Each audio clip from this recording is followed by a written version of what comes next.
going to the first round in this tournament. There are 11 national champions who are returning, but there's 3 who really jump out to me. Let's start with Keegan O'Toole from Missouri, 174 pounds. He's the type of guy that will just throw you on your back and then put you in a tough situation. And then Gable Stevenson, the most electrifying wrestler in this tournament. He does everything so well, even though he's a heavyweight. And then Carter STAROCCI, going for number 5 for the dominant Penn State. These are the guys to look out for. But they're Cinderellas. This is the beginning of the Cinderella story for some wrestler who didn't have a great regular season, who didn't do too well, but they come back after this tournament as an All-American, surprising their coaches and other coaches. This is the NCAA tournament where all bets are off. You look at the sheer numbers, and this tournament is massive. 330 wrestlers competing for the coveted 10 championships late Saturday night. 64 schools represented, and then 11 past champions in the field, making up 7 of those titles a year ago. So just tons of wrestling over the next 3 days. What's the best way to take it all in? Well, that's the beauty. It's up to you. For more on that, we go Matt's side with KECKISEN. Down here on the floor, the energy, the excitement, the tension, it's palpable. This arena sold out. And we'll be on the air for 19 hours covering 80 All-American honors and crown 10 champions. Welcome to March Madness. Hello and welcome to Madcast coverage here on ESPN Plus. I'm Shane Sparks. A pleasure to be joined by 4-time ACC champion, 5-time All-American Trent Hidley. Trent, we are fired up. You got to win that first match to the podium, but emotions, you got to bring them down. Yeah, you have to. And managing your emotions and your energy in this tournament is one of the biggest keys. It's a grueling 3 days. There's upsets going on. Your teammates are wrestling. You have to be able to manage your emotions and focus on the task at hand. What are you most intrigued to see play out in this session 1? I'm most excited to see who's going to be the guy to go get the first upset. You're seeing these first round matches. They're incredible. Who's going to be the guy to make a name for themselves and take out one of these top seeds?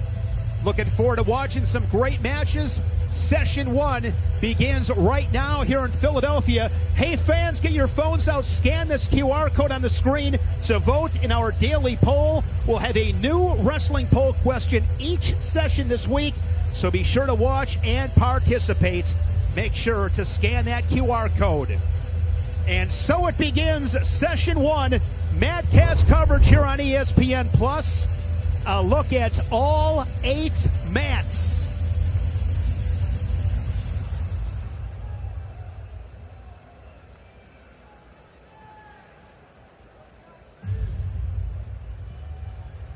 Officials, you may begin the 2025 NCAA Division I Wrestling National Championship.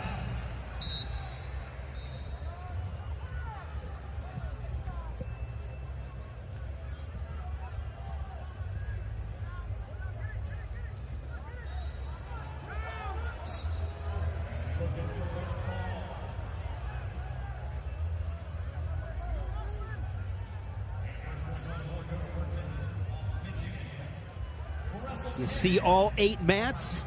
These are all going to be the 33 and 32 seeds. The winners will meet the number 1 seed. And I want to point out, Trent, right out of the gate, to make this national tournament, congratulations to all 330 wrestlers. It is an accomplishment just to get here. It absolutely is. And one thing that kind of gets lost in NCAA wrestling, sometimes we focus on the All-Americans and the national champs. These guys wrestling in this tournament are the best of the best. And you're seeing, 33, 32 seeds, they're wrestling in a pigtail. These are some of the best wrestlers in the country, and it's awesome to get so many people involved. And like you said, these are not any pushovers. Just because they're not a highly ranked guy does not take away from how good they are. Looking for our first takedown here in 2025 at these national championships.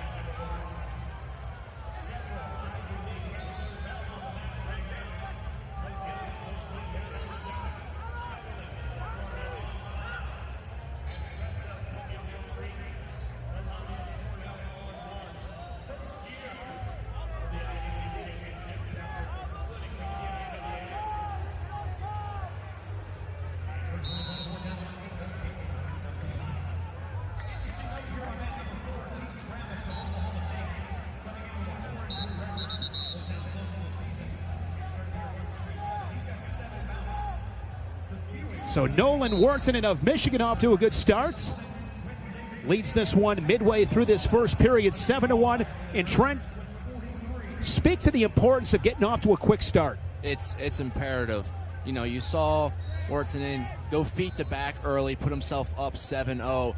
That's the way that you want to start. And I believe that, you know, when you're going out here, and I talked about managing the emotions a little bit, the best way to do that is to focus on getting the first takedown. As soon as that whistle blows, set the tone early and go get the first takedown. You'll see down your bottom left, Hunter Leak with a headlock, down 7-1, looking for a fall.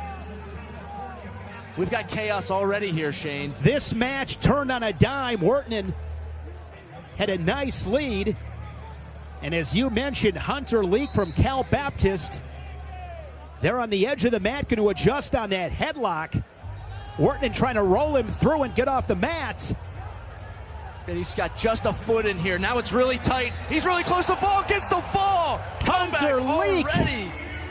He was down 7-1. He gets the fall. So Hunter Leak from Cal Baptist will get the #1 seed at 133 pounds. Lucas Bird of Illinois.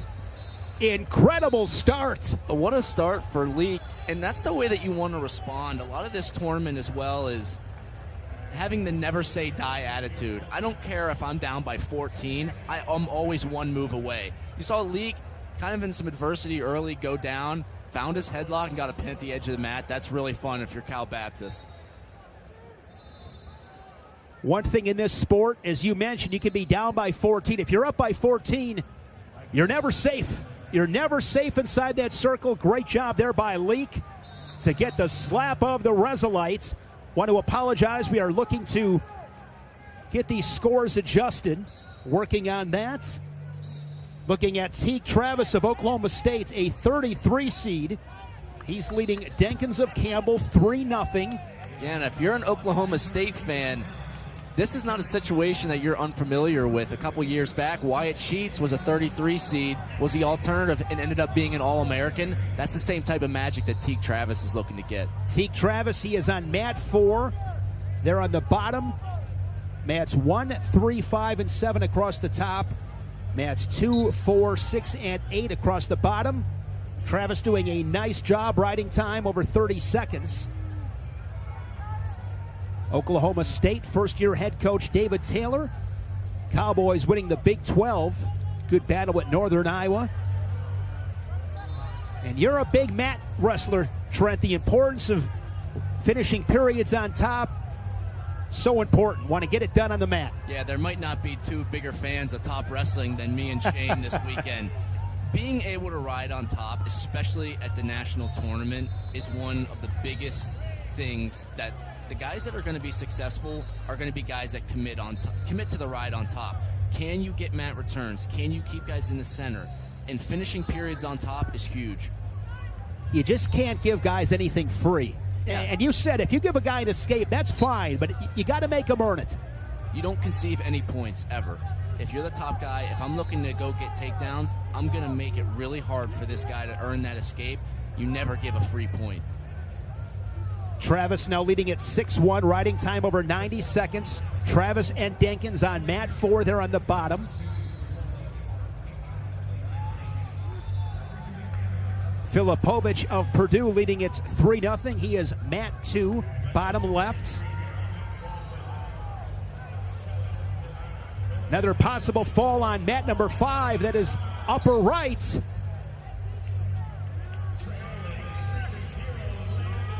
Johnson of Northern Illinois looking for a fall on mat 5. Short time, final 10 seconds.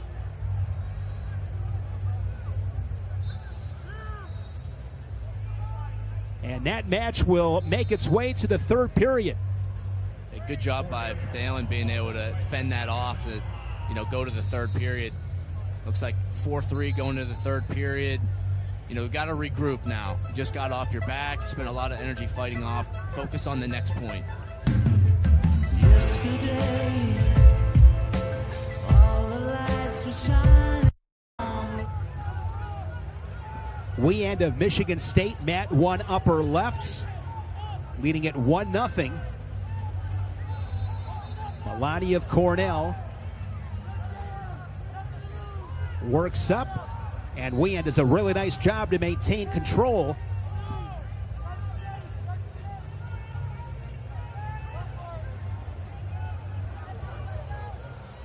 Filipovic on mat number 2. Riding time nearing 2 minutes.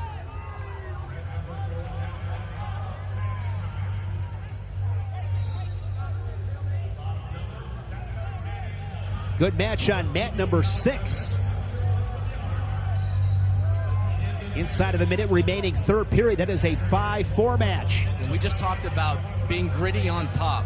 Right now, Kessler's up 5-4 with 56 seconds left.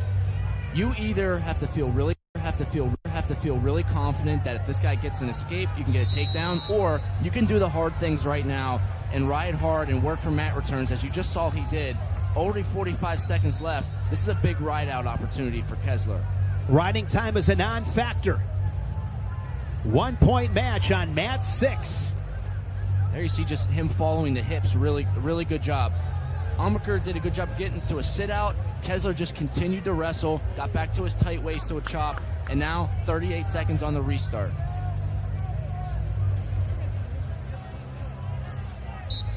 If you're Amaker, gotta have a good start off the whistle here. And I've always thought, Trent, you got 3 cautions to give. Right now, if I'm Amaker, I'm going to use 1 or 2 of them, trying to get that slight edge. Try to get any slight edge you can. Here you see him going for a roll. Kessler doing a good job following the hips.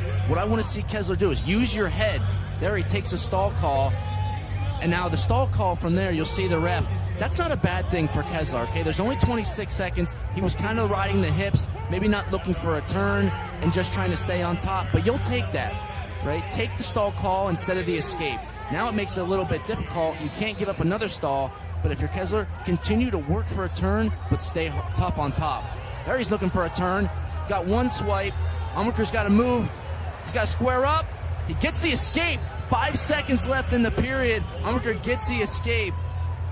Huge. And this match is going to go to sudden victory on mat 6. Now 5-5. If you're Kessler, you were so close to winning that match on top. You've got to refocus. You're on your feet. I got the last takedown. I got to go back and get a takedown to win this match.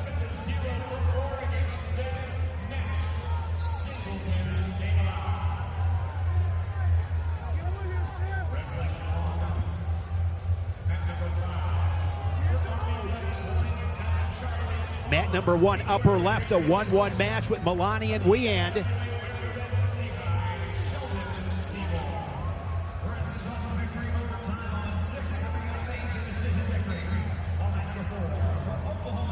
It is 5-5, sudden victory on mat number 6. What's your mentality, Trent, in a match sudden victory with high stakes? In overtime, stall calls become really important, but I think when you get to overtime, you want to continue being the offensive guy and being the aggressor. Really work hard to get the guy to the edge and force that guy to make a mistake. You don't want to take a bad shot and take yourself out of the match. You want to force this guy to make a mistake or get to your offense as quickly as you can. Be the aggressor and go look to be the winner. Another match in sudden victory, upper right on mat 7 with Wilson and McGill. Some tight matches. As you would expect, these are 32 and 33 seeds. Yeah, McGill being really close to a takedown. Wilson continuing to wrestle out. Looks like he has a bottom leg cradle. That's going to stop it. Wilson, the alternate, getting into the tournament and getting the first win. That's huge for Ryder.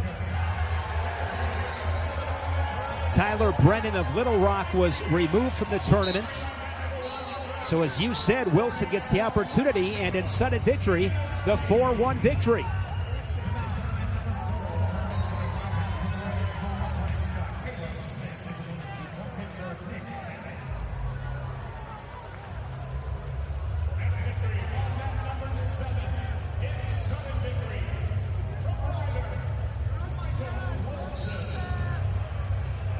Down on mat 6, Amaker getting the takedown in OT. What a long match. He got that late escape in regulation inside of 5 seconds. He ties it up and then gets the takedown in sudden victory. Hayden Filipovich on mat number 2, bottom left. The Boilermaker has riding time locked up, so essentially a 9-0 match. We are sudden victory on mat number 1, upper left. And Milani was able to get that final takedown for the OT win. Moving right along now to the 197 weight class, upper left, with Carson Floyd and Frabel.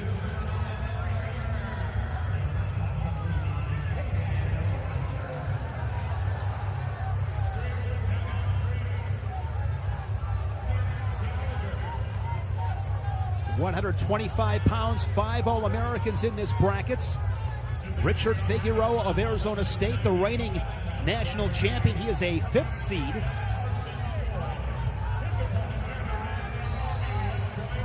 Mat number 4, Caleb Smith, an All-American, the number 9 seed. Smith and Nick Babin of Pitt. It's a match that I'm really interested in. Babin is really good on top, one of the best leg riders in the country, and that can always cause some issues. If you're Caleb Smith, continue to wrestle how you have. You've been wrestling great all season, but a guy that's really good on top is always dangerous. Babin coming to Pitt from Columbia. Figueroa, mat 6, the reigning national champion, in a scoreless match with the 28 seed Coda Holman from Cal Poly. Brendan McCrone, the number 20 seed, he's on mat number 8, bottom right. That's a good match. Yeah, definitely pay attention to the bottom right, mat 8, like you said. McGowan and McCrone, 2 really talented guys. McCrone, another guy that's great on top. McGowan, cadet world champion in the past, so very high level wrestling here. Mark Anthony McGowan, the Ivy League champion, 15-2 for Joe Dubuque and the Tigers. Mat number 7, upper right, Lorenzo of Oklahoma with a takedown. 60 seconds remaining, first period. He's up 3-0. The number 3 seed is on mat number 2, Eddie Van Treska from Virginia Tech, the ACC champion. He was an All-American back in 2023, placing 7th. And he's wrestling really well right now. Ventreska's been wrestling the best he ever has. He's back into that All-American form. If you watched him at ACC's last couple weeks ago, another win over Vincent Robinson in the finals, and he's just wrestling really confident right now. And he beat Robinson in the dual meet as well. Yes, he did. Vincent Robinson, the 4 seed. Top half of the bracket with the number 1 seed, Lilidol. Caleb Smith, who's wrestling on mat number 4. He's the 9. Mentioned Figueroa and Robinson top half as well. The Sun Devil Figueroa on mat 6. They're on the bottom, leading at 3-0.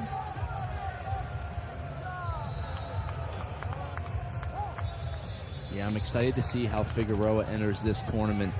You know, coming off of winning it last year, there's a lot of expectation, and what he's doing right now, getting a takedown, getting settled in, getting some riding time accrued, that's the best way to kind of settle some of those nerves and take away that pressure of being a repeat champion. There you see he goes cross wrist roll, 4 back points. He's starting the tournament really hot. 7-0 start for Figueroa. Beat Drake Ayala of Iowa in the national final last March in Kansas City. I like that mat return, that front trip from Figueroa. And guys are getting really creative on top. It's not so much that you have to do a lift and return every time, because that can be exhausting as well. When you're on top, you're looking to use your elbows and your knees as much as you can. Maybe it's a mat return. Maybe it's I drop down to the ankle. Maybe it's a trip. These guys are getting really creative at getting mat returns in different ways. And it takes a lot out of the bottom guy when you do that. No doubt about it. Those front trips are very efficient. I'm with you. I mean, I appreciate a good mat return. You lift the guy up, you plant him, but at the same time, it's about efficiency. I always compare it, Trent, to it's 3rd and 1 on a football field. We got to move the sticks. We got to keep first down, keep the offense on the field. And you said earlier, Trent, before this broadcast, you and I talking off air, the guys that win this have got to be on the offense. You have to be the guy that's going to be the aggressor. One thing I tell a couple of people is you never want to try to hope for a win at this tournament. You don't want to hope that the guy's not going to wrestle that well, or I'm going to hope to a takedown. You have to go get it. And the guys that do the best are guys that take calculated risks, but they're aggressive the entire time. They know what they want to do, and they go out and get it. You know what they say, ride a rider. You talked about Babin before and how good he is on top. Him and Smith on mat number 4. Caleb Smith of Nebraska with riding time over a minute, doing a really nice job in that second period. And that's huge. So if you think about this match with Smith and Babin, if you know that Babin's going to want to get to top and ride, if you're Smith, now if you can ride out the entire second period, that's huge. But to give yourself some time in the third period to escape is huge. So if Smith can continue to get this riding time, he can feel comfortable going down, knowing that he has the whole 2 minutes to get out. Quick escapes change the dynamics of matches. Those quick escapes, that urgency on bottom, 10, 15-second escapes, those can turn matches upside down. Really good one in the top right. Peterson and Lorenzo locked in at 3. That was one I had circled coming into this. Peterson, a little dinged up at the Big Tens, but somebody that's always game and a great competitor. Dean Peterson at the Big Tens last March in Maryland knocked off Matt Ramos of Purdue, who is the #1 seed.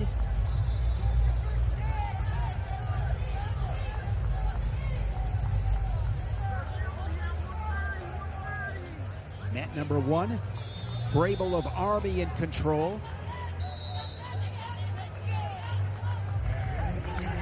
The 8th seed, EIWA champion Sheldon Seymour. It will be a final on mat #5.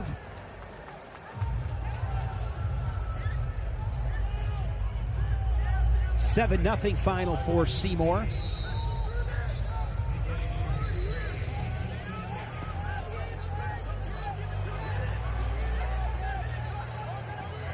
Lorenzo has a 4-3 lead on mat #7. Yeah, and Peterson responded really well and just got the takedown. Lorenzo got out pretty early. Peterson got back to his offense, got a takedown. Now he's in the driver's seat, up 6-4 with a minute and 2 seconds left. This is where riding becomes critical as well. If Lorenzo gets an escape here early, he has close to a minute to work. If you're Peterson, I call this shortening the match. Ride as long as you can without putting yourself in danger. That way, if you can ride down to the 15-second mark, it's a lot harder for Lorenzo to generate some offense. So if you're Peterson, ride as long as you can. If you're Lorenzo, you got to get out quick and then start to look for a takedown. So riding time and on factor on mat #7. As Trent said, Peterson with that takedown, the Scarlet Knights leading at 6-4. Down on mat 8, want to highlight, McGowan got a takedown with 20 seconds left. To get a takedown going up 3-0 into the third period, that is really big. I wish there were analytics trends on scoring in the final 20 seconds of periods, because you find a way to score in those final 20 seconds, whether it's a late takedown or maybe a turn. I mean, those are just huge points. Yeah, so, I mean, think of the situation here. If McGowan gets a takedown and McCrone gets an escape, all of a sudden it's 3-1, right? McGowan starts this third period on bottom. If he gets an escape, 4-0 is completely different than 4-1. And then maybe a situation there, Trent, where a guy down 4-0 panics a little bit, bad shot, go behind, match over. Yeah. So these are the little things you have to think about, and this is all happening in these athletes' minds when they're short time in a period. Okay, can I go get one now and set myself up for this next period? Look at this match on mat 4 there on the bottom with Smith and Babin. Smith rode Babin the entire second period. Now Babin is 13 seconds away from riding Smith the entire third period and going to sudden victory, 0-0. You don't see that all the time. Both guys extremely gritty on top. If Babin can ride out this last 13 seconds where he's got a leg in, he looks good. We're going to go to OT here. I said I wanted an upset early. Smith's on upset alert, 9 seed, Babin. This is his bread and butter. He's given himself an opportunity to extend this match. We'll see who can go get it done on their feet. Sudden victory with Babin and Smith on mat #4. They're on the bottom row. Figueroa in control on mat #6.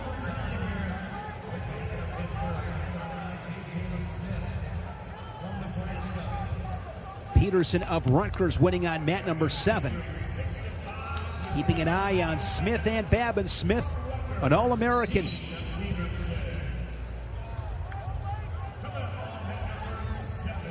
North Carolina native Caleb Smith. Big Ten runner-up. He fell to Luke Lillidahl in that Big Ten final. Really interesting, Trent, with this match, like how they're going to play this strategically, because they both don't mind going to the tiebreakers because that's where they're so good in that top position. Just we say that Babin's in on a single. He's got to shelf that foot. Smith doing a great job of looking for a whizzer. Babin's in great position, potentially dangerous. A lot of pressure in the left knee of the Cornhusker. Crowd doesn't love it. Will resets.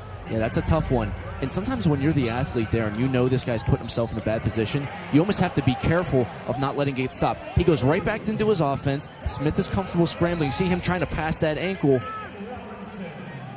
Now, ref right now is looking for neutral danger. No one's in neutral danger quite yet. Smith trying to pass that ankle. This could be a stalemate situation here.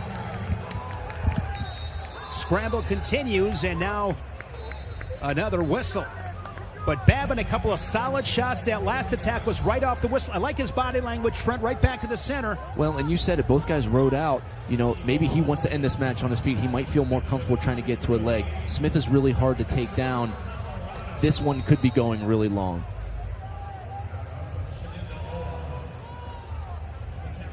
Here's a shot from Smith, head to the outside. Yeah, he's got to make sure he doesn't let Babin scramble through this. He's got 24 seconds to work. You've got time. Stay basic here. He's got to shelf that. Babin's going to look to sit the corner, using his length to advantage here. See him locked in the crotch, rolls through. He's got to get it. He's got to get height. Babin rolled through, but he didn't get up. Great Smith job to there continue. from Smith. And Caleb Smith sneaks that leg in. He gets the takedown. And Caleb Smith, the number 9 seed, a great test.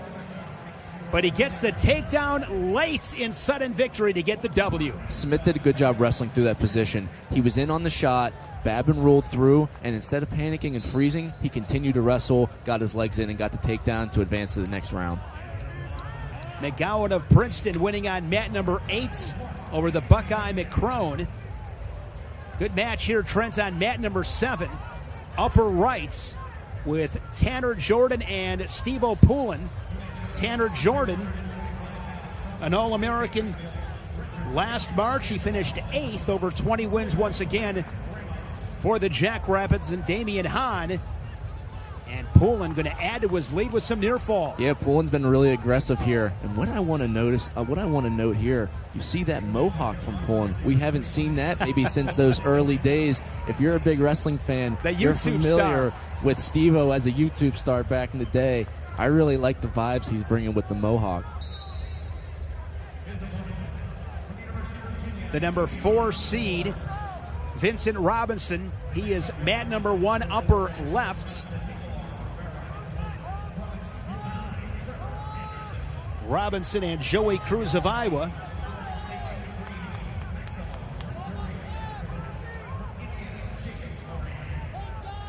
I've been impressed with this number 11 seed there on mat number 4. Nicolau Rivera at the Big Tens. Couple of really good matches with Matt Ramos of Purdue. And of course, UNI's had a phenomenal season under Doug Schwab. Rivera and Anderson on mat number 4. Yeah, Rivera is kind of an unorthodox wrestler. You see him do a little spin out there and end himself up in the dump. He's got to take down looking for back points. He wrestles through positions really well. He's not afraid to go big. He can pin you from anywhere, so he's a dangerous guy, someone to keep your eye out for. I would not be surprised in the least. And of course, he's an 11 seed, so it's not that big of a comment, but I mean, he's a guy that can get on the stand, no question. One of my favorite matchups in these tournaments is when the 11 and 6 seeds meet. That's such a fun matchup because, you know, there's really not that much separation. At first glance, you'd say, well, you know, 11 seed really shouldn't beat the 6 seed. They're always very competitive. Same thing with the 5 and the 12. Mat number 5, Strickenberger and Doherty. The Mountaineer Strickenberger looking to finish the period on top. He's leading it 3-0.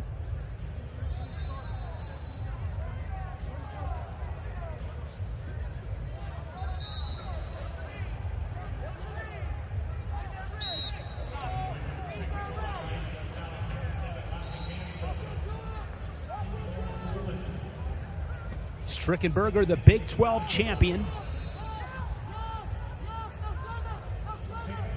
I believe he's a junior college national champion before coming to Morgantown.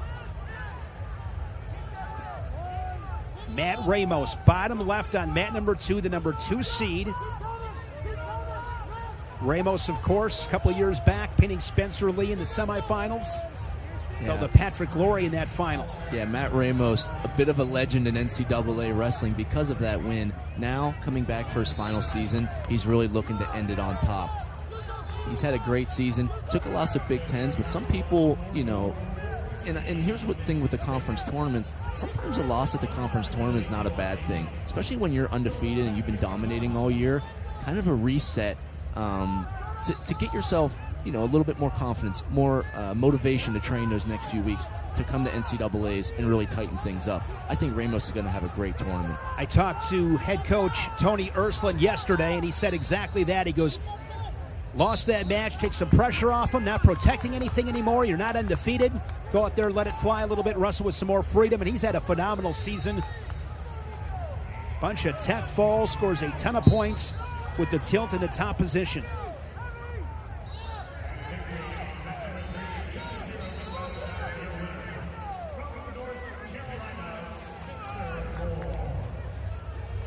Spencer Moore winning it 2-0 with the riding time point over Cooper Flynn of Minnesota. Yeah, that's a big win for Spencer Moore. Cooper Flynn, formerly at Virginia Tech. I know they've wrestled each other before, so there was some familiarity there. Moore was a guy that took a couple losses at ACCs. Looks like he's responded really well to get his first round win. Mat number 6, Troy Spratley of Oklahoma State. He's up 11-0 with riding time over 90 seconds.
Brown and Berwick set to scrap on mat 3 across the top.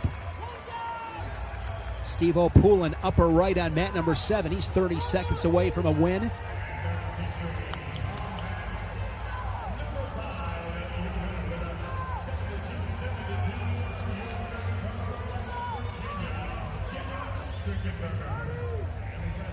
Top left screen, Robinson goes to get another takedown, puts himself up 11-1 with 1 minute and 20 seconds of riding time. That's what you want to see your athlete do. When they're winning late, continue to score and build up your lead. That's what really helps your rhythm and your momentum going as you finish this round 1 and get up ready for these bigger matches in the next round. And right now he's in bonus point territory. Major decision with the riding time at the moment over 1 minute. Robinson from Chicago. Been really impressed with him this season.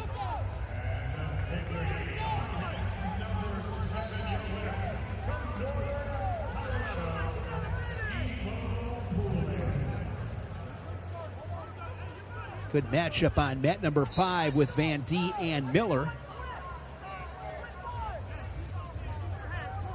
Just saw Caleb Smith of Nebraska at 125 with a sudden victory win over Babin of Pitt. Ramos a 5-1 lead, mat number 2, bottom left. Good match on mat 4 with Rivera and Anderson. As you see on mat 4, 1 minute 20 seconds for Rivera. Anderson's looking to get that down under 1 minute by riding tough. See the restart with 130. This could get really interesting here. If you're Anderson, the first thing you want to do is eliminate that riding time. So you need 16 seconds to take off. Then you can start to look for, am I going to try to, I'm not going to be able to get riding time if I ride him out, so I'm going to have to go get a takedown, but I first have to get that riding time taken out. Or try to look for a turn, which he's looking to do with this claw. Rivera had that riding time built up over 60 seconds.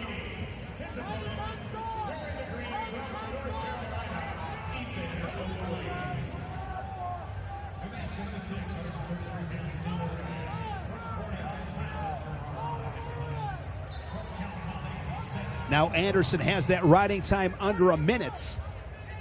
So right now, if you are Anderson Trent with 55 seconds, how do you play this? You've got to make a decision. Are you going to continue to try to get this turn, or are you going to cut him? If you're going to cut him, you really got to probably do it now to give yourself a little bit of time to get a takedown. Or you could try to continue riding on top, maybe hope for a couple of stall calls. I think that's improbable. I think if you're Anderson, looks like he's trying to commit to this turn. There you see him kick it away. Now he's only got 35 seconds. He's got to pick up the action here. Match tactics are so big at this tournament. And if you're Rivera, you've got to stay in the center, get your head in the way, look to down block, maybe try to put the match away, but don't put yourself in an opportunity to create a scramble. See him doing a good job with head position here. Be ready for Anderson to start a sprint, keep your head in the way, good baseline defense. Down to 20 seconds.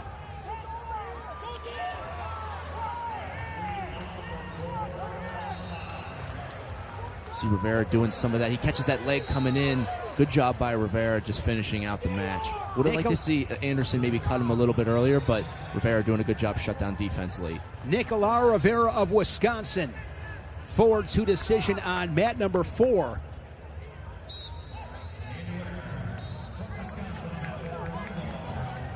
Knox and Borman. Mat number 1, upper left.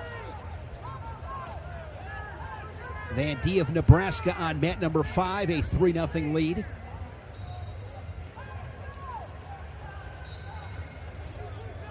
Seth Romney, a quick takedown. Romney, the number 4 seed on mat number 6, there on the bottom. Jacob Moran of Indiana leading Renteria 7-2. Slight upsets.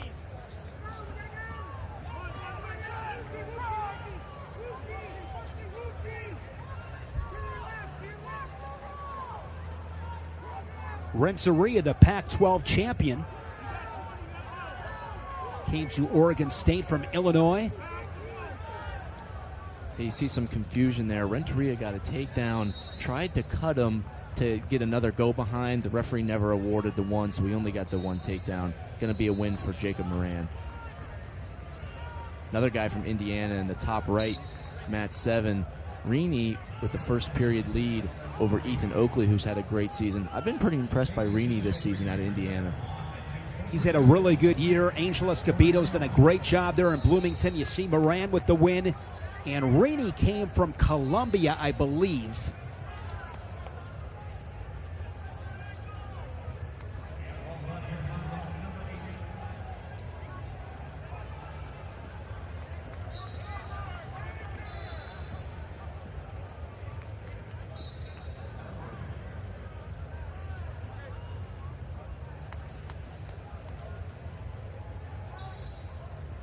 Short time in the first period on mat number 1 with Knox and Borman. Knox a big win against Drake Ayala, the number 2 seed at this weight class. He beat the Hawkeye inside Carver Hawkeye Arena. It's back in November, I believe. Yeah, that's not an easy thing to do, going into Carver Hawkeye Arena and getting a win over a guy like Ayala. I think it really speaks to the poise and maturity that Knox wrestles with. And if you watch that match, he loves being in crazy situations. A lot of time when you're starting out wrestling, you want to master the fundamentals. Not only has Knox done that, but he's also really mastered this art of scrambling. Now Borman, this is an interesting match. Borman beat him last year at the Southern Scuffle. Both guys completely new wrestlers. We'll see if Knox can get to his positions on top and ride, or create some of those chaotic positions. Stanford's got a really good young nucleus. A lot of good talent. Sharp-looking assistant coach, too. Shout out Hayden Hidley, my brother, doing a great job at the Stanford. second best looking Hidley in the family. In the house today, for sure. Shane Sparks, Trent Heidley. Here on Madcast coverage on ESPN Plus. So glad to have you with us. We'll be with you all weekend here in Philadelphia. Just amazing the level of talent at this tournament. It really is, and for me, being a bit of an outsider this year, not as a competitor, I really get to appreciate just how good these guys are. And what I love about this wrestling is everyone is a different style. You really don't see a ton of guys that wrestle exactly the same. There's so much creativity in this tournament, and you'll see that across the weekend. Guys are hitting moves that I've never even seen before, and I've been doing this sport for close to 20 years. It's just really cool to see how innovative guys are on the mat, especially these high-level guys, and their poise that they're doing it under.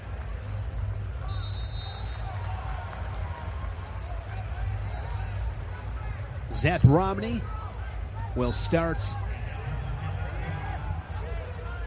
on mat number 6 in that top position. Quick escape by Ferreira. It's a one-point match.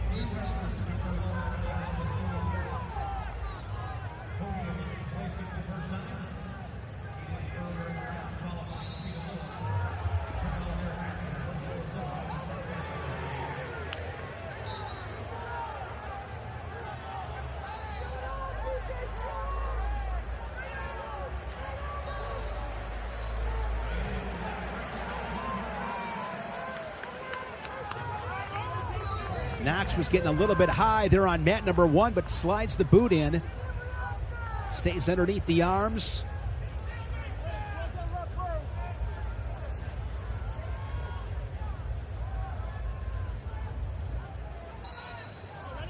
Knox has riding time at 2 minutes.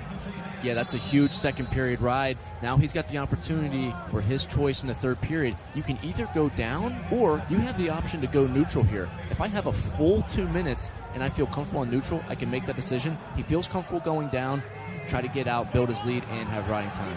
And mat number 1 upper left, Borman showing that optional start, so almost getting a free point right there. Yeah, and I like that by Borman. Right, it probably is going to be really hard to ride him for 2 minutes. Give yourself as much opportunity as you can on your feet to go get that takedown. But the fact that that played out as it did was because Knox had so much riding time. Yeah, he did really gritty things in that second period. There were a couple of times when Borman was really close to getting out, and Knox just stayed with it and was able to accrue that 2 minutes. Huge. Short time on mat number 7, upper right, with Rainey of Indiana looking for a win.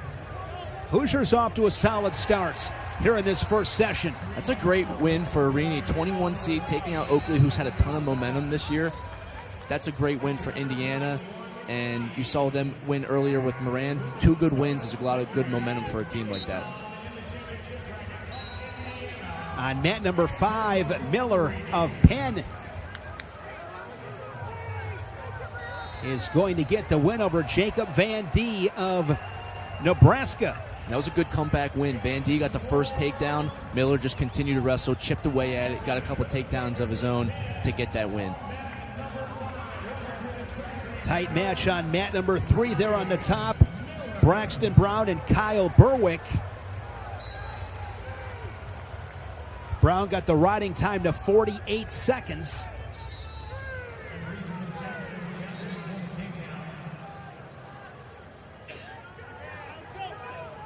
Top left on mat 1, Borman got that takedown. Now if you're Knox, because you have that riding time, you just have to get to an escape. You don't have to get a reversal to try to tie it up. You just need to get that escape, and that's what he did. We're looking at technically a tie match if they're able to finish this with that riding time for Knox. Braxton Brown has riding time locked up. So situation right here, give up 1 before you give up 2. That's exactly what he does. Smart thing, kick him away. You know you have riding time. You can let him get an escape and still win the match. Braxton Brown of Maryland, a 3-2 final. They're on mat number 3.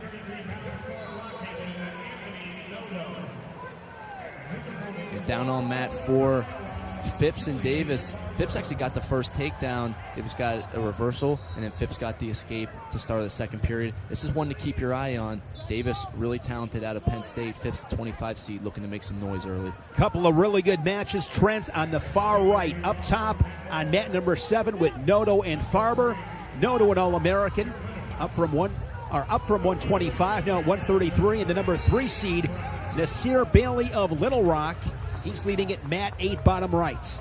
Yeah, we got OT top left with Knox and Borman. Both guys in trouble. Knox almost has a cradle, has him on his back. Nothing yet. Take down Knox. We saw some of that crazy ability to wrestle through positions. And for him, just keep creating chaos. That's a good way to put it. I look at Knox, Trent, as highly combustible material. He is just dangerous. I mean, you're way younger than I am, but when I was a little kid, you would have this Mr. Yuck sticker on like the products underneath the sink. It was stay away, this is dangerous. That guy should have the Yuck sticker on him because he is so dangerous. You better be so careful with Knox because he loves being in those positions. And he's someone to really keep an eye with. And you'll notice on mat 6, Romney and Ferrara in a close match. That would be the matchup that Knox gets. Knox has a win over Romney earlier this season. Really interesting things can happen there in that bottom front quarter of 133. Romney has 42 seconds of riding time. As they are third period, they're on mat 6.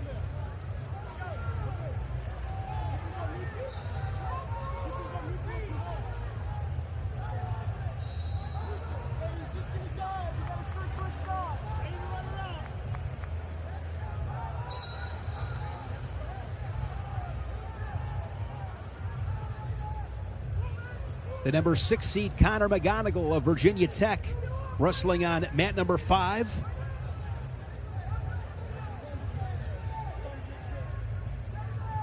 McGonigal, the ACC champion for the Hokies. McGonigal's had a great season. He transferred from Lehigh, finally getting his opportunity to have that spot in the lineup, and he's ran with it. An ACC champion a couple weeks ago, looking to bring that momentum into the national tournament and All-American.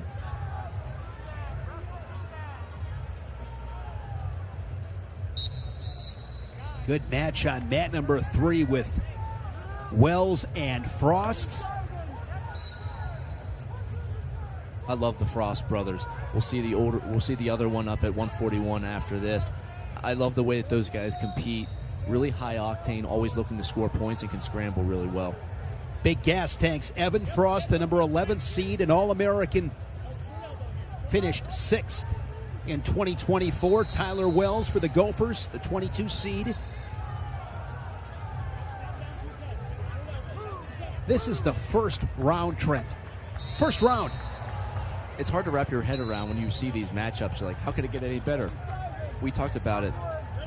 It's not just the highly seeded, top-ranked guys that are really good. Everybody in this tournament is capable of winning big matches, and they've done it in their career. Nasir Bailey, bottom right on mat number 8. Two-time Pac-12 champion. He was 4th a year ago. He's in a close match with the number 30 seed.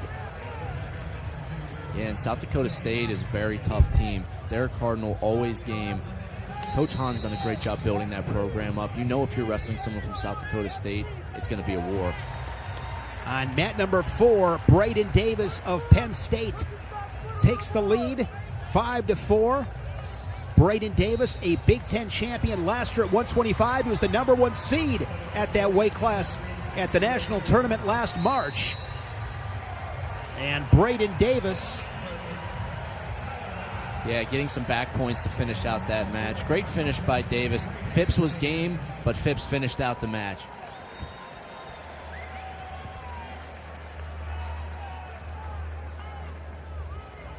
On mat number 7, Noto up on Farber, 3-0.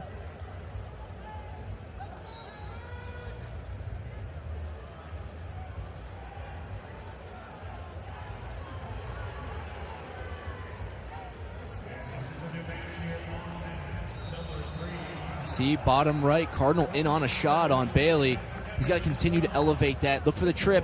Bailey's still got a whizzer there. Cardinal, continue work. Don't reach for the head. Stay on the leg. He reached for the head. It allowed Bailey to get his leg back down. No takedown for Cardinal.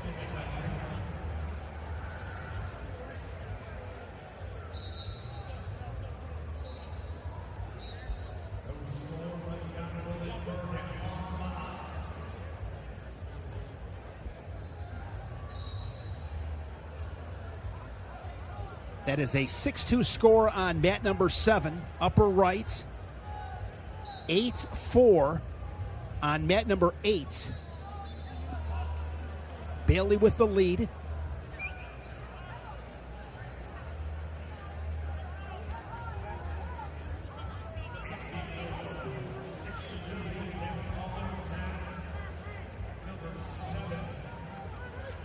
Mat number 2, bottom left, at 141 pounds, the number 16 seed. Caleb Henson Wyatt Henson rather, from Lock Haven, two-time MAC champion, against Shannon Hanna of Campbell. He's a two-time SoCon champion, a SoCon runner-up this March, but that's a good match on mat number 2, bottom left.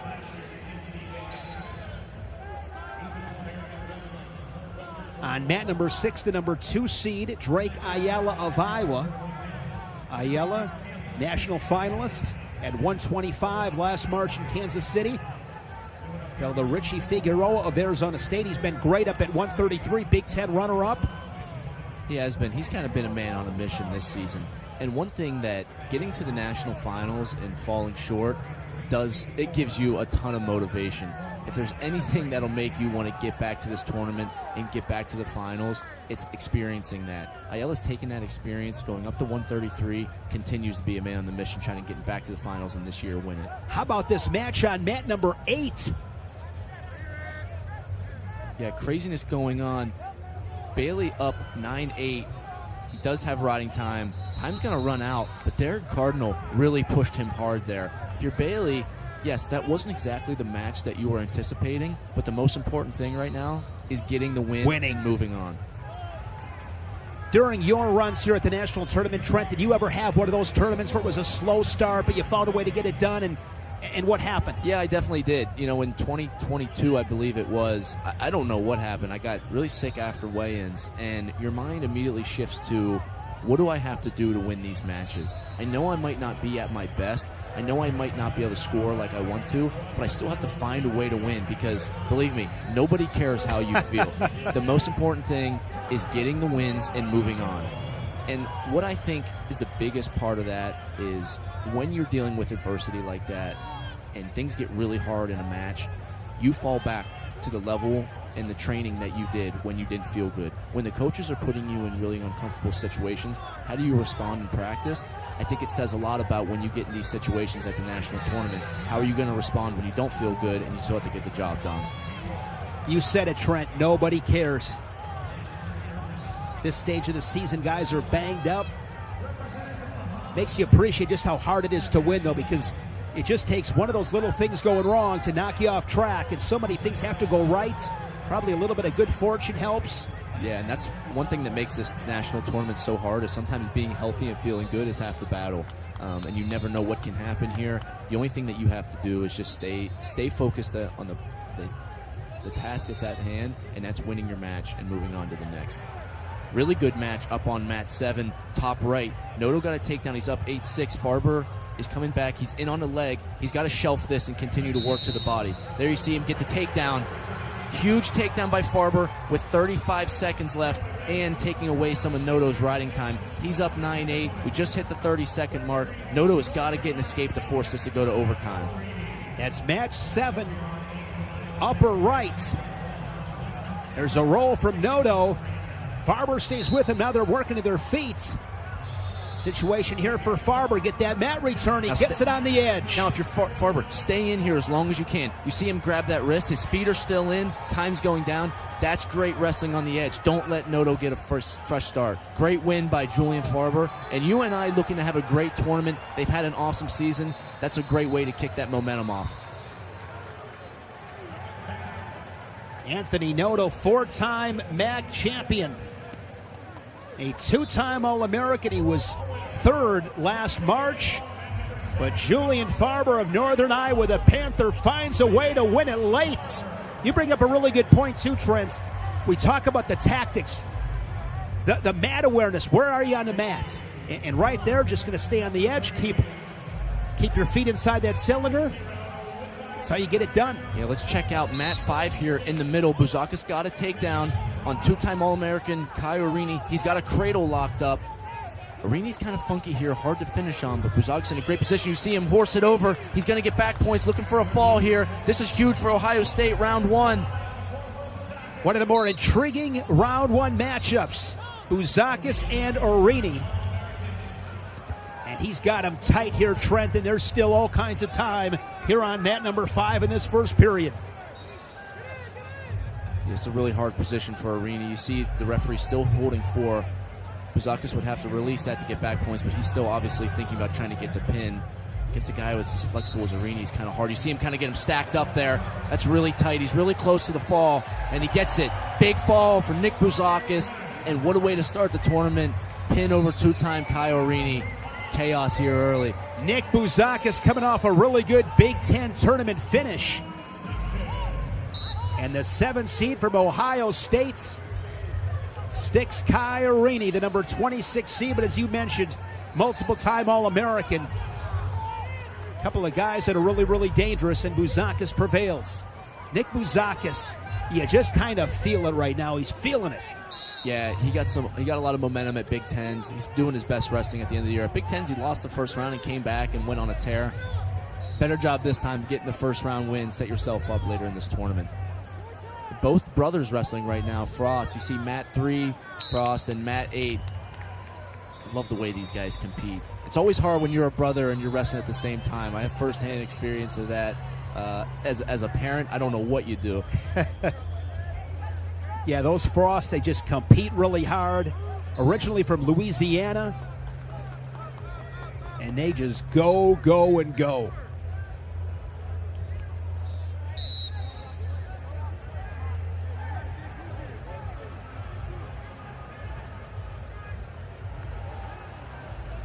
Henson leading on mat number 2, bottom left.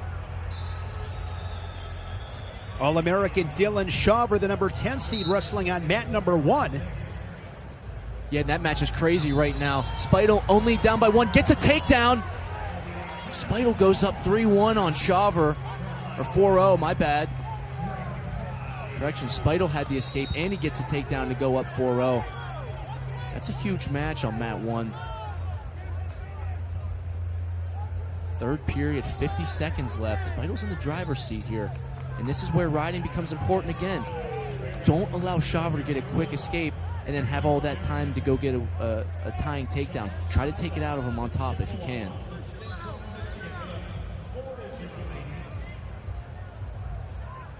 Shawver won a Big Ten title, beat Dylan Ragusin last season.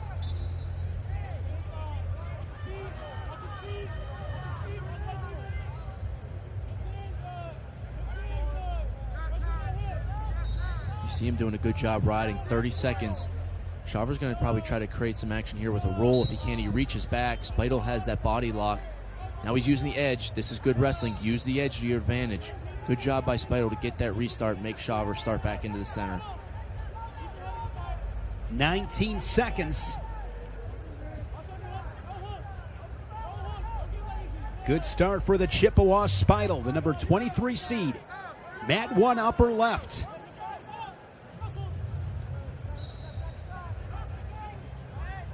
Quick start by Shawver, gets to his feet. If you're Speidel, you'll hang here as long as you need to. If you're Shawver, you got to go big with only 8 seconds left. You see him try to go for a chest wrap. Not going to work. Sean Speidel, huge upset. Round 1 over Dylan Shawver, returning All-American Big Ten champ. Great win for the Chippewas. I did not have that one. Want to apologize for the technical difficulties, trying to work things out with the clocks. So bear with us, appreciate your patience.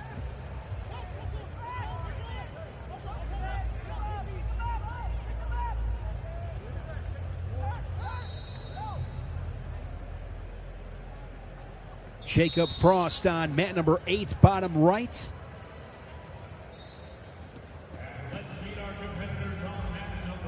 Oliveri and Tag, mat number 5. I've been impressed, Trent, with the number 4 seed wrestling on mat number 1 from the Naval Academy. Josh Coderhunt, 2-time EIWA champion. Yeah, and he's someone that probably doesn't get talked enough about. He had a great Cliff Keen, wrestled Jesse Mendez, extremely tough. He's had a great season. And when you have a great season and you compete a lot, you get rewarded with it. He got rewarded with the 4 seed. He's had a great season. Now, can he put it all together? And to start out against Jaden Scott from UNC, he's pretty dangerous in his own right. Scott's got great doubles from space, and he can ride hard. This is a good opening test for Coder Hunt. Saw Coder Hunt beat Vance Vombauer of Minnesota in the Soldier Salute. Really tough kid. Oliveri and Tag, mat number 5. Down on mat number 6, it's Pacino and Happel. Happel, the number 5 seed. And Happel's a guy that you really want to see get on the podium. He's been so close for so many years. Finally putting, I think, his best consistent season together with the 5 seed. You want to see him go out there and set the pace early. He's someone that hand fights really well and wears guys out. Continue to stay consistent with what has worked for you this season. Go out there, set the tone, get a takedown, and get your rhythm going. Happel, the Big 12 champion for the Panthers.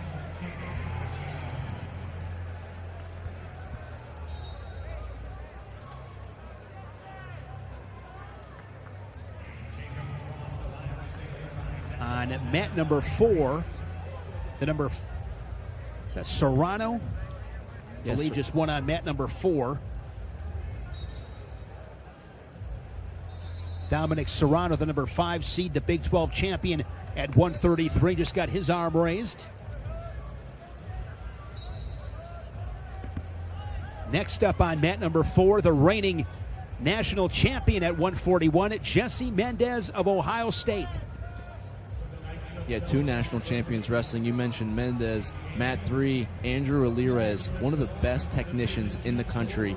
And for a national champion to come in seated 8, it's chaotic, but again, it shows just how tough this tournament is.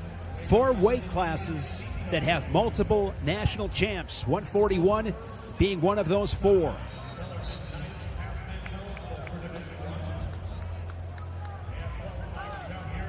Alirez winning the national title in 2023, beating Real Woods of Iowa in Tulsa.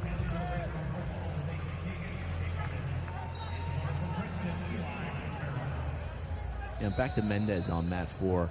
He's one guy that I'm really excited to watch this weekend. At Big Tens, lost a couple of matches to some really good guys. He is a definition of a gamer. He wrestles so hard, he's so intense, he's really good in that front head position. I think that he's going to have a bit of a chip on his shoulder this weekend, and I'm excited to see him wrestle like that. Mendez, a 2-time All-American. He was 6th in 2023, then down at 133. Lost the dual meets and at the Big Tens. So Bo Bartlett. Oh, nice attack there from Mendez. Timed perfectly, the second takedown for the Buckeye.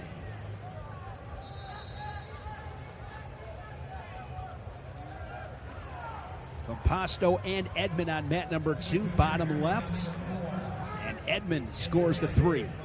Edmond's got one of the best doubles in the NCAA. Composto, a former All-American. This is a great round 1 matchup to keep an eye on.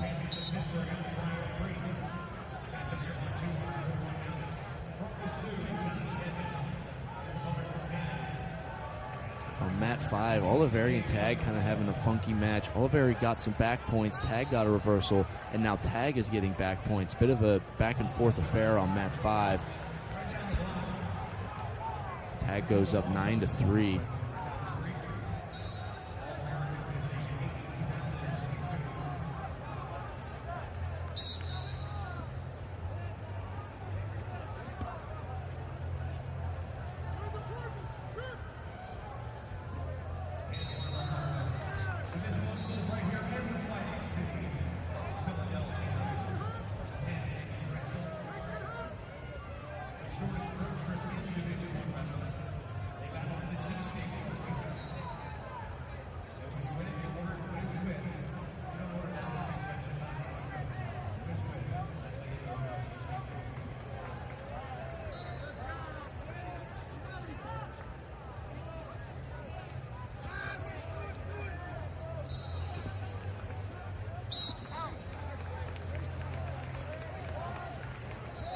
Mendez now leading at 12-3.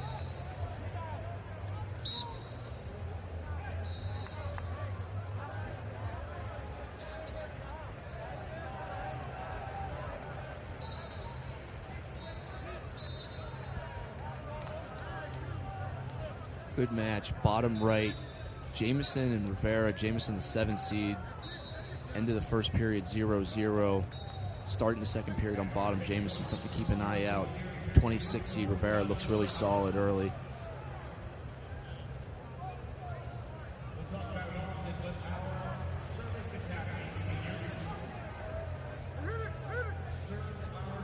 Kaba with the escape. Jameson 1-0.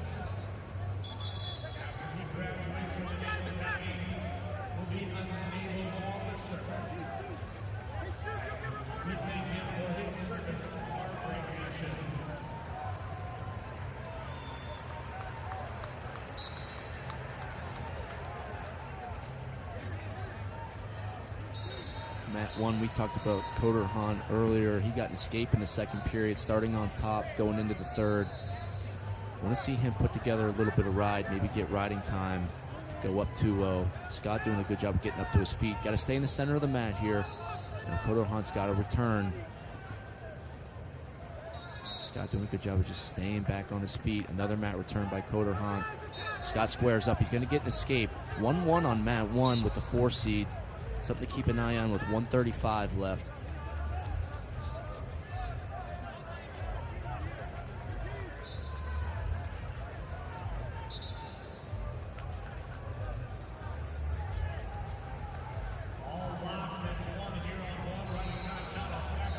Riding time and on factor, that is mat number 1, upper left. 1-1 as they wrestle neutral.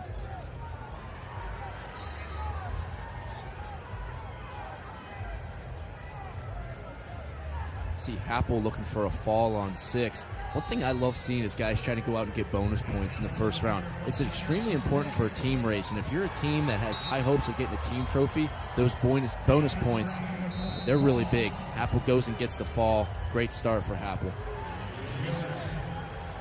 Mention the team race.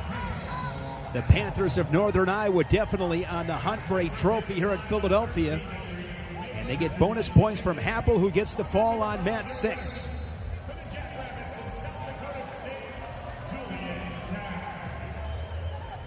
Still 1-1 with Coder Hahn and Scott's upper left.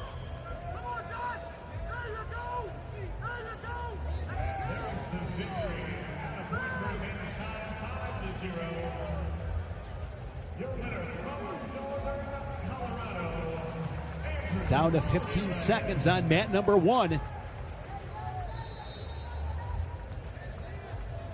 What's fun about this opening round, Trent, is there's always a guy that nobody's talking about at the start of the round that everybody knows by the end of the round. And Scott right here from UNC in a good scrap with the number 4 seed, and they are heading to sudden victory. Yeah, you saw Scott get on a leg there late at the end of the third period. Sometimes that's just the confidence that you need. You get close to an attack, starting overtime. I know I can get to the legs. Let me go put myself there, and this time have some more time to finish.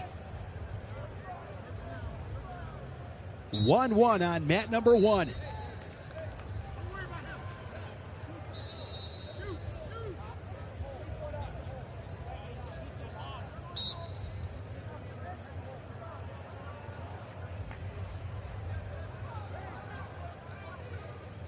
Coder Hahn doing a nice job underhook there on the right side. Now he's got double unders, taking some territory from the Tar Heel. I like this action by Coder Hahn. He's trying for a throw, but stick to the leg attack. Scott's going to be really strong. I like to see him get back to those double underhooks, but use it to attack to a single leg. What do you know about underhooks? I feel like I've spent half my life trying to figure out that position.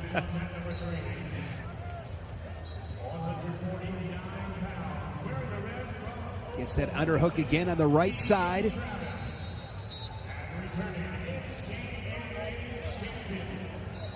Bottom down right. to 50 seconds in that sudden victory, mat 1. Yeah, mat 1's great. Bottom right, mat 8. Jameson in on attack, down 4-1 to Jameson. Jameson doing a good job defending for a second there. He was in pretty good position. And there is the takedown from Coderhunt, able to finish.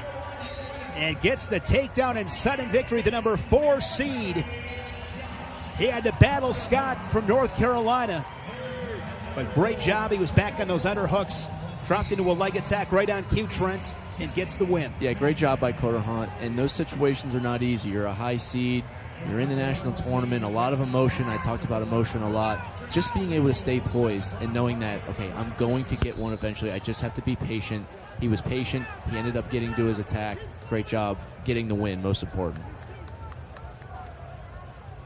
Sam Latona on mat number 6 from Virginia Tech. All-American. Began his career at 125, then up to 133, now at 141.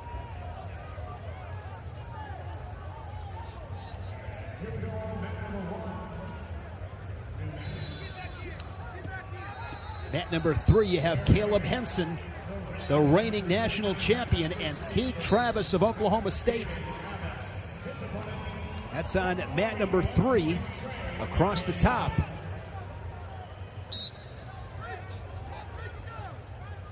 Caleb Henson, now a 2-time ACC champion, beats Austin Gomez of Michigan to win the national title last March.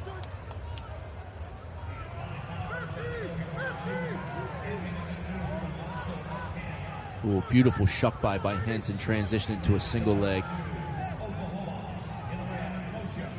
Continuing the scramble, Travis trying to continue this position. Henson he wrestles so hard, and he's in really good shape. He can push the pace, and sometimes it may take him a couple minutes to get the first takedown, but once he does, the floodgates kind of open. His pace wears a lot of guys out. He's very hard to wrestle. He's got great underhooks. He can go big. You saw that shuck by that he did. Travis doing a good job of continuing this position.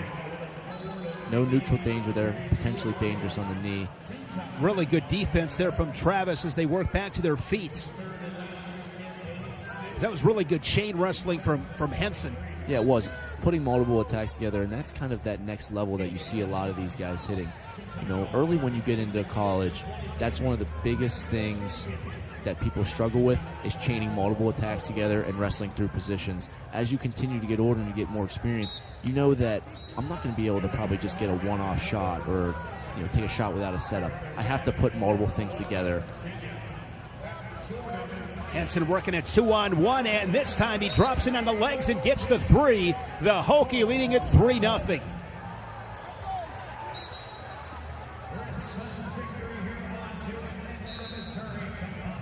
Mat number 2 with Composto and Edmond. That is bottom left. They are in sudden victory.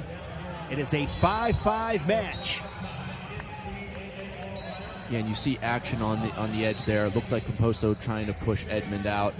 Edmond did a good job of wrestling back into the circle. That's why there's no stall call there.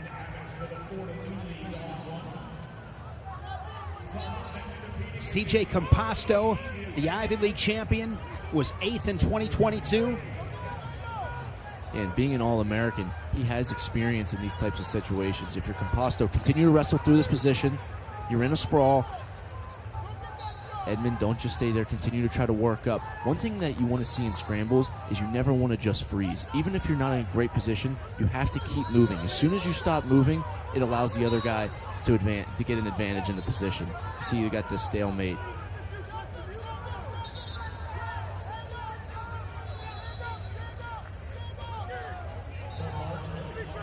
On mat number 4, Moshe Schwartz of Oklahoma, Sergio Lemley, Michigan.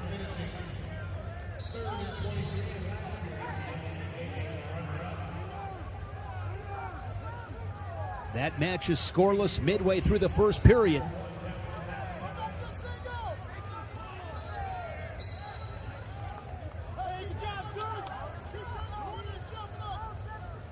On mat number 7, the number 2 seed, Bo Bartlett of Penn State. Fell to Mendez in the national final in Kansas City. Multiple-time All-American for the Nittany Lions.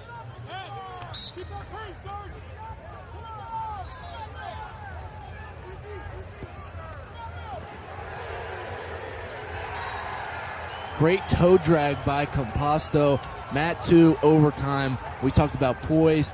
He got taken down first early, almost got scored again quick, continues to stay patient, got his takedown, got himself back into the mat, take it to OT, get that final takedown, move on to the second round. The Quaker gets the win in sudden victory. On mat number 1, upper left, Jaden Abbas was an All-American in 2021 in St. Louis. He was 7th. And Jaden Abbas, one of those guys, don't let that 17 seed fool you, because this guy is tricky, he's slick. He's got some of the best low singles in the country, and when he gets his rhythm going, it's really hard to stop. He wrestles through positions extremely well. He doesn't mind scrambling, and you know, there's something to be said for someone that's been in this tournament and placed before. That experience is super important, and a guy like Jaden Abbas, man, he's got the experience, he's got the skill, he's just got to put it all together. Abbas was round of 12 last season. Trey McDaniel of the Army, the EIWA champion. On mat number 5, it is the number 1 seed, Brock Hardy of Nebraska, 2-time All-American, Big Ten champion. He was 3rd last year. Noah Singleton, the Pac-12 champion, his second match of the day. He beat Fretza of Columbia to begin the tournament. And that is a final score. Brock Hardy, your winner on mat number 5. And big for the Cornhuskers to get bonus points from their number 1 seed. Yeah, Nebraska's a team that really has high expectations of winning a trophy this weekend. Those bonus points, man, it may only seem like 1 point, but they add up really quickly. You got to get it, right, Trent? I mean, if you're up by 7, you got to find a way to get it done. And when you're up by 7, maybe short time, 10 seconds, it's low risk, high reward. Take a shot, go for it. You want to see your guys continuing to try to score points, especially late in a match. If you're up, go get another one. And that's, you see some guys really put the teams on their backs by getting those major decisions, maybe getting a takedown to the back for a tech fall or a pin. You saw Cale Happel do that earlier. Those bonus points are huge.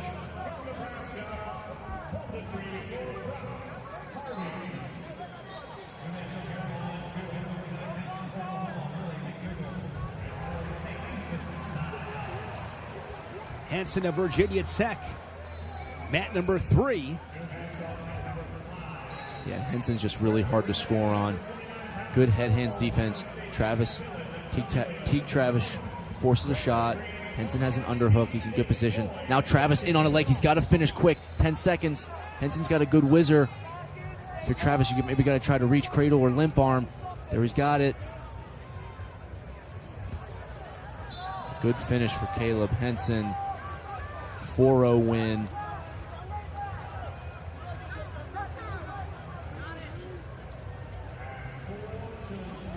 Another really good match on mat 6 to keep in mind. Chappell up 4-3 on All-American Latona. Latona creating a scramble, trying to get a takedown. 40 seconds left. Got to continue his position. Now Chappell in a sprawl, trying to find those hands. If he can lift up on the elbow. Stalemate there. Now if you're Latona, 30 seconds left. I've got to go score. What's my go-to attack? I can't spend any time not trying to move forward or be aggressive. I've got to go, and I got to go right now. Snap, fake, create some action. To Chappell, get back in there. You see Chappell, man, great wrestling by Chappell. I talked about Latona going to get the winning takedown. Chappell going to get a takedown when you're only up by 1 is huge. Latona continues to wrestle. He still needs one. Chappell, you can't quit quite yet. Front 8 headlock. seconds. I love what Chappell did there to go seal this match. You're up by 1. Don't just play the edge and let the guy come to you. Go put the match away and get that winning takedown. Big win for the number 21 seed at 141. Mat number 5, Dylan D'Amelio, an All-American 2 years ago for the Buckeyes. He's on mat number 5.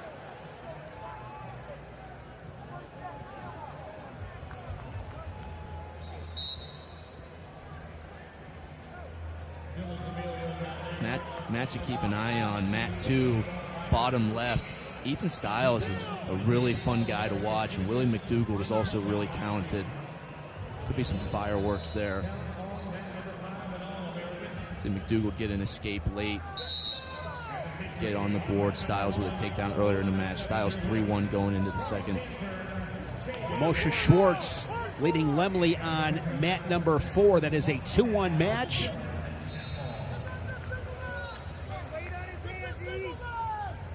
.50 left, second period. They're on the bottom, mat 4.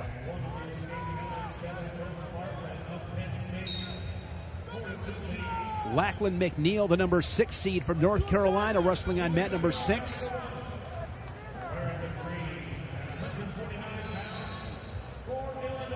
McNeil, a 2-time All-American.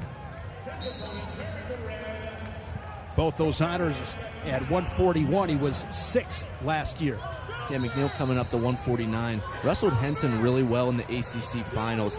He's someone that hand fights really well, and he's got a great wrestling IQ. He's been around really high wrestling his entire life, and you see that in some of the situations. Edge of the mat wrestling, certain time situations. He always seems to be making the right position or the right decision and putting himself in the positions to win big matches. Bo Bartlett of Penn State, one on mat number 7. Back-to-back Nittany Lions upcoming as the number 1 seed, the Big Ten champion, true freshman Luke Lillidahl. Lillidahl coming up on mat 7, upper right.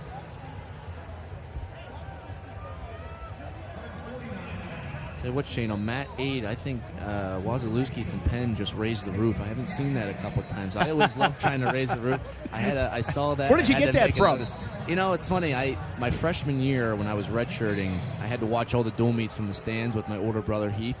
And we were talking to one day, why does nobody raise the roof anymore? And I said, I promise you, if I get in the lineup next year, first time I win in here, I'm going to raise the roof in Reynolds Coliseum. It started to catch on, and that was kind of the thing moving forward. That is awesome. If you could go back and do it again, an NIL deal with a roofing company, raise the roof. I probably should have marketed myself a little bit more. Yeah, you were always fun to watch. You and your brother both. You guys remind me a little bit of like Bo Bartlett, just having fun. I mean, smiling, letting it rip. You go out and compete. Could always tell that you guys just enjoyed yourselves out there.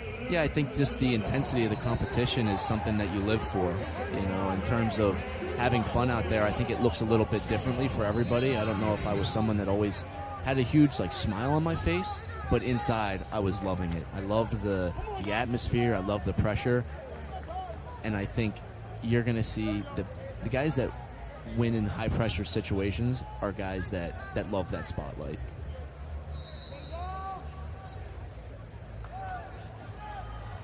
Lillidahl underway on mat 7, upper right. 4-time world finalist, a 2-time age-level world champion, and the Nittany Lions scores quickly.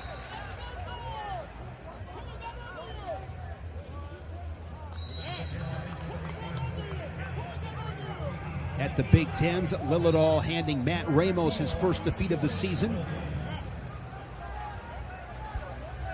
Cannon Webster, Big Ten finalist on mat number 1. All Big Ten affair with Miller and Webster, upper left. Yeah, Webster had a great tournament, beating Shane Van Ness at the Big Ten semis, looking to bring that momentum into the NCAA tournament. Scored that takedown in the final seconds. Mat number 4, 3-1 match, 140 remaining in the third period. Moshe Schwartz and Sergio Lemley. And Lemley looking for something big on mat 4. Good hard whizzer from the Sooner Schwartz. Yeah, if you're Lemley, you got to try to shelf that foot. You see him doing that. Shelf that foot. Now pick up at the knee. Don't worry about the foot. Pick up at the knee. See, Moshe's got really good flexibility. Lemley gets that leg in on the other side. They haven't awarded it yet. Schwartz is continuing this position. If you're Lemley, continue to try to get that leg shelf. That's your best opportunity here. See him trying to force that leg in, but Schwartz is so good at creating a scramble as he hips over. So close to a takedown. Lemley wrestling through the position. Go behind. Needs a mat return. Great sequence there, and there is the 3 awarded to Lemley, and he's got a lead 4-3. He's going back to that cement job. That's really tight. He's got to get it to his back. It's really tight. Sergio Lemley looking for a fall on 4. And he gets the slap of the mat. Lemley gets the fall for the Wolverines. And Lemley wanted that position a little bit ago. Continued wrestling, almost had a takedown. Schwartz wrestled through, went for attack of his own. Lemley re-attack, got back to that cement job for the pin.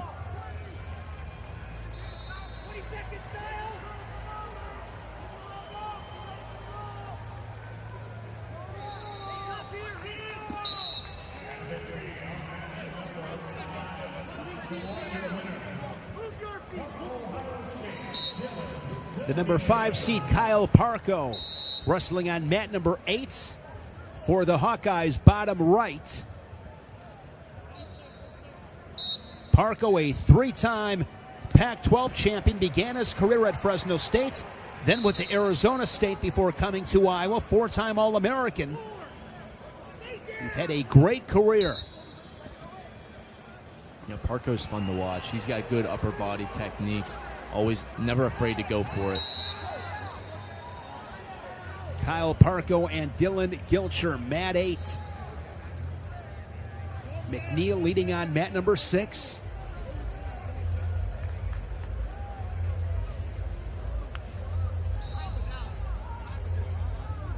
Coming up on mat number 5, 2-time Big Ten champion Ridge Lovett.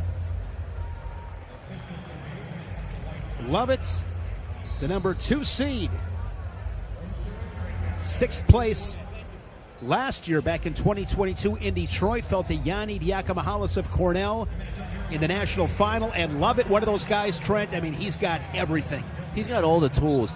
You know, not just neutral, but on bottom he's good. On top, he's probably even better. And for Ridge Lovett, what you want to see him do is continue to be consistent. He's wrestled so well. He had a great Big Ten tournament.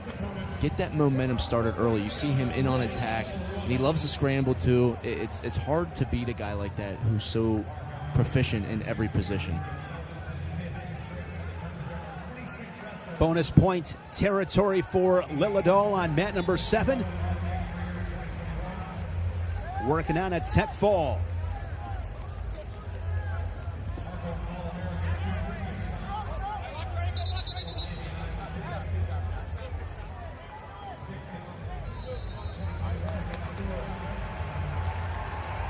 Cannon Webster leading on mat number 1, and Lilladol does get the tech fall, the number 1 seed at 125 pounds. How big is that, Trent? I mean, he's a true freshman, never been here before, the number 1 seed. You come out and get a tech fall, didn't show any nerves. It really helps you feel comfortable with the tournament. You know, Luke Lilladol has been wrestling all over the world. He's not new to the big stage, but it is a different atmosphere. And being in your first NCAA tournament, if you can come out and score those points and get tech fall, it really helps you settle in.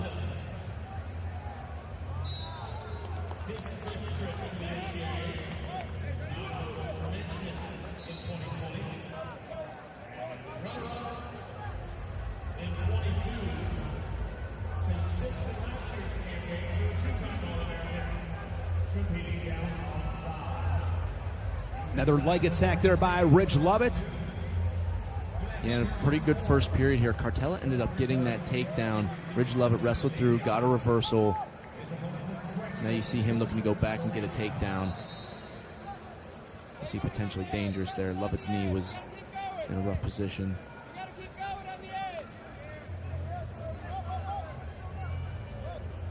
Lovett did get that takedown. Lovett's up 5-4, 50 seconds left in the first period. Cartella doing a good job of fighting here early.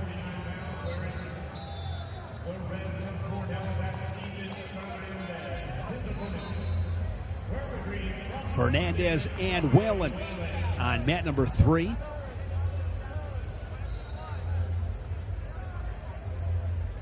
It's a rematch from the Ivy League Championship. Fernandez coming out with the win.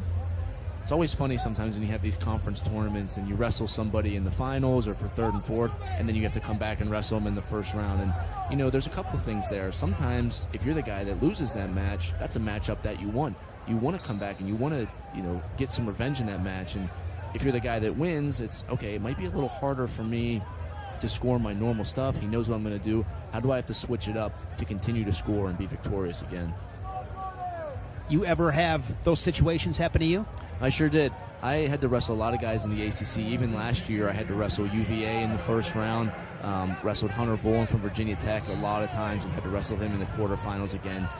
And I think at the national tournament, everything elevates a little bit. How you wrestle all season, yes, you want to bring that into the national tournament, but here, everything elevates. Your focus has to elevate. Your intensity has to elevate. You have to wrestle just a little bit harder in each position. So I always like to think, when I'm going to NCAAs, I can't be okay with just wrestling how I did all year. I have to be ready to elevate that game a little bit in all facets. Did you do anything, Trent, mentally, specifically mentally in your preparation as the season progressed to the big stage? Well, I think the biggest thing is just continuing to challenge yourself. When you're in practice, you have to put yourselves in really uncomfortable positions because you're going to feel it at the national tournament. You see on mat 5, look at with this. the turn. Cartella's got Ridge Lovett on his back. Mat number 5 across the top. We talked about training. Wow. A guy like Cartella, you don't just train to get, you train for these moments. You train to wrestle Ridge Lovett in the first round. He's doing a great job wrestling. Ridge Lovett's going to continue some crazy action here. No question, the wildest match up to this point.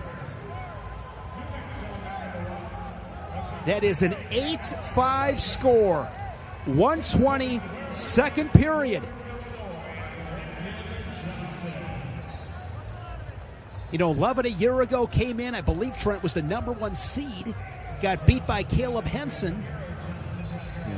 And they're looking at an official review here. I'm not exactly sure yet, but this could be really big for Ridge Lovett. Sometimes when you're in a position like this and you just get turned, sometimes a break can be really helpful. Refocus. You've got some of the best coaches in the country, and Brian Snyder and Mark Manning, and their job right now, calm you down a little bit. Let your heart rate come down. You've got a ton of time. It's only the second period. You've got a ton of time to get yourself back in this match. Just refocus and go focus on the next point. And a guy like Ridge, this guy can put up points in a hurry. But no doubt about it, a 31 seed leading the #2 seed in the second period.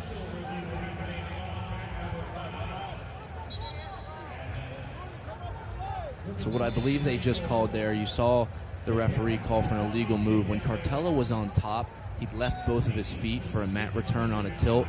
You can't leave both of your feet and take out the other guy's legs. With a cutback? With a cutback. So a legal cutback on Cartella. Lovett gets a point, and that can help a little bit. 8-6, listen, there's a ton of time in here. I love the way Cartella is competing, and if you're Ridge Lovett, like I said, go focus on getting that next point. Yeah, on bottom, an escape makes it a 1-point match, but Cartella, no question, as this match has progressed, if he didn't believe it coming in, I'm sure he's believing it now. Yeah, and sometimes all it takes is to get a takedown or a turn to get your confidence. Like, okay, I can compete with this guy. I can go win this match. And now with, 115, these next 3 minutes or so, it's going to be really important. Cartella doing a really nice job in the top position. He has brought the riding time under a minute. This has been a crazy match with these two on mat number 5.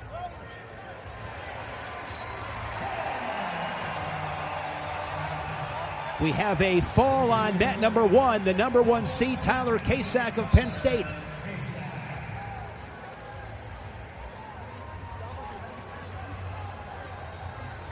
Now Cartella's still technically on top. Ridge Lovett ends up getting that takedown. Now he's looking for a turn. He's got his legs in. This is where he's dangerous. He's going to try to be under that chin. Work to turn Cartella. Short time inside of 20 seconds, Trent. 8-8 match. Lovett, of course, here you want to finish this period on top. Yeah, Lovett did a good job, like we talked about, refocusing, not panicking. It took him a little bit to get the reversal, but he continued to wrestle, got himself tied up, 8-8. Now, Cartella's choice going into the third period.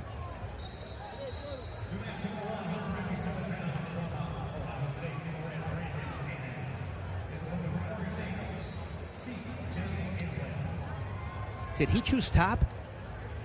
I thought they held up the green hand for choice for Cartella. At any rate, Lovett going on bottom, 8-8 match. And riding time, 5 seconds in favor of Lovett.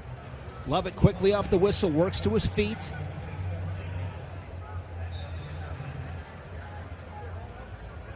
I think Cartella might have chose top there. He got a turn earlier. He may be thinking, if I can get some riding time, if I can get him flattened down, maybe get back to that turn, that might be his best path to victory.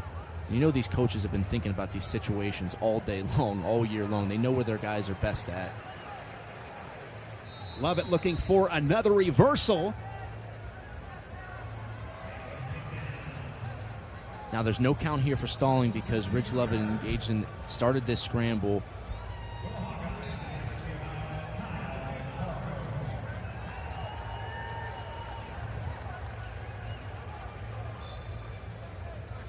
The riding time at 47 seconds for Cartella.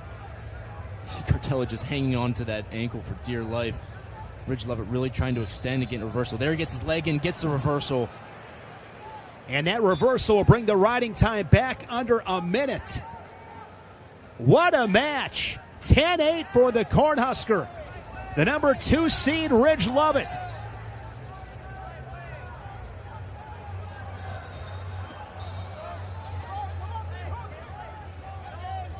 And you said it before, Trent, it's about surviving and advancing. It is. We've seen that with a couple of top seeds, maybe closer matches that they won, but they continue to just focus on wrestling through the positions and the ultimate goal, which is winning the match.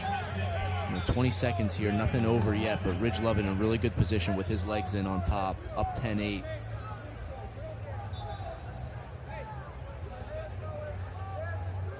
It wasn't easy, but Ridge Lovett is going to get out of here with the W. 10-8 for the Cornhusker. Lovett over Cartella.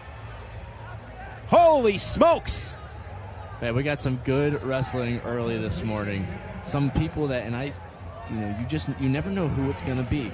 Who is going to be the guy to really step up and throw their name in the ring? And a guy like Cartella, yes, you lose that match, but now your mind has to go to, all right, I just competed with one of the best guys in the country, pound for pound. I can beat guys in the backside. I can put these matches together, and I can go accomplish my goal of being an All-American.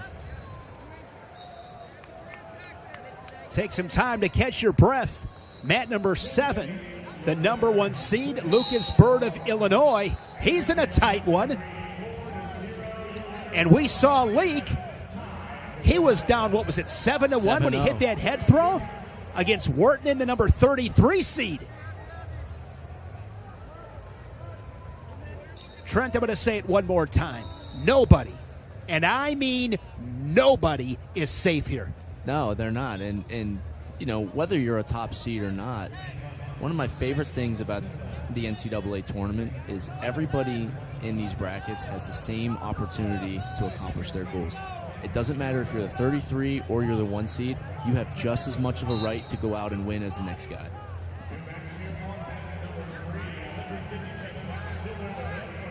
Lucas Bird really tough in that top position, gritty. Good with the mat returns. Doesn't score a ton of points. Pinned Drake Ayala of Iowa to win his first Big Ten title. Couple-time All-American. Out last season with an injury.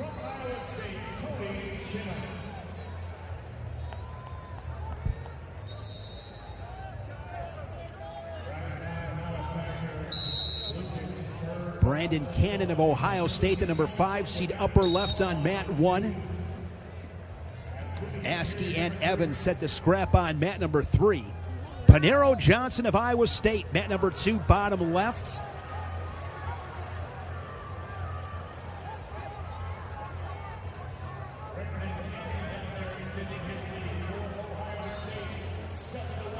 Johnson leading Geoffrey.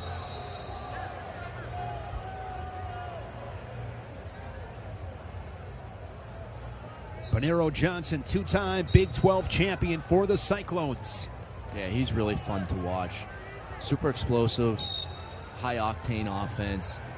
Won a Big 12 title a couple weeks ago with a huge win.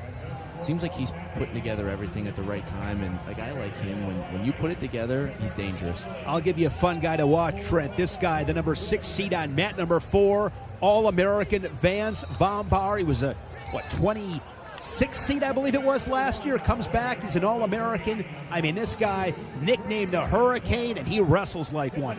He will wrestle from the start of the whistle Yes, he to does. the last second of the third period. And you love watching guys like that aren't afraid to go get themselves tired. He does his best when he takes guys to deep waters, and that's what he's going to try to do here in his opening round match. Colorado native wrestling Grayson Clark. Clark, a 4-time Wisconsin state champion. Vombar, a Big Ten finalist. He was pinned by Brock Hardy in that Big Ten final.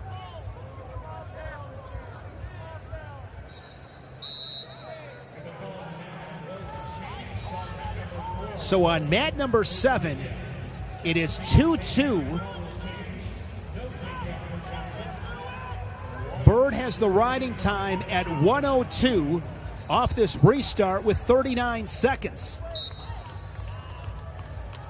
Another high seed in a big-time battle. Hey, you see Lee go for a reversal there. Your mind has to stick to, I need to get an escape. Don't worry about trying to go for a reversal, because that oftentimes extends position and gives the top guy an easier chance to get a breakdown. As you see here, if you're Leak, you really just got to get your one. You know that you're probably giving up riding time. We'll try to get a fresh start here. Bird did just get hit for stalling, so this is going to set up the scene for a busy 17 seconds. If you're Leak, get to your feet. Don't worry about getting a reversal. Try to get your escape. And if you get to your feet, make Bird mat return you or put him at risk of getting hit for stalling. Bird's got the riding time locked up.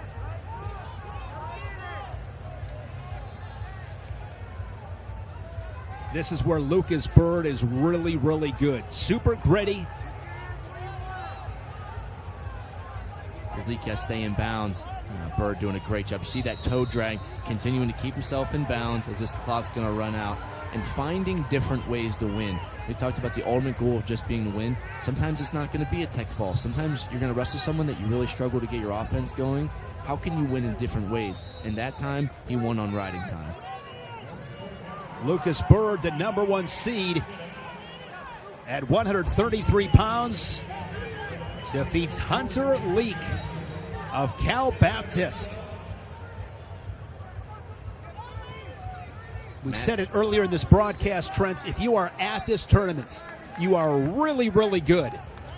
And Hunter Leak, the 32 seed, phenomenal wrestler. Yeah, very good. And, like I said, sometimes you may see these seeds, 33, 32, wrestling the 1. Well, that guy doesn't have a chance. They absolutely do.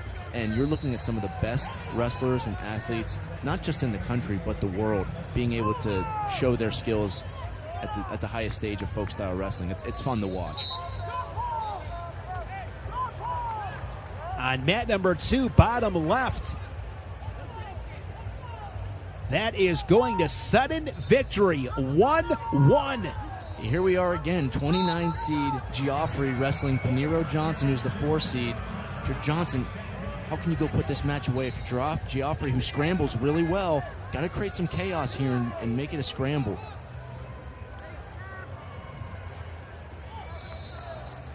There have been some spectacular, exciting matches here in this first round. Paniro Johnson, he's behind the Cavalier, looking to return Geoffrey and get the win.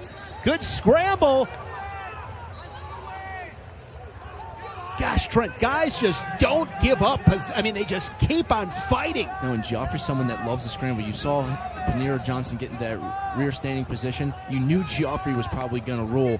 And now, probably a stalemate position. Johnson really has those legs locked up. A great job by Geoffrey of giving himself some more time to wrestle. Absolutely. Geoffrey looked like he was dead to rights.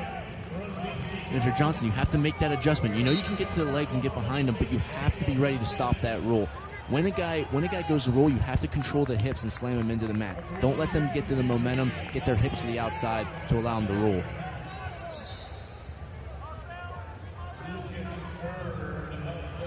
Vombar, a 1-0 lead on Clark, mat number 4.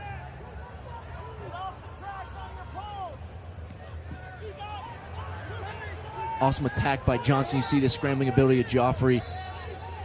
This is a hard position. You got to be able to get height here. See Johnson continuing trying to scoop both legs, but Geoffrey has that crotch lock.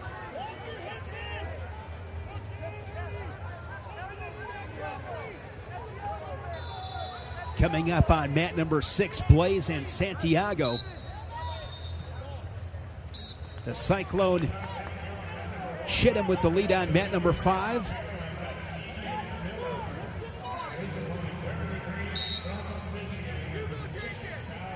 Ethan Miller and Chase Saldate upper left on mat 1. Saldate his first year in Ann Arbor, coming from Michigan State.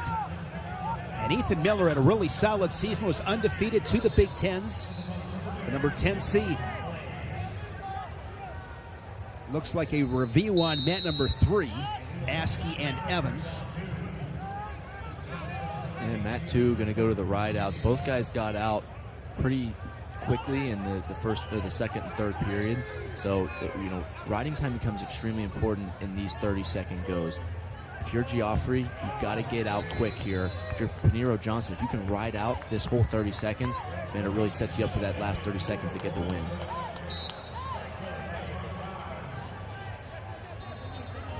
Geoffrey getting to his feet, trying to cut out. He gets his one. That quick escape, Trent, 6 seconds of riding time for Johnson. Yeah, so if you're Johnson, you probably really got to try to get a takedown here. Just as I say that, Geoffrey in on the legs. Kick out, takedown, Geoffrey. Huge takedown with only 9 seconds to go up 5-2. And this is not set in victory. They will wrestle these 2 30-second periods in their entirety. And it started with the quick escape. The quick escape by Geoffrey. Johnson knew that he probably had to go get a takedown because he doesn't have much time to get out in the third. Geoffrey gets a takedown, puts himself up 5-2. This is a big 9 seconds. You don't want to give Johnson a free point here. Because Johnson will have choice, and he will definitely take neutral. You got to take neutral if you're Johnson because you need you would need every a second takedown. too. Yes, you need a takedown whether you get an escape or not. You take neutral, you try to tie it up to continue this match. There you see indicates coaches telling him to go neutral, and Johnson is a guy that can get a takedown here.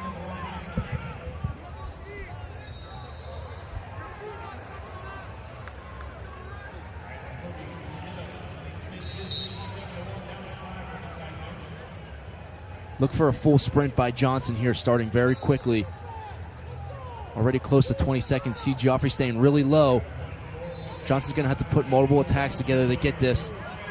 Geoffrey doing a good job with that collar tie, slowing him down. Notice his head position really good. Johnson gets him front head. Go behind. Geoffrey spins out. Nothing there. Great job to stay square against the Cyclone. Inside of 5 seconds, the number 29 seed, Jack Geoffrey of Virginia, knocks off the 2-time Big 12 champion, the 4-seed Paniro Johnson. Welcome to March Madness. Huge upset, big win for UVA.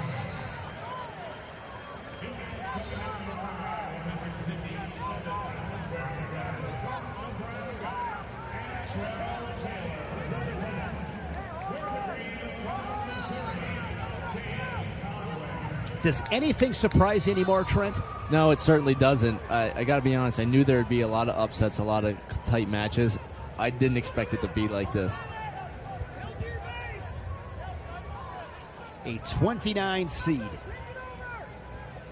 And I believe Geoffrey will get Dylan D'Amelio of Ohio State. D'Amelio was wrestling Coy Biskins of NC State. Good matchup to keep your eye on. Top right corner, Matt 7, Caleb Fish, and Logan Rosinski. Rosinski's a really talented freshman for Lehigh. He's been having a great year. He's really hard to score on. Going into the third period, Fish is up 1-0, but he's really good on top. See if he can ride out, get this riding time. If you're Rosinski, obviously you want to get your escape quick and tie this up at 1-1. Coming up on mat number 2, bottom left, Shane Van Ness of Penn State. An All-American in 2023 when he took third, wrestling Gabe Willishell of Wyoming. Tight match on mat number 4. That is a 1-point lead for Vance Vombar. And And that is going to be the final score, 1-0 Von Bar over Clark. Yeah, really gritty, and Von Bar's, we called him gritty earlier, finding good ways to win. Like I said, it doesn't always have to be a ton of takedowns, but if you can get out on bottom and you can ride really hard, you put yourself in contention to win a lot of matches. Antrell Taylor, an All-American last year at 165. He's wrestling on mat number 5, now down to 157. The Cornhusker with the first period lead.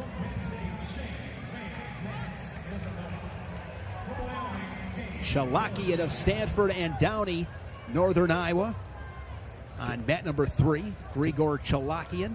It could be a fun matchup. Chalakian loves to go big with headlocks. He's got some great high flyers. Downey's just been really solid, hard to score on. Could be a fun matchup on mat 3. Coming up on mat number 4, the number 4 seed, Rafael Hippolito, the ACC champion, and James Harrington of Harvard. They're coming up on mat number 4. Yeah, you see Hippolito with the blonde bleached hair. Pretty fun look out of him. He looked awesome at ACC. I was hoping you showed up with that today. Man, I don't know if I quite have that in me anymore. But Hippolito, wrestling his best right now. Beat Ed Scott in the ACC finals. Pretty dominant win. Got the 4 seed. Really in a good position in the bracket. He's going to look to get his momentum. He's great upper body. Hippolito, he kind of does a little bit of a boxer-type stance. He's got a lot of motion on his feet. Jiu-jitsu background. Yes, very dangerous, and he'll scramble and he'll hit big moves. He's very fun to watch.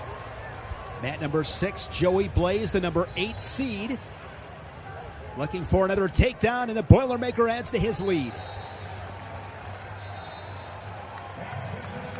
Swisher looking for a fall on mat 8, bottom right, and he's got it. The number 14 seed, Jude Swisher, gets a cradle on Kobe Siebrecht and gets the fall. Nittany Lion Van Ness leading it on mat number 2, bottom left. On mat number 1, Miller with the lead, upper left. Fish with a tally on the board, the Cowboy leading it on mat number 7. You're seeing a lot of these veteran guys being able to ride the third period. You're seeing some 2-0 wins, and that's just the importance of being able to get out, but also ride. And, you know, you see a 2-0 win, maybe not the most exciting thing in the world, but it gets the job done. And in the most critical points of this tournament, maybe it's the quarterfinals or the blood round, you will absolutely have to win a match like that. So it's good to get that feel early in a match, or early in the tournament. And Caleb Fish, a guy like Von Bar that we just saw, are both doing a good job of that. Mitchell Messenbrink, 2-time Big Ten champion, on mat number 8. And Chase Dante has turned the tides on mat number 1, Trent. Yeah, he was down 7-3, just got a takedown and holding Miller on his back. He's going to get 4 back points. He'll be up 10-7 once he gets awarded, but he's going to try to keep him here as long as he can. There's a minute and 5 seconds left in the match. Miller's obviously going to be fighting really hard, but if you're Saldate, keep him here as long as you can. Has that bottom leg. He's looking for a fall, too. He's got that Turk. He wants to continue to get pressure towards Miller's shoulders and try to flatten him out.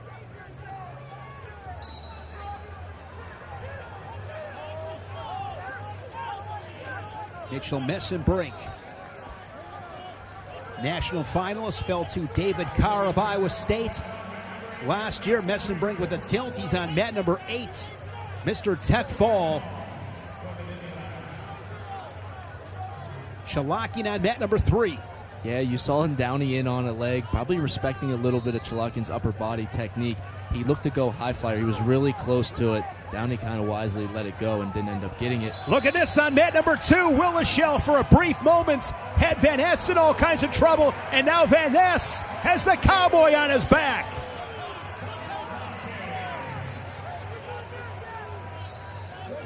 Chase Dante got the fall on mat number 1.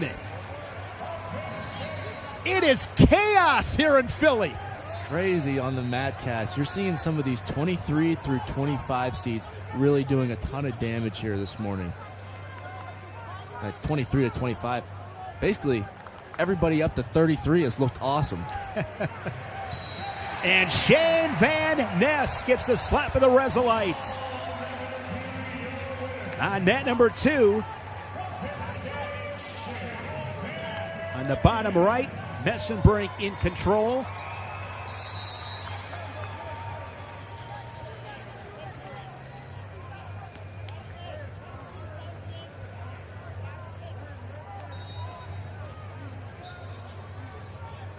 Vinny Zerbin and Blake Saito of Brown. That's on mat 7, upper right.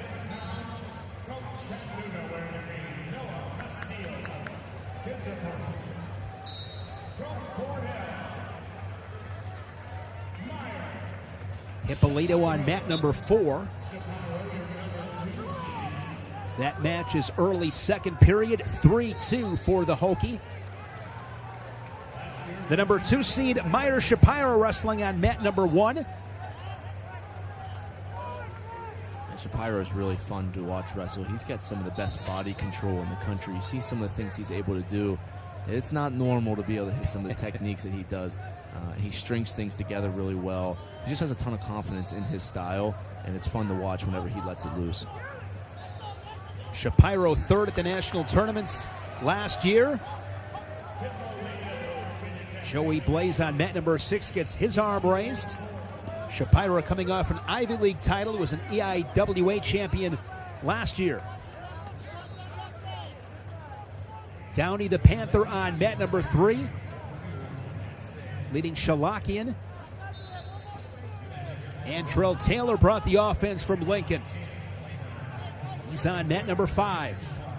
Zerbin, first period takedown. In a situation, of course, Trent, if you are Zerbin there on mat number 7, upper right, you get that takedown, 15 seconds left, you got to keep him down. You got to stay on top, and he did a good job of getting him flattened down, controlling that wrist, not giving Saito an opportunity to get an escape and close the gap. Tech fall for Mitchell Messenbrink on mat 8. Looking forward to this match. Here we go, Trent. Lovett and Teamer on mat number 6. Yeah, one of the more talked about storylines going into this weekend, Ja'Cory Teamer being the 18th seed, and not an easy match. Johnny Lovett has wrestled really well. Yes, he has. 30-5 on the season. And not just a great season, but you look back at some of his results at national tournaments, he always performs his best here. This is a fun match to watch, and the winner, congrats, you get Meyer Shapiro. So fun little bottom here side of the bracket at 157. Ja'Cory Teamer, a runner-up last March, fell to Levi Haynes. Haynes, of course, now up to 174. 4-time All-American, 4-time Pac-12 champion. All those accolades accomplished at Arizona State, his first season here in Iowa City. Suffered an injury back on November 23rd against Iowa State. He's missed a bunch of time and hasn't quite found his rhythm, but Ja'Cory Teamer, of course, I mean, you see that name, you respect the name. Super explosive, great double leg. But you talked about Johnny Lovett. He's a stud. Yeah, Lovett's a veteran too, and he's, like I said, he's wrestled really well at NCAA tournaments. He's been here plenty of times before. He has that experience, and Teamer does as well. But it always makes it a little bit harder when you're wrestling someone that's been here before and they know what the environment is like. Gallagher and Garvin sets a battle on mat number 8, bottom right. Garvin, the ACC champion. Garvin's looked great towards this end of the year. At ACCs, he wrestled really well. Nick Hamilton, who's really strong from UVA, Garvin opened it up late in the third period and got a takedown to put it away. But Garvin is really fun to watch. If you watch him wrestle, he will do some really unorthodox stuff. And he's got great attacks, and he's pretty high octane. Wrestled his best at the end of the season last year at the national tournament and was an All-American. He's going to look to try to repeat that again. I saw him back in November against Iowa. Got out to a quick lead against Michael Caliendo. Caliendo came back and won the match. And Gallagher is also someone that's a bit of a veteran of NCAA wrestling as well. He's going to look to try to slow things down a little bit. Garvin, who can wrestle from all positions and chain attacks together really well. Gallagher's going to try to slow it down. You see kind of a square stance, hand fight, stay in the center of the mat, and can make this match a dog fight.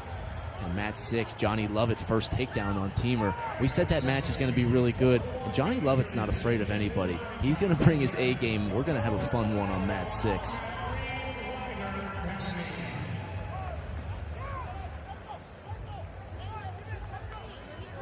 Mat 6, Lovett with the takedown. And now 25 seconds off this restart. If you're Teamer, you got to go get one here. Get some momentum going into the second period. Don't go down 3-0. Go get your escape. Close the gap to 3-1. Love it. Great job getting to a tight waist. Trying to ride this period out. Could be a big ride for Lovett.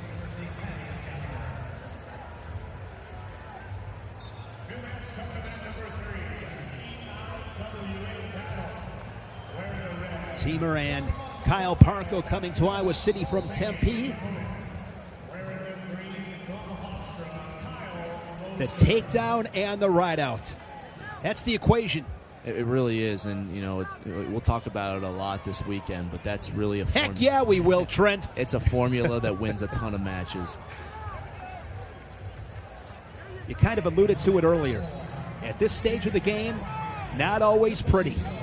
Sometimes it's just 5-gallon bucket of grit. Yeah, and winning in different ways, whether that's getting riding time, or maybe you're someone that will score a ton of points, or maybe you're going to get back points on top, or maybe, you know, being good at getting stall calls. Get a stall call on the edge.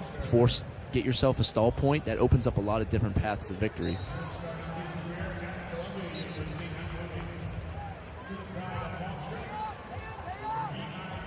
So Lovett gets the escape, and now a 4-0 lead for the Chippewa. Mat number 6, Lovett and Teamer.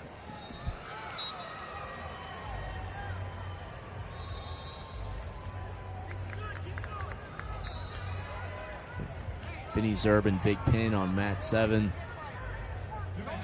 Big high fives. The coach is Troy Nickerson. He's done a great job at Northern Colorado. And you see Brock Mahler in the corner as well. I love that addition to the coaching staff. One of the great wrestling names of all time. It sure is. Mat number 4. That's the number 8 seed, 3-time All-American Cameron Amin, now at Oklahoma State. Those accolades accomplished at Michigan. Was round of 12 last March. Amin and Nick Hamilton of Virginia. That's Mat number 4. Shane Sparks, 4-time ACC champion and 5-time All-American Trent Hidley. So glad to have you with us here on Matcast on ESPN Plus. All 8 mats as Shapiro upper left on mat number 1 has a cradle. And this will either be, I believe, a fall or a tech fall. As the Turk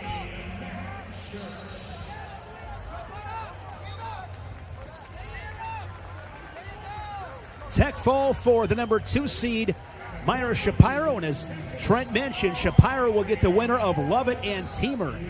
And Lovett just really wrestled this match. He's navigated it almost to perfection. He's wrestling really hard, and anytime Teamer looks to be in a position where he's going to score, Lovett's wrestling through the position longer than Teamer wants him to, and that's what's allowing him to have good defense. Mat number 7, upper right, Ramirez and Church. Yeah, excited to watch Ramirez this weekend. He's somebody that hasn't been able to find a podium, but one of the best guys in the country, and you know there's some extra motivation for him to finish out his career as an All-American. Coming off his 3rd conference title, this one Ivy League championship. First year the Ivies had a championship. The previous 2 for Ramirez, EIWA. Mike Gray's done a great job at Cornell. They were 2nd to Penn State last March.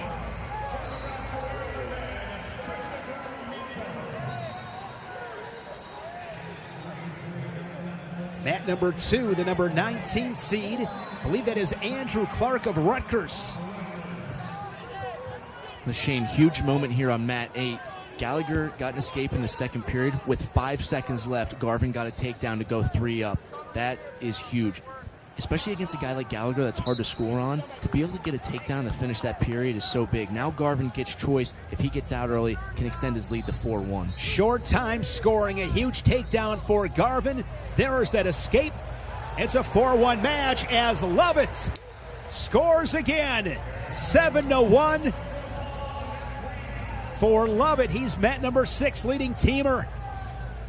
Tell you what, there was a lot of talk about possibility of Teamer Shapiro round 1, and Johnny Lovett said, hey, what about me? Just as I say that, Teamer trying to get himself back in this match in this Peterson position. He gets a reversal, but no back points. Still a lot of wrestling here left with 46. And a guy with, like, Ja'Cory Teamer, I don't care. Like I said earlier, always I don't care dangerous. if you're down by 14, you cannot let off the gas pedal.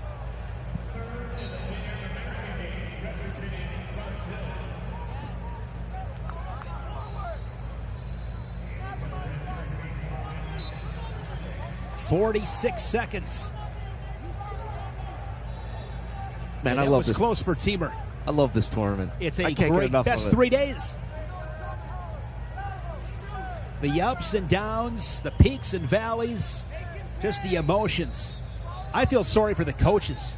It is. I tell you what, as a wrestler, you're exhausted. There's nobody more exhausted this weekend than the coaches.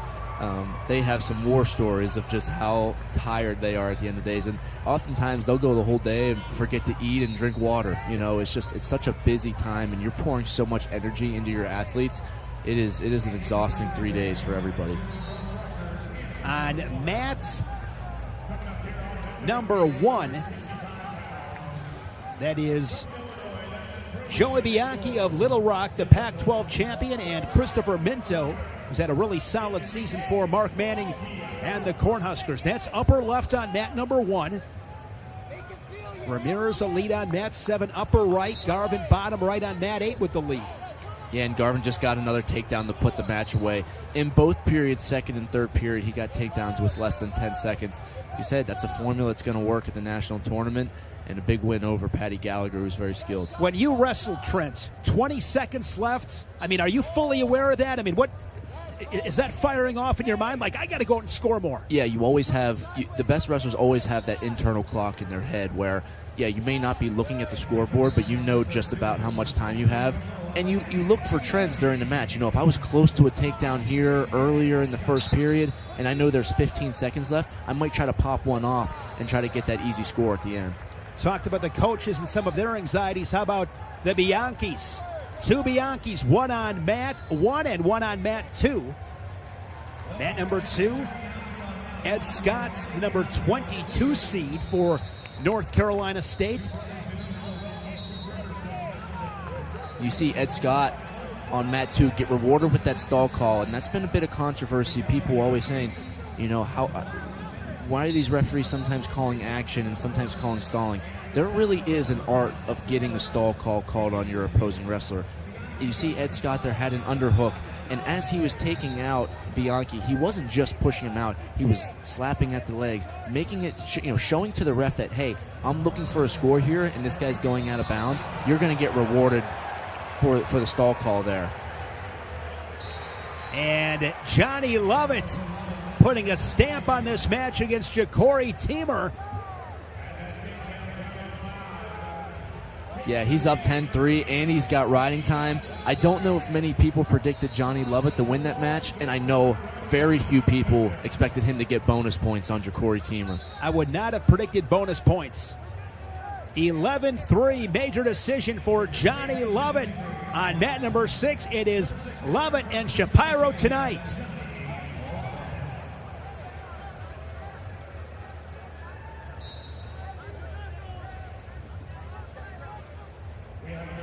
Joey and Maddie Bianchi, both Pac-12 champions. Ed Scott, 2-time ACC champion. He was an ACC runner-up this year. 5th in 2023, a couple times, round of 12 for Ed Scott. And Minto with the takedown and going to get some near fall on mat number 1, upper left. And the Bianchis have just been really critical in the success of Little Rock. You talk about programs that have made a huge impact, and what Neil Arisman has done at Little Rock is really outstanding. The Bianchis from Two Rivers, Wisconsin. They have a sister that's really good high school wrestler as well. I believe she's a state champion. Tell you what, there's nothing tougher than a little sister in a wrestling family. My younger sister, Lydia, toughest one in the family. You don't want to mess with them. They have a brother, Joey, who's coaching at Appalachian State. He wrestled, going off of memory here, at North Dakota State and then transferred, I believe, to Little Rock. I think he might be Little Rock's first national qualifier, their older brother. I think you're correct on that. See some kind of chaos on mat 3. Enrique Mungaya had Braden Schools on his back. Schools did a good job of wrestling off of it. You see that stall call indication there by the referee. This can sometimes be confusing. What happened there, Mungaya was on top. He dropped down to the leg, and the ref counted for the 5 stall calls, and you see him hold that. They're going to continue the action, and Mungaya is still going to get hit for stalling, but with Schools having an opportunity to continue the position, he's going to let it play out. And the other thing that's missed during that, and this goes back to last year with Fix and Ragusin, the riding time. When the referee holds up that stall call and holds it with his other hand, the riding time stops. So yes, you're still on top, but the riding time clock stops at that moment until the ref awards the stall call. And you bring up a good point, because they allow the action to go because they're believing Scholes is going to score. He's got an opportunity to score. Right. You don't want to punish the bottom guy for having that opportunity to score. Whereas on the other side, you know, if the guy drops down and there's nowhere to go, then they're going to stop that right away and give the stall call. Yeah, the intricacies of the hand signals and those stalling situations. Good breakdown. Sparks and Snipes, mat 8. Bottom right. Ramirez upper right on mat 7. Good match on mat number 5. A review on mat number 5. On mat number 4, Cameron Amin of Oklahoma State with a 1-0 win. I mean, Cam Amin wins a lot of really close matches. Another third period ride out to win that match. 2-0 with the riding time. Amin just as solid as they come. He's had a really good career. Scott and Bianchi, that is 1-1. Yeah, and you see Bianchi in on a shot. He's coming up to his feet. Got to be careful here. Don't want this to be called potentially dangerous. But Scott, you also want to kind of hang on for dear life there as you get to potentially dangerous. Now, if you're Bianchi, you got to that leg again. You got to get back, but you got to be ready to finish quicker so that you don't let Ed Scott get to a good defensive position. Minto with the lead on mat number 1.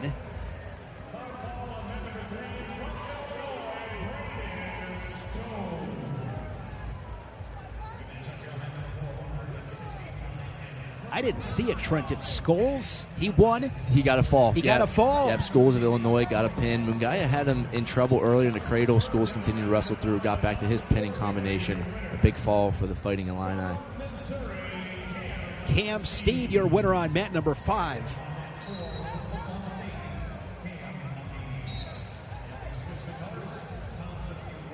On mat 2 with Ed Scott and Bianchi, going into the third period, you see 1-1. Ed Scott was awarded a stall point earlier in the first period with two stall calls with the push out. So that kind of opens up a new path to victory. I talked about path of victory. Sometimes you have to, if you can't get a takedown, it's either got to be through riding time or maybe you can force some stall calls and get points that way. Ed Scott puts himself up 2-1. Now there's still a lot of time left, but Bianchi's got to go get a takedown.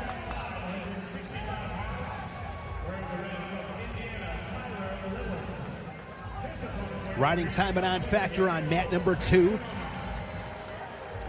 see that Bianchi got back to that same shot and was able to double off. He's really close to a takedown. Nothing Chest yet. wrap. Great defense there from Ed Scott with that chest wrap. He gets back to his feet. Now, it did get lost in that, but Ed Scott did get called for stalling. So now Ed Scott has a stall call on him. He's going to have to continue, and there's a lot of wrestling with 1 minute and 20 seconds left. He can't just play the edge because he'll get hit for stalling again.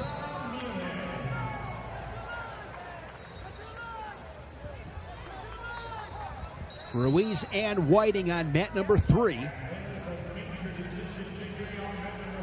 Major decision for Nebraska's Christopher Minto, the number 12 seed on mat number 1.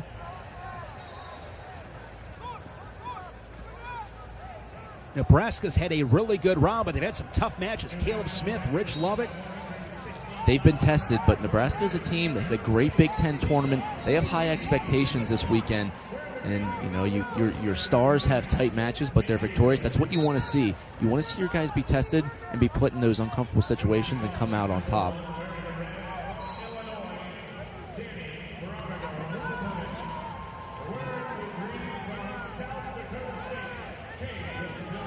Mat number 1, Danny Bronigal and Cade DeVos. Bronigal coming off a third-place finish at the Big Ten tournaments.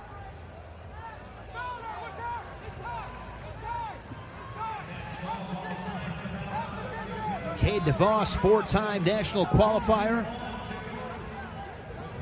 He was 5th last year, an All-American.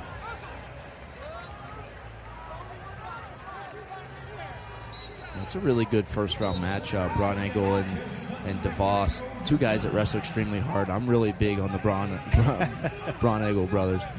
Scott and Bianchi, sudden victory.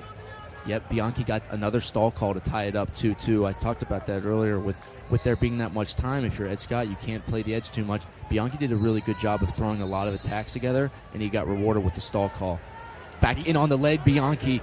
He's got to get that leg shelf. Ed Scott did a good job in this position earlier defensively. Bianchi did a great job. Doubled that off. Don't let Scott continue to get his hips up. Takedown, Bianchi, OT. In sudden victory, Matty Bianchi, the number 11 seed, 5-2 over Ed Scott.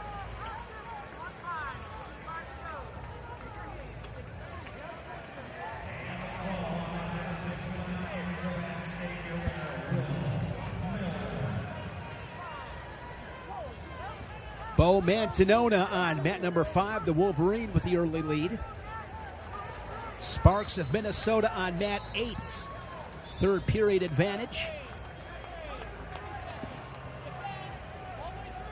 Yeah, somebody asked me this week, after the Bronigals took third, both of them took third at the Big Tens, and they've been around a while, and somebody asked me, what do you think about the Bronigals? I said, I'll tell you one thing. If I ran a bar, they're the first 2 phone calls I'm making.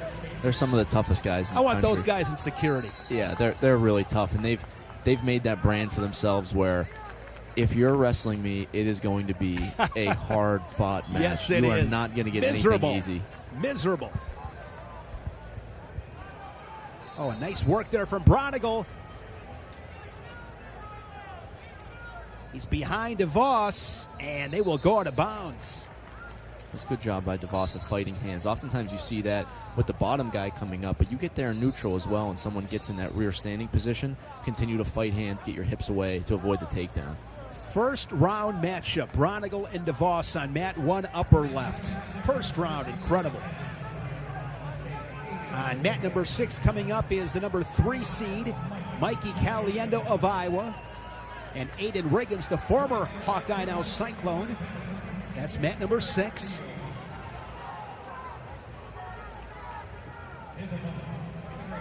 On mat number 2, Terrell Barraclaw, Utah Valley. He's the number 4 seed. Bottom left, he came from Penn State. Adam Hall, first-year head coach at Utah Valley. Yeah, perfect pair there.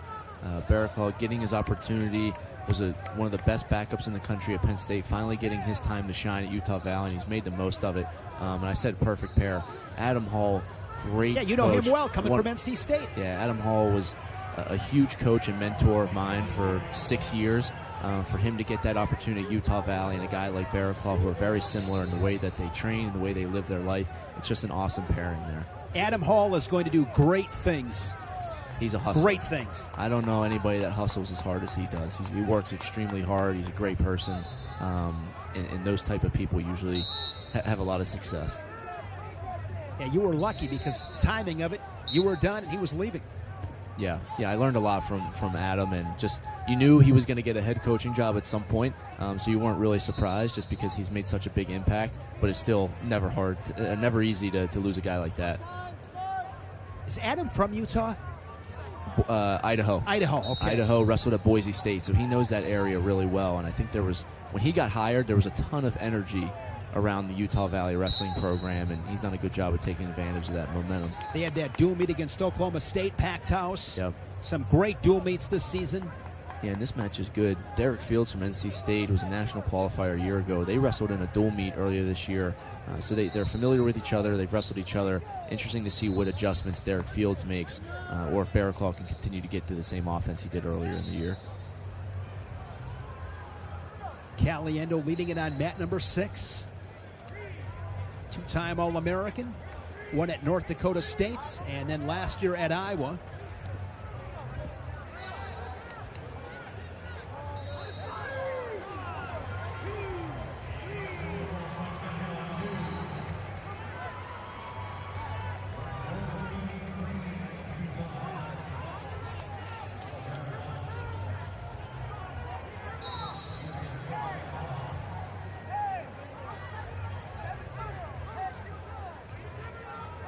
We'll be back at it 7 Eastern this evening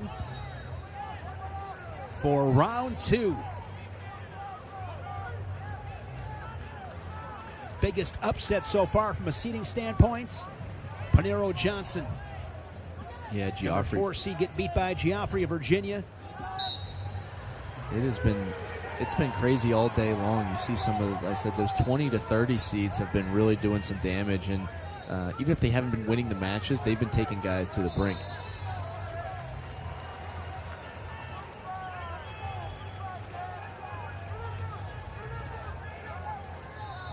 Simon Ruiz, the Ivy League champion for Cornell, wrestling on mat number 3. Clayton Whiting, his first year in Minnesota, came from Missouri, from O'Connell Falls, Wisconsin.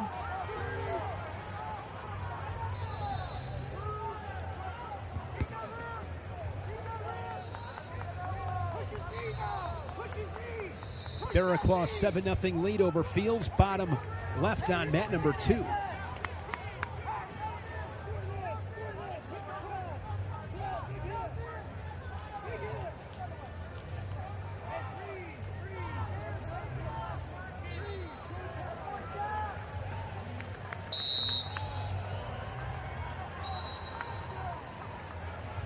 A lot of points on mat number 4. That is a final score, 13-8 for the number 19 seed at 165 pounds. Jack Thompson for the Panthers of Northern Iowa.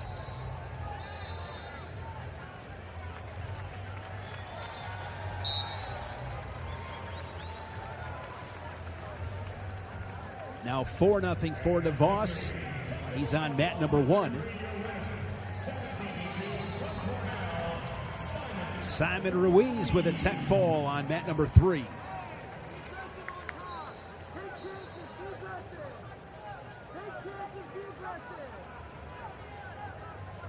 Bo Mantanona, third at the Big Tens. Redshirt freshman, California native.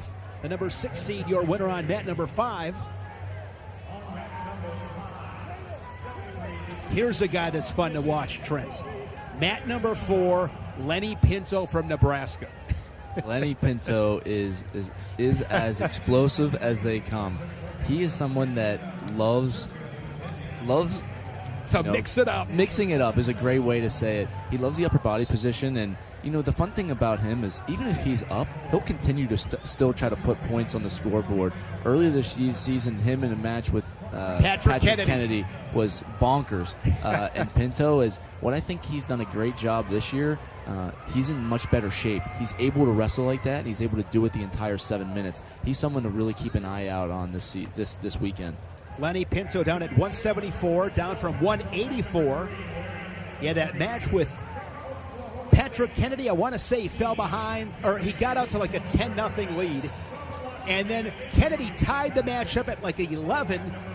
And then maybe 20 seconds left in the match, Pinto with a takedown put Kennedy on his back, won it 18-11. Yeah, one of the craziest matches of the year. It sure was, and with him coming down from 184, it's a different perspective, right? Different weight classes, a little bit of a different style, and with being as strong and as explosive as he is, it's going to just continue to work at 174 as opposed to 184 guys who are a little bit stronger. He's just finding a lot of success in his positions. Mat number 5, Harchla and Wallach across the top there on mat number 5.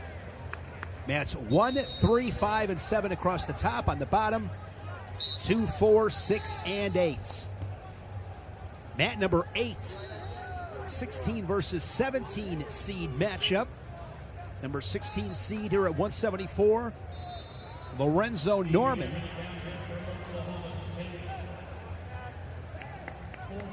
That was a great re-attack by Norman. Deciante did a great job getting to an attack, and Norman got off it and fine legs. I've wrestled with Lorenzo Norman. I took a trip out to Stanford a couple weeks ago, and wrestling him is a really hard thing to do. He moves better than a lot of people, and one thing that I also wrestled a lot with Ed Ruth back in the day, a couple years ago. That's probably about as close as a comparison as I can make, which is big words for Lorenzo Norman and big shoes to fill. But the way that he's able to flow and create angles in his positions with his leg attacks it's hard to teach, right? He just has that it factor about him. He's a guy, 16 seed. Wouldn't surprise me in the least. I almost expected, Trent, quite frankly, for him to be on the podium. Yeah, and it won't be an easy run. He'll have to do it on the backside most likely. He has all the talent, and he's a guy that, he's looking at this bracket and he wants a matchup with Keegan O'Toole, right? That's the guy that he wants to chase and try to train for. And, you put yourself in a position where you win this match and you get that opportunity. But he's got all the talent. He's extremely talented. He's got the skills. He stumbled a little bit at ACCs, had a couple of tough losses. But as I said before, sometimes that's a good thing, can give you a little bit of motivation as you get ready for this tournament. Sergio Deciante of Chattanooga. SoCon champ for Kyle Rochelle. Done a really nice job there at Chattanooga, former Wisconsin Badger. Yeah, he had a great tournament earlier at the Southern Scuffle, beating Gavin Sachs in the finals. I was really impressed with the way he wrestled at that tournament. So he also has, the skills. He's been in tournaments, he's won them before, and that means a lot going into NCAAs.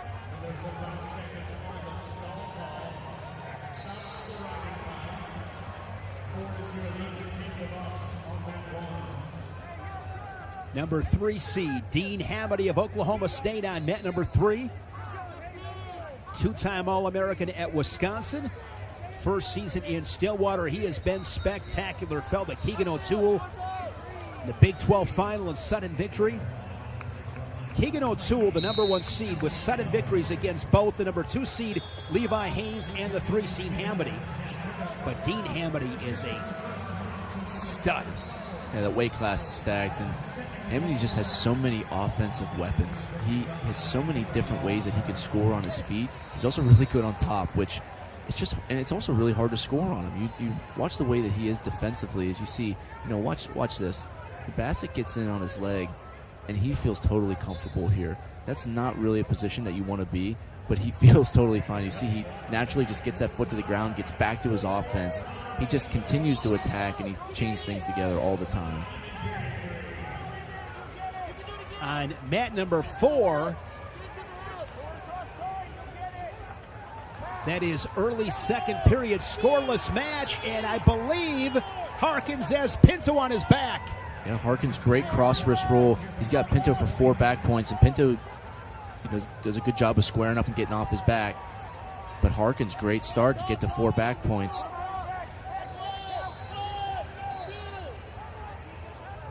Keegan O'Toole, the number 1 seed on mat number 6. O'Toole, 4-time All-American, 2-time national champion.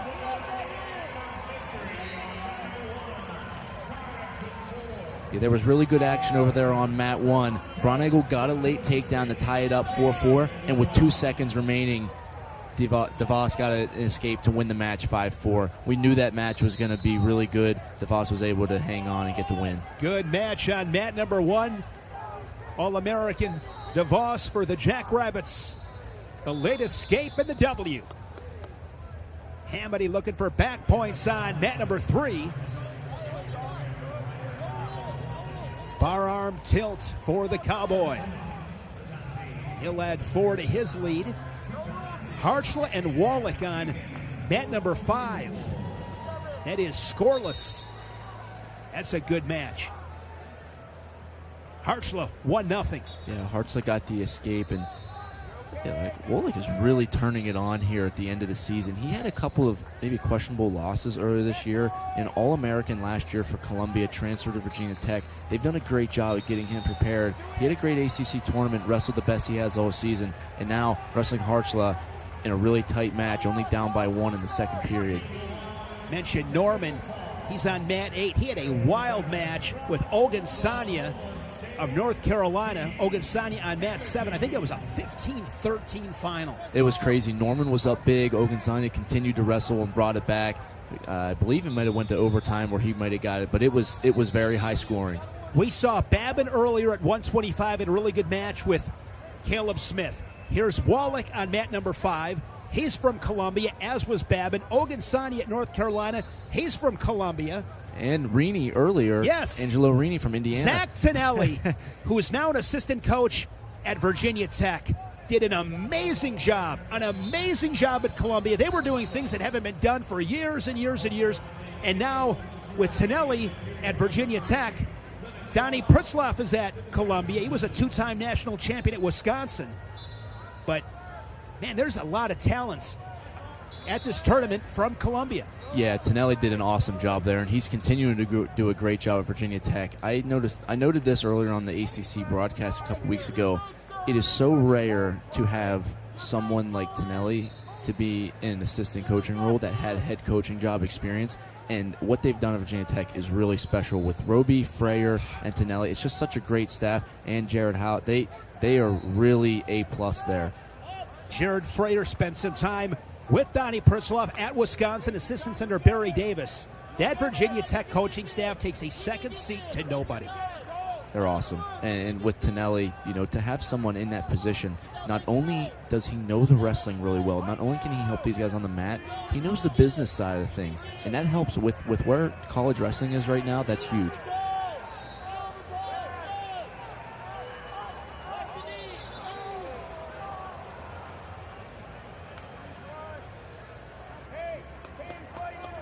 Down on mat 4. We just saw Pinto with, he's never out of the match. He almost had Harkins on his back, potentially dangerous. Harkins up 5-1 in this third period with only 45 seconds left. Pinto back in on a shot. He needs to score here quickly. See Harkins whizzing that down. Pinto might want to try to limp arm as you see him shelf that. Going for a cradle. Does he have it locked up? Harkins, good job scrambling, getting that ankle. Harkins in a good position here. 25 seconds left. Pinto really looking for that cradle. He knows he needs a takedown and more. Down to 17 seconds. A takedown, as you mentioned, will not do it. And 11 seconds left. Harkins with riding time, essentially up 6-1 right here. We're going to need to see feet from back from Pinto, and if anybody can do it, it's him. The number 25 seed from Army, Dalton Harkins, the upset at 174. He knocks off the 8th seed Lenny Pinto.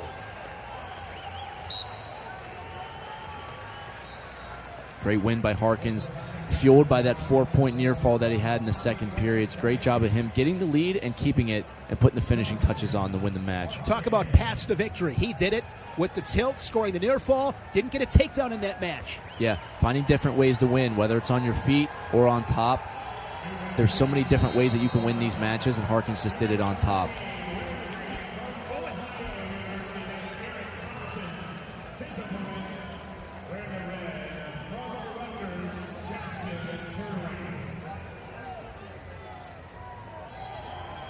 Wallach over Harchless. So a couple of top 10 seeds go down in a matter of minutes.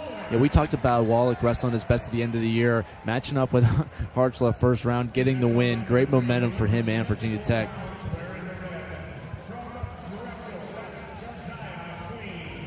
Queen Anne Casella on mat number 3.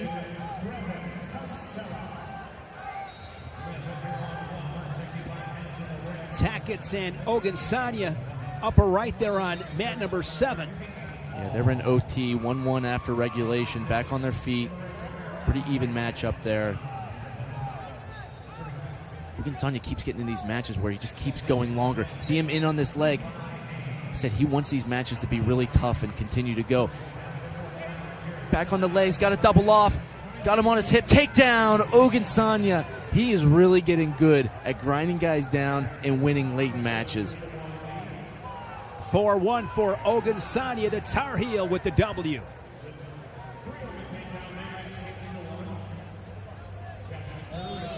mat number 2. The number 2 seed, Peyton Hall, scores first.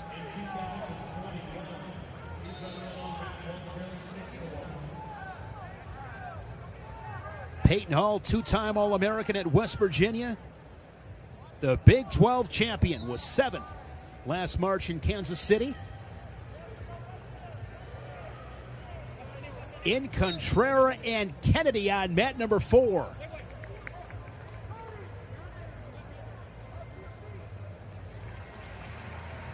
Again, our apologies on the time on the clocks. Trying to work that out. Appreciate your patience. Sticking with us. Shane Sparks, Trent Hidley. And more near fall for Thompson as he adds to his lead. Jackson Turley, he was an All-American back in 2021 when he was 8th, 3-time national qualifier for Rutgers. Bowman and Wast, mat number 5. Matty Singleton, former teammate. Yeah, Matty Singleton, one of my favorite guys on the NC State team, and talking with him earlier this week, him and Jared Sima have wrestled their entire lives, going back to freestyle trips when you're younger, so they're very familiar with each other. But Singleton has been putting together some great wrestling. A couple weeks ago at ACCs, he rattled off wins against Ogunsanya, who just won, Wallach, who just beat Hartzla, and in the finals, Luca Augustine, who had beat him earlier in the season. So right there, in the span of the ACCs, 3 huge wins, and building that in NCAAs against a guy like Jared Sima, it's awesome to have a little bit of that mojo and rhythm going. Singleton, the ACC champion on mat number 8. Slap of the Resolite for Levi Haynes of Penn State on mat number 6. Puts a cradle on the Terrapin and gets the win.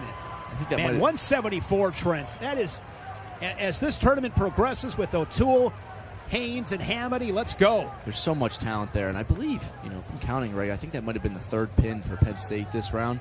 That's really what they've done, not just win, but get pins and get bonus points. And you see, that record they had last year, that's what they're going for again. I know Lilladol Tech fall, Messenbrink Tech fall, Van Ness fall, KECKISEN fall, correct? Yes, yeah, great start. Not losing my mind yet. The Hawkeye, Patrick Kennedy on mat number 4 with the lead. Kennedy's one of my favorite guys in the country. I'm with you. I wrestled Patrick Kennedy when I was a senior in high school. I didn't know who he was at the Super 32 semifinals.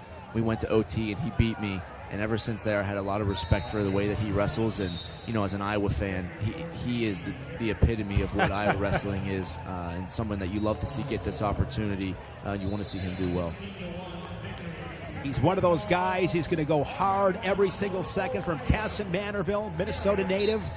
And he's a guy, I refer to Patrick Kennedy often, he'll exhaust the scoreboard. Yeah, he will. He'll and he loves it. He loves it. I mean, he wants to be miserable. Yes, he does. He loves it. Yeah, he does. Ultimately getting the call over Nelson Brands. Brands, a 5th place finish a couple years back. It's a good problem to have when you have 2 guys like that you have to pick from. Obviously not easy to not have a guy like Brands go, but to have Kennedy as an option it's pretty rare to have. And a situation where, the transfer portal, Kennedy, super loyal, said, hey, I want to be here. Yeah, and that's something that I really appreciate, out of both guys, obviously with Brands, and you had him having to be ineligible the other year, and Kennedy just continuing to fight through and finally getting his opportunity. That really, to me, is what college wrestling is all about. And you noted the transfer portal. It's going to get crazy here these next couple of days. But the stories like a guy like Patrick Kennedy, who continues to be a guy for the team and getting his opportunity, is something that I love. A couple years back, Kennedy was down at 165, a Big Ten finalist. You'll never doubt his effort. He's one of those guys. You'll never doubt it. He likes Megadeth, too. I know that. Oh, does he? I know I'm someone that loves hardcore and rock music. Really? And he likes Give me your Mount Rushmore.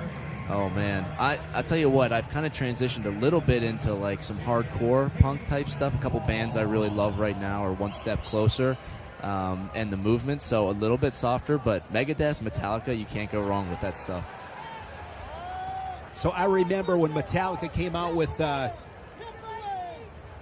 Enter Sandman. It was my sophomore year of high school. Wow. I remember getting that CD, Trent. CD, which I don't even know if you remember those. Oh, come on. But it was it was Christmas break my sophomore year. Went to the exclusive company in Oshkosh, Wisconsin, and got that Metallica CD, and I wore that CD out.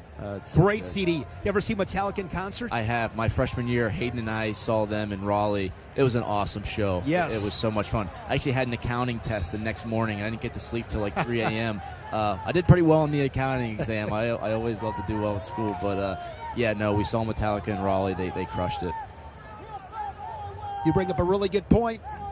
Study hard in school. That's another thing I think that goes under the radar. These are student athletes. I mean, they got a full academic load, many of them, on the wrestling mat as well.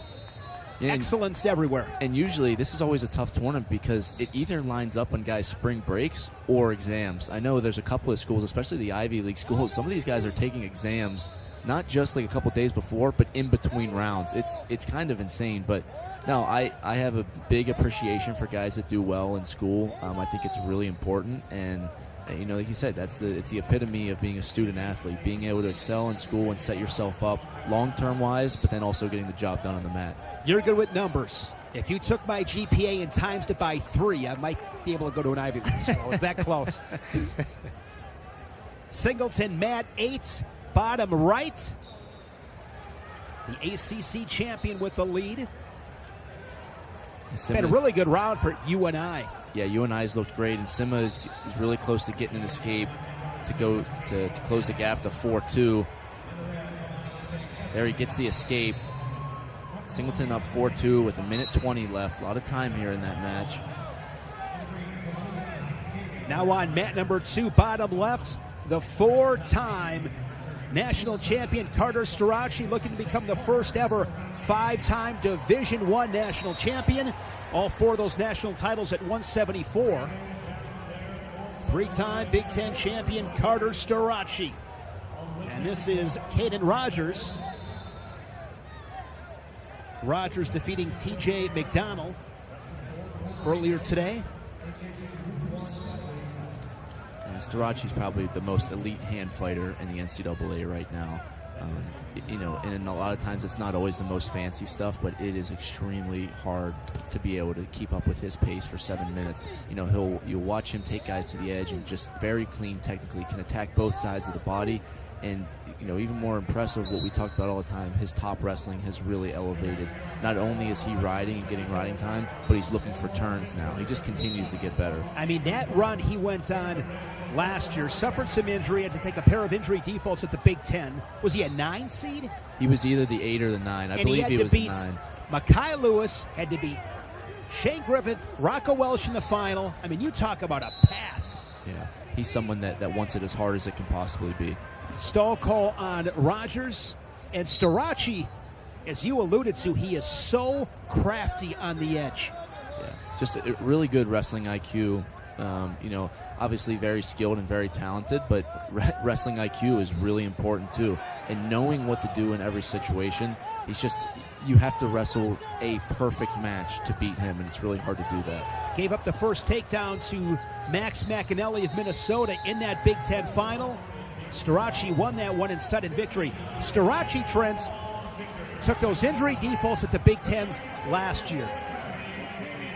Besides that, you got to go back to the Big Ten final in 2021 against Michael Kemmer. It's the last time he lost. Yeah, in that match, and outside of his freshman year, he's really only lost, I think, maybe 2 matches outside of the medical forfeits. And he really is testing himself even better this year with KECKISEN, with McAnally, and with Plott. That is such a loaded weight class, and that in him going up to 184 to get that challenge, I think it speaks a lot. Began his dual meet career 0-1. Fell to DJ Washington of Indiana. He's avenged that loss multiple times. He's always made it a point to avenge that one, too. I was the same way, man. If you're going to beat me and I'm going to wrestle you in the future, I'm going to make sure you remember that. And I think that's what the best competitors do. They want to wrestle the guys that have taken something from them before. His top game, he's looking for turns, he's getting back points. That's something that in the first couple of years, I don't think you saw a lot out of him, and now he's really elevating that. You really saw that at the All-Star Classic a couple years back against Mekhi Lewis. Able to turn Lewis a couple of times. To me, Trent, he's the most competitive guy I've ever seen. Competitive, tough. I'm not saying he's the best wrestler. Sometimes people, I put that out there. It's like, oh, he's not. I'm not saying he's the best wrestler. I'm talking strictly from a competitive toughness standpoint. I've never seen anybody like him. He's certainly towards the top. You know, I've wrestled with Carter. You know, I trained with him, and I would say probably the same thing. You know, there's not many people that are tougher mentally and physically than he is. I've told this story several times. The first time I ever called one of his matches, it was 2021. It's wrestling Logan Massa from Michigan, All-American. And Massa's got him in front headlock after front headlock. And as I'm calling the match, I'm thinking, he's not going to win this. I mean, the kid's fighting. He's not going to win. I'll bet he fought out at 15 front headlocks. Gets him in sudden victory, put him on his back and won. And that was the first time I'd ever seen him. I'll never forget him. Yeah, finding a way to win. That's what the best do.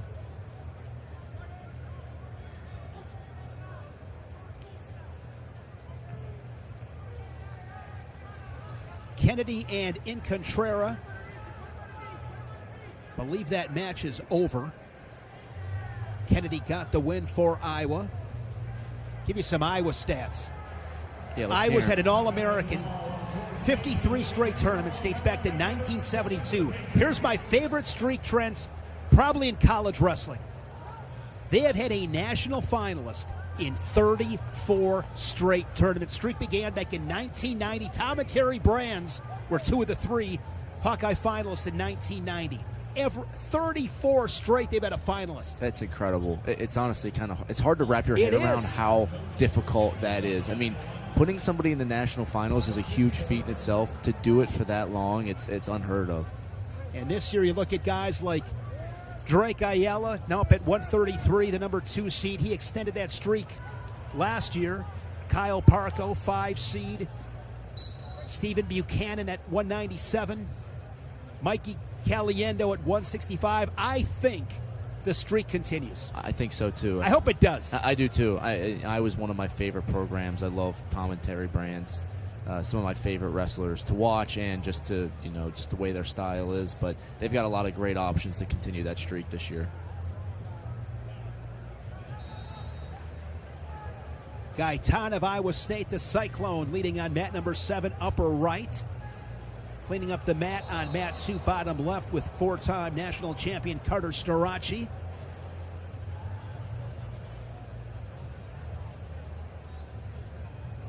Singleton was your winner on mat 8. Back at it, 7 Eastern time for round 2. Be back with Trent here on Madcast on ESPN+.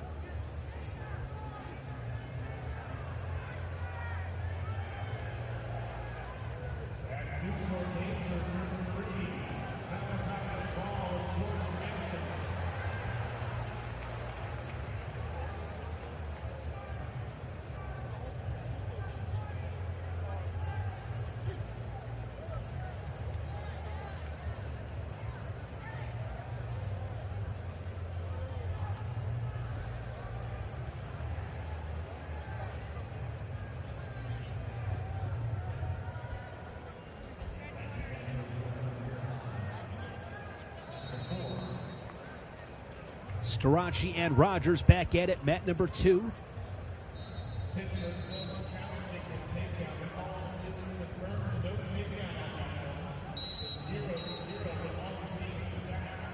Fine of Columbia makes it 11-0.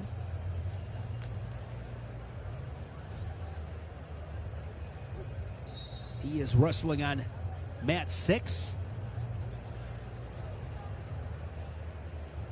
Nearing 2.5 minutes of riding time. Shane, we got a really big upset brewing on mat 7 right now. Malachi Duvall up 10-1 on Silas Allred. George Mason Duvall putting on a good ride. Allred going to try to bring himself back into this match.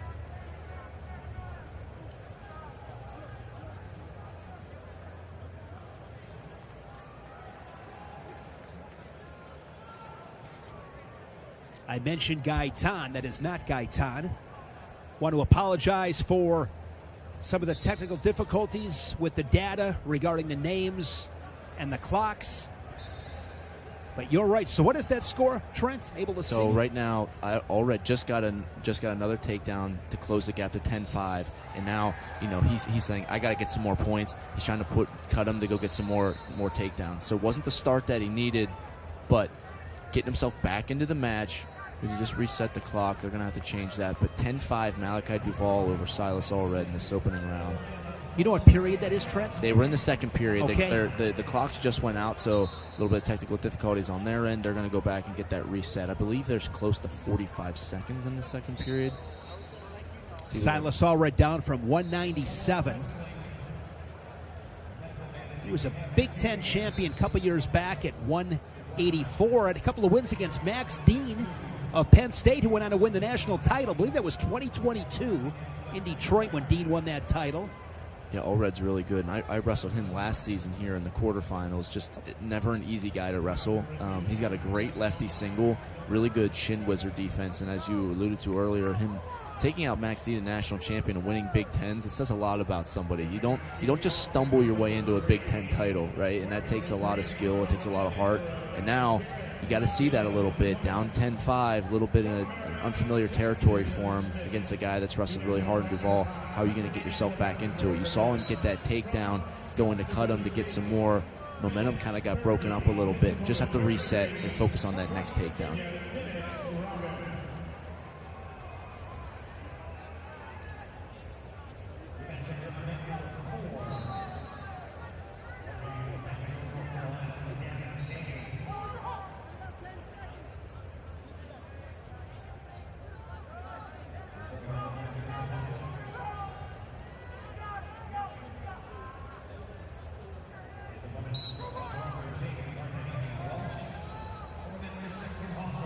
See on mat 1, Gavin Sachs getting some swipes on Luca Augustine. He is punishing in the top position. If you've never watched Gavin Sachs, he's probably the best at sitting the corner and getting turns from top. And you talk about different paths to victory. Maybe not someone that's going to get a ton of takedowns, but knows where he's good on top. Just got 4 sets of back points in the third period, in good position to take out Luca Augustine round 1. Wrestling on mat number 5, Bennett Berge, an All-American last March for the Jackrabbits. He was 4th. It is Berge and Robin. Those two guys are mat 5. And I believe Berge got a takedown to take a 3-0 lead. And Berge, a guy I believe lost round 1 last year and came all the way back to put himself in that 3rd and 4th place match. That's something I love to see. It's one of my favorite things to see, is who's going to lose early and then put those wins back on the consolations. Another guy that was able to come all the way back and win that 3rd place match, Tyler Kasak of Penn State. True freshman. Yeah, to be didn't know any better. To be put in that moment it reveals a lot of people's characters, especially when you lose round 1. Who are you going to be on the backside? And I always look back at some of my best memories in the sport of wrestling, probably freestyle-wise, folk style, some of these tournaments. The moments that I had to get really tough and wrestle on the backside, those are the ones I remember the most, and I think those are the ones that helped me grow the most, or those moments wrestling back into the backside. Jackson Smith is looking for a fall on mat number 3, steps over, he's got him tight, and he gets the fall.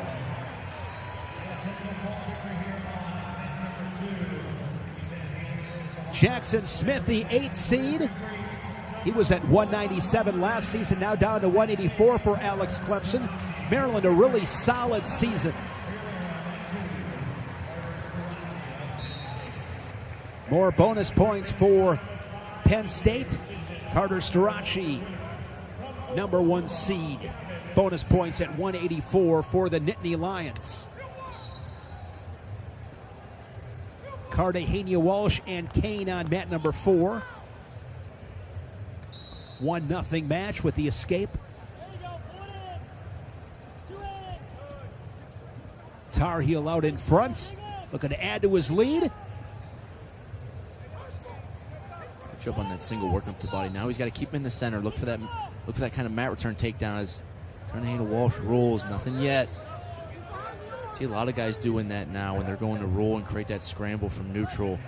With your cane, you got to get weight on that foot and pressure towards the head. Cartagena Walsh just continue to try to, pass that ankle if you can. Look for a stalemate.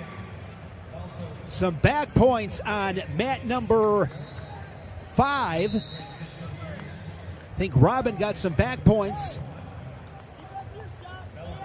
He did. He got 2 near fall points, 3-2. Getting back points is a great way to get yourself back in the match, especially if you give up a first period takedown. When you get that start in the second period, if you can get back points, that's one of the best ways to close the gap on somebody. Especially if he can put on 4. Yeah, 4 back points is huge. It's really, it makes it a lot easier to win wrestling matches when you can get 4 near fall. Still some confusion on mat 7. It looked like they had to go back through and change some things on the clock. They're trying to get that sorted out. And that's a big break, for a guy like Duval has a lot of momentum. You kind of want the match to just keep going. And if you're Silas Allred, not a bad thing to get a couple of minutes to just reset yourself and try to make this comeback. What did you do, Trent, mentally to reset when you had these kind of situations? Well, I think a lot of it is having trust in your coaching staff that they can say the right things to you, because, when you're in these situations, your mind's going a million miles per hour. I always like to just try to really relax and find my breath and just focus on, okay, what is the best thing that I can do right now? And the best thing was always trying to just refocus, get to my positions, and trying to get the next point. Don't worry about the score. Don't worry about the time. Just try to get the next point. You have a situation you'll always remember about something Pat Popolizio said to you in a tight match that made a real big difference? Pat was always great, because he knew exactly what used to get me fired up. And I remember being in the national semis my freshman year in 2021, and we were going to overtime, and I was by the edge of the mat, and he just said simply, "You live for this." And in that moment, I do live for this. I live for these moments. Backs up against the wall in overtime, I got to go get this done. Yeah, one of the best, Pat Popolizio, the job he has done at North Carolina State, wrestled for John Smith at Oklahoma State, part of that John Smith coaching tree. Bunch of those guys across the country. You see Silas Allred, he went and got his takedown. He cut him early to give Duval the escape, got a takedown, almost put him to his back, settles for just a takedown, and brings Duval's riding time down. Closes the gap to 11-8. Now, Duval will start the third period on bottom. Look for Allred to cut him right away to put him up 12-8. He needs 2 more takedowns to tie this thing up. Again, getting back to the match tactics. I mean, cut him. Yeah, every second matters. Like, I'm a little bit surprised there, quite frankly. Just give him the escape, because sometimes you see it where, oh, nice job there by Allred. Sometimes you see it, though, a guy spins around, grabs her ankles, takes 15 seconds off the clock. Yep, and you got to be careful in those situations. But Allred cut him. He gets the takedown. Now, not only down by 2 now, he's got a minute 40 to work. He's in a good position, but just keep this momentum going. You've got a good read on that lefty high C. Don't shut down your offense and try to win it late. Go get one now and take the lead. And if you're Duval, you got to try to score again. You're not going to win this match by trying to hang out. You got to try to get another score of your own. Duval wants to be here. He likes to scramble. He's trying to set the corner here. Allred, don't let him get that leg hooked. Try to continue the position. If you don't love it, get a stalemate. Allred's looking for a stalemate to get back up onto his feet. He's not going to get it. He continues to wrestle, comes out the back door. Now he's got to elevate that foot. Duval kind of going splits, doubles off for the takedown. Now Allred up 14-13 with 59 seconds left. If you're Duval, you have to get an escape. Don't try to get a reversal to win this 15-14. Get your escape, put yourself on your feet.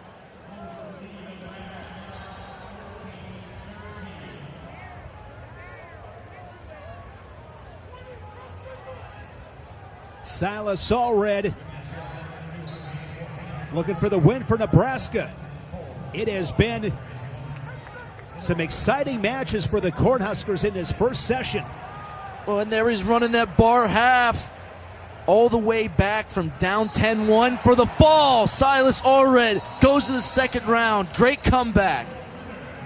And what can that do to a guy like Allred to propel him in this tournament? You never want to fall behind 10-1, but if you can come back and win a match like that, incredible. It gives you a ton of confidence. It gives you confidence knowing that things don't have to go perfect for me to be good here.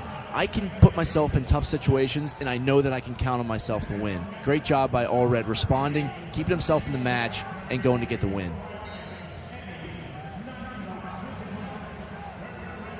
On mat number 5, that is a 7-2 score.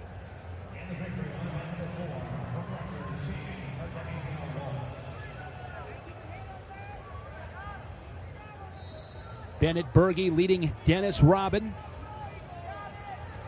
Final seconds in that match.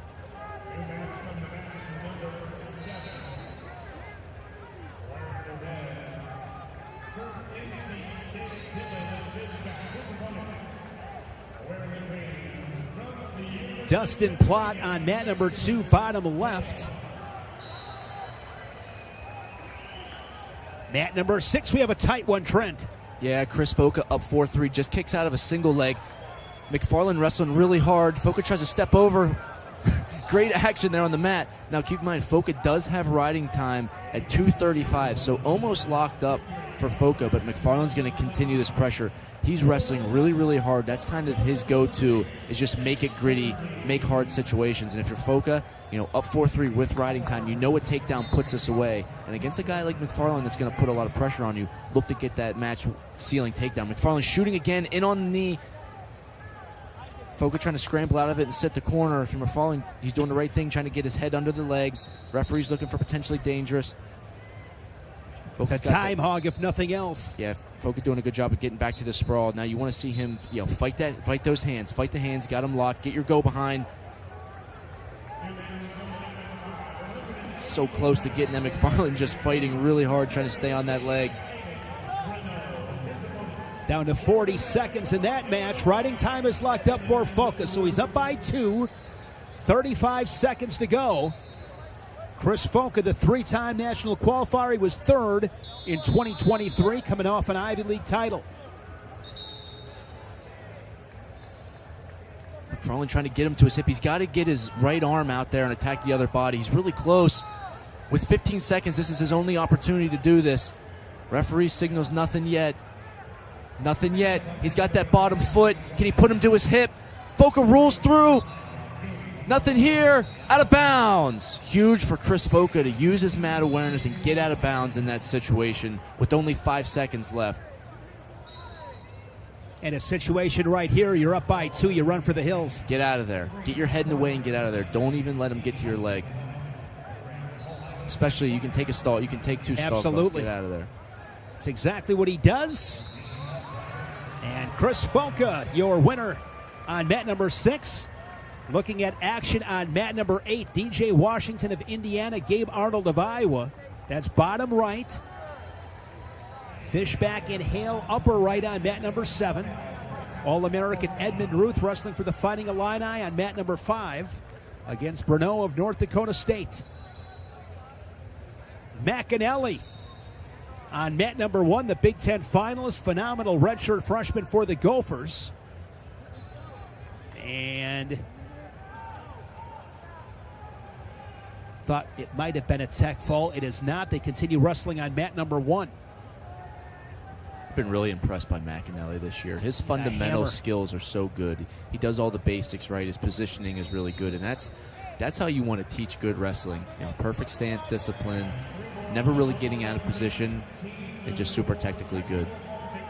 Had some football offers to North Dakota State and South Dakota State. Decided to wrestle from Waconia, Minnesota. 4-time state champ. Gave STAROCCI all that and then some of the Big Ten final. McAnally, your winner on mat 1. One of the bright young stars at 184. It could be a fun match down there on mat 4. Ryder Rogotsky loves going big. He's always looking for the pin, and Isaac Dean's had a great season for Ryder. He earned that 7 seed, but Rogotsky's really dangerous. Parker Keckheisen coming up on mat number 6. The reigning national champion here at 184. Keckheisen, 5-time Big 12 champion. I believe it's just him and Dayton Fix have won 5 Big 12 crowns. But Parker Keckheisen, in his career, he's gone 3-3-2-1. Bonused his way to the title last year, defeating Dustin Plott. Dustin Plott has had, I'm guessing here, Trent, in the last couple of years, maybe 7-8 losses. I think they're pretty much all to Parker KECKISEN. They've wrestled a ton, and KECKISEN has obviously won a lot of those matches. And for a guy like Plott, he loves that. He loves the competition because he knows that it's helping him get better. The same thing with KECKISEN. I competed against Parker a couple of times. Just very technically sound. His misdirection attacks are really solid. He's very quick and he's strong, and he hand fights extremely well. So he's just been improving year over year. And that weight class is very top heavy. You know, we talked about STAROCCI a lot. You know, Parker KECKISEN, Dustin Plott, and McAnally, they all want a shot at getting to that final and wrestling Carter in the finals. Near fall for Dustin Plott on mat number 2. Plott, 3-time All-American, 3-time Big 12 finalist, 2-time Big 12 champion. And it will be a tech fall for the Cowboy Dustin Plott on mat 2. Yeah, big team points for Oklahoma State. They're really looking to get a trophy this year, and you know, tech falls go a long way in that. Number 1 seed, Jacob Cardenas, upper left on mat number 1.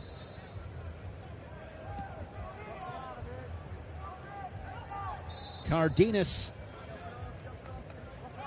Big Ten champion, coming from Cornell.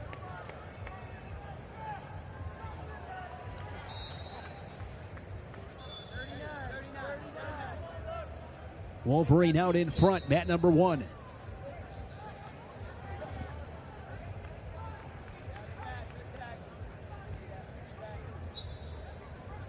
Hawkeye Gabe Arnold wrestling on mat number 8, bottom right.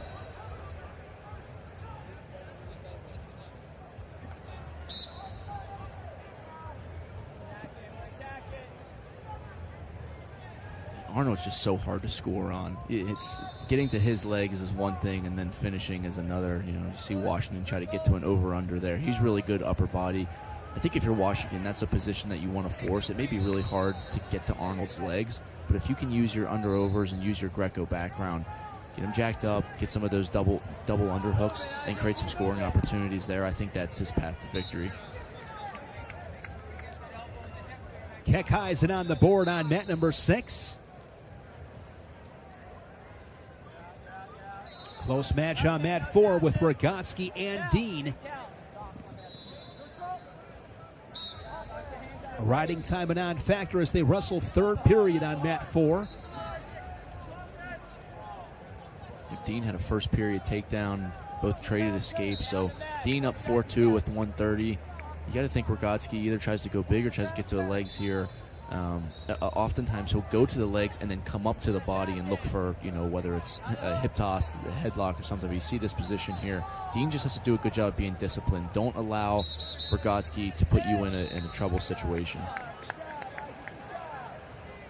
Fishback of NC State. Mat 7 upper right with the lead. That's actually a rematch of a match that happened last year. They went to OT in the first round of the Concies. Fishback's been doing a great job towards the end of the season. He lost in the ACC finals to Heller, but wrestled really well and is starting to get a lot of confidence in his attacks.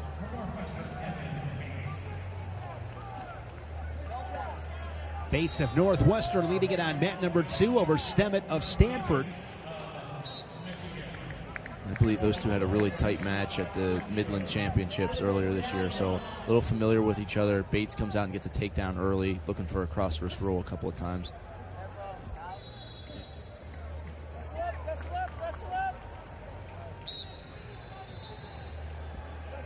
Final score on mat number 3.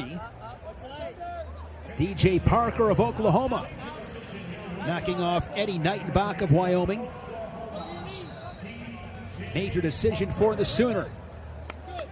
KECKISEN in a 6-1 lead, early second period, mat number 6.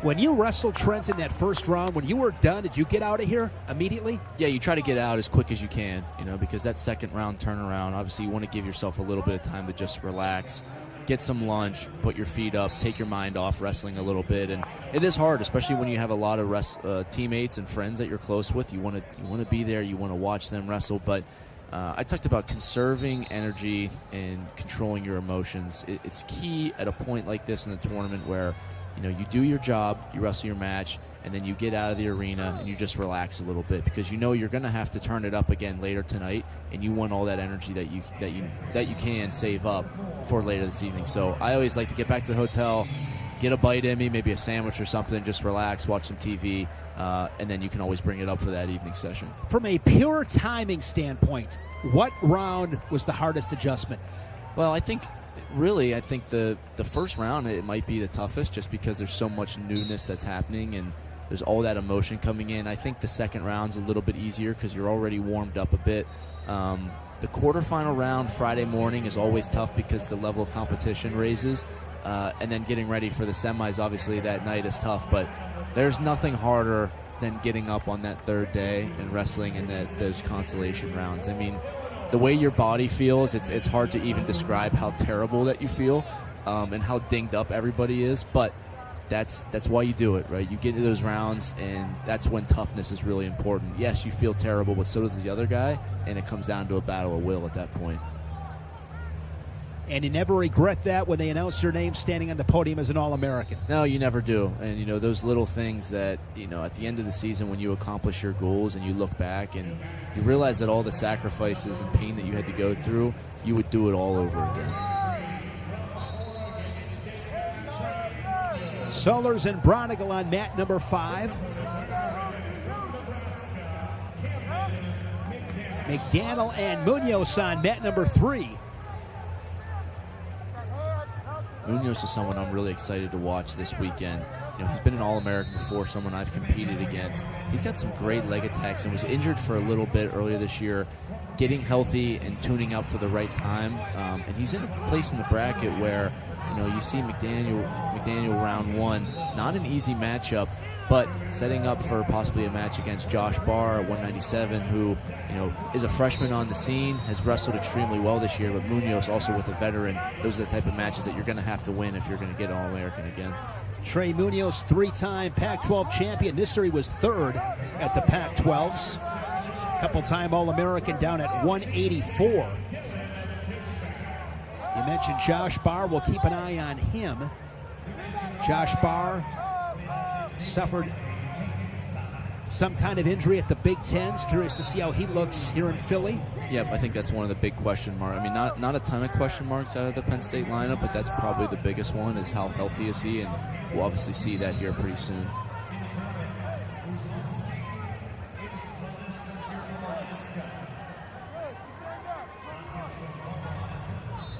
Two-time EIWA champion Michael Beard, the number 5 seed, set to take to mat 8. Bottom right. Two-time All-American. 8th in 2024. Began his career at Penn State before joining Lehigh. Beard has awesome attacks. I wrestled him last season, and he does a great job with his hand fight, and he's got great low ankle attacks. And he's really efficient at scoring. He's someone that doesn't waste any energy. He's got a great system on his feet with his hand fight to set up his low ankle attacks and his knee pull singles. And then when he gets there, like I said, he's very efficient at scoring, and that saves a lot of energy when you can do that. A lot of friends and family here in this arena to watch Michael Beard.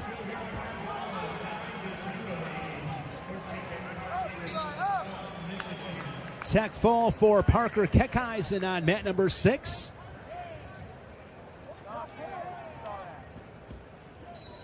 Jacob Cardenas, the number 1 seed at 197. Wrestling on mat number 1, upper left. And that is a final. Cardenas with the riding time point, 10-0, major decision.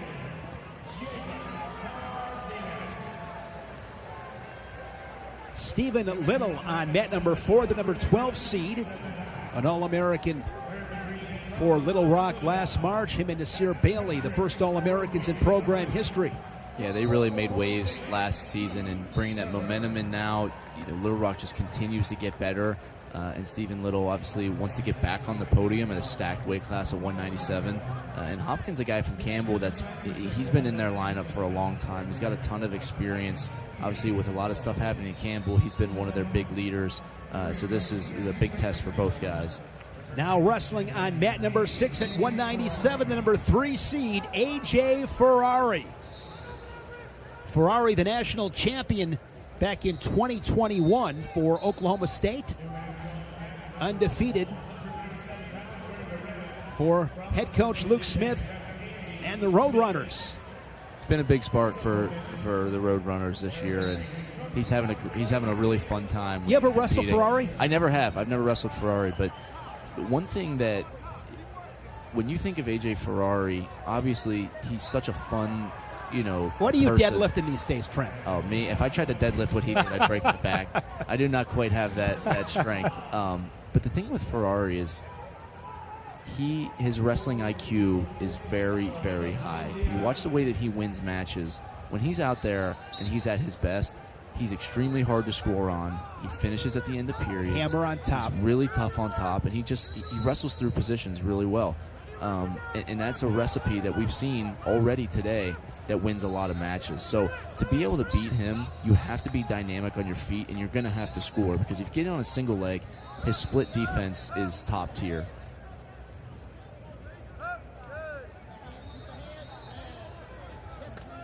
Serber and Brophy, mat 7 upper right. Beard with the lead bottom right on mat number 8.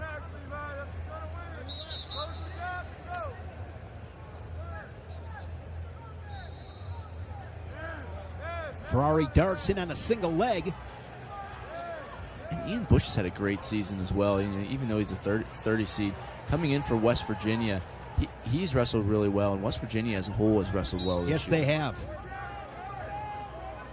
Coach Tim Flynn coming over from Edinburgh. Been at West Virginia several years already, but doing a great job. And mat number 2. Wild match on mat number 2.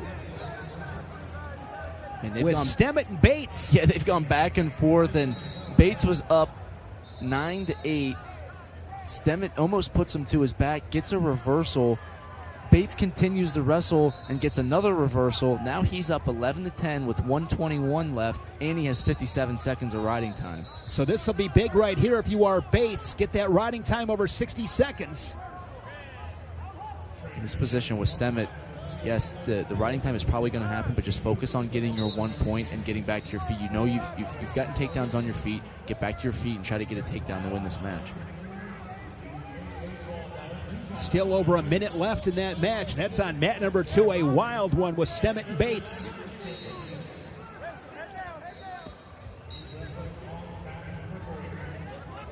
Ferrari up 3-0 on mat number 6.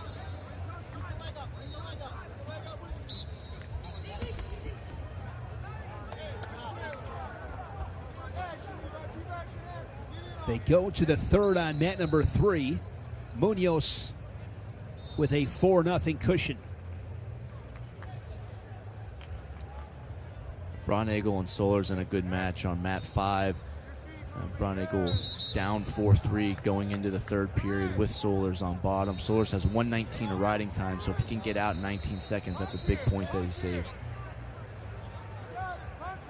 Michael Beard, your winner on mat number 8, 2-time All-American.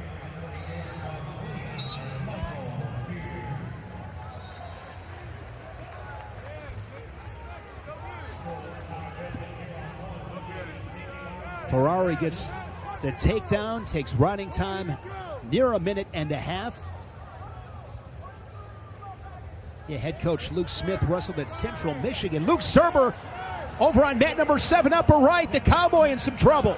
Oh, he's got him in really deep tight, and that's really tight. He's got to squeeze that in. Serber's got to try to fight off here. He's got to get his arm through. He does. Man. Down 7-2. Get a big 7-point move to put yourself up 9-7. I feel like we've seen this so many times this morning. we knew it was going to be this way coming in. You just can't predict exactly where it's going to happen. Yeah, and you're seeing a lot of, from my memory, the 23, 24, 25 matches, those seeds have done really well today. And, you know, Brophy at Citadel has had a great season. You noted it a little bit earlier, but I'm really impressed with the growth that they've made there. And they have, you know, a couple guys here that have been wrestling well and will have a good shot at hopefully get on the podium this tournament. And you mentioned those seeds, maybe not in terms of the win-loss record, but just the way they've competed, being in matches. I mean, making people nervous, no question. Absolutely. And one match I really like here is on mat 1. Andy Smith and Zach Glazier, they wrestled in round 1 last season as well. Glazier was wrestling for Iowa, and it was a big upset for Smith. Now back in the same situation here. Smith, big lift, looking for a big takedown. Glazier passes the ankle, works for the scramble.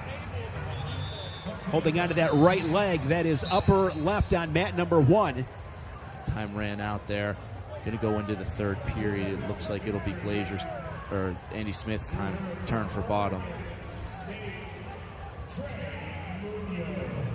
Ben Keeter and Daniel Herrera, Iowa versus Iowa State, bottom right on mat number 8. That one underway at heavyweight.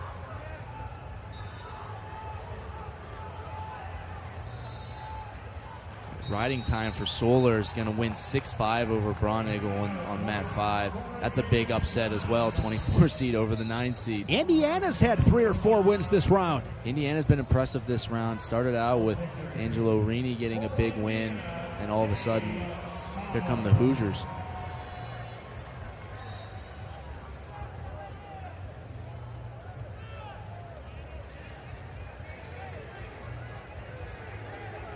Delegata and Stout, mat 2.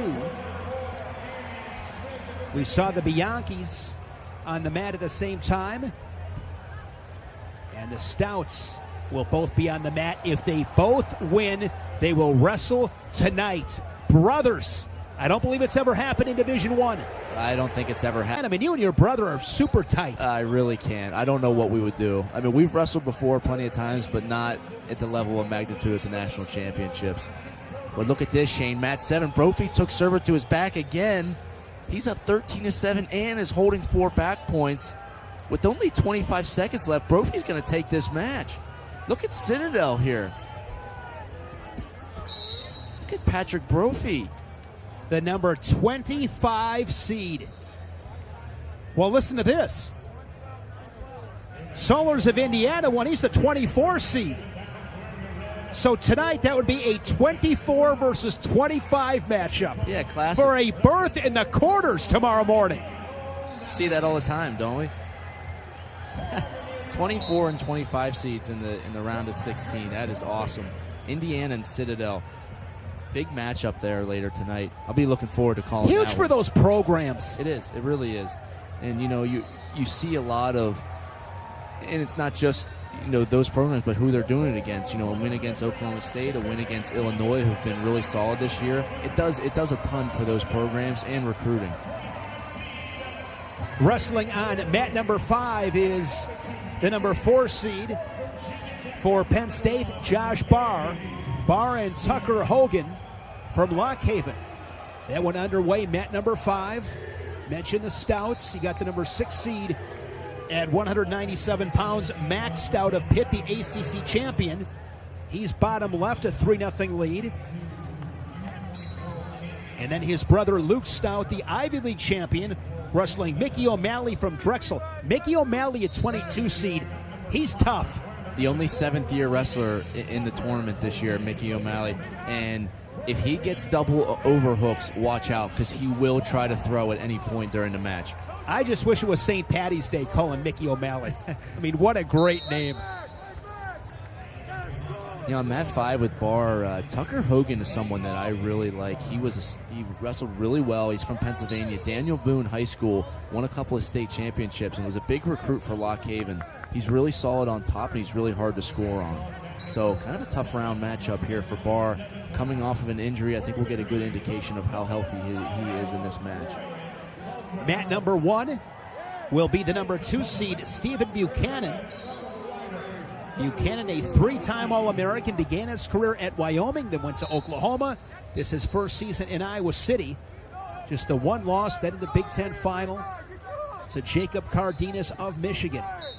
Barr's only loss this season was to Jacob Cardenas in the Big Ten semis. Then I believe Barr had the injury default, so Barr technically 16-3.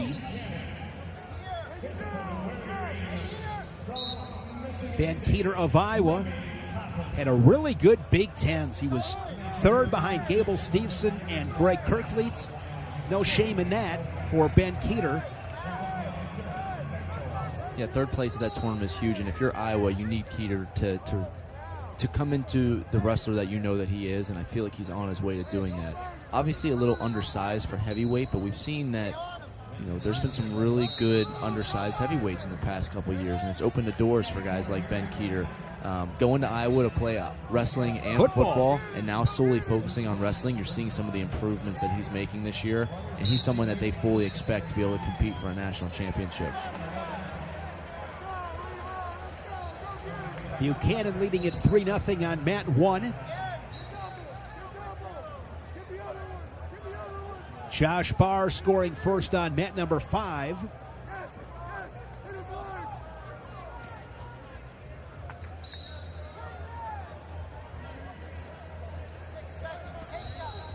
Barr gets the takedown and the ride out. Stout on mat 2 extends his lead to 7-0. I've been really impressed with him this season. Seems like he's just taken a huge jump in terms of confidence and maturity, and he dominated the ACC tournament, got the 6th seed, and a great opportunity to finish as an All-American for the first time this season. Just got a text from Justin Bash. I'm sure the graphic is up on Twitter already, but texting me also 24 versus 25 at 174 also with Wallach and Harkins after Pinto and Harchla both went down. Yeah, crazy wrestling here this morning. There's been a ton of upsets, and those 24 and 25 seeds really showed up today.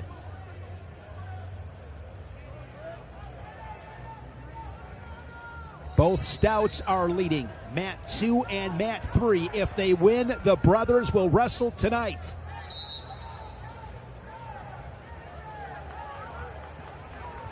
Volker and Zarowski, mat 7, upper right.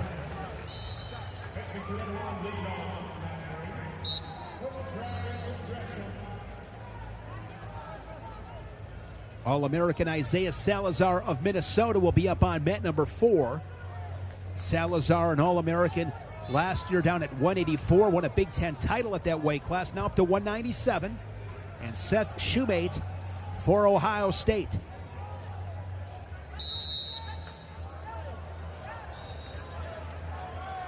Stout and O'Malley trading reversals there. O'Malley got a reversal earlier. Stout just got one with 13 seconds left. If he can ride this out, this is on mat 3 that we're looking at. 5 seconds left. Stout's going to ride this period out. Going into third period, tied up 3-3 between him and O'Malley. I believe Mac is the younger brother. Mac is the younger brother, yes. Both out of Mount Lebanon and Pennsylvania. Great high school careers. Father was an All-American for Clarion, and older brother, Kellen Stout, wrestled for Penn State and Pittsburgh. So you know the genes are good in that family. I'm sure you can relate some good living room scraps. Yeah, sometimes those are the best matchups, right? Those ones growing up in the living room. Probably causes a some lot Matt of... Burns? Yeah, causes a lot of headache for the parents, I'm sure, but as a kid, you love it. Move the furniture out. Create some space. Yeah, whether it was wrestling season or football season, you knew there was something was probably going to break at some point. You play football? I did. Okay.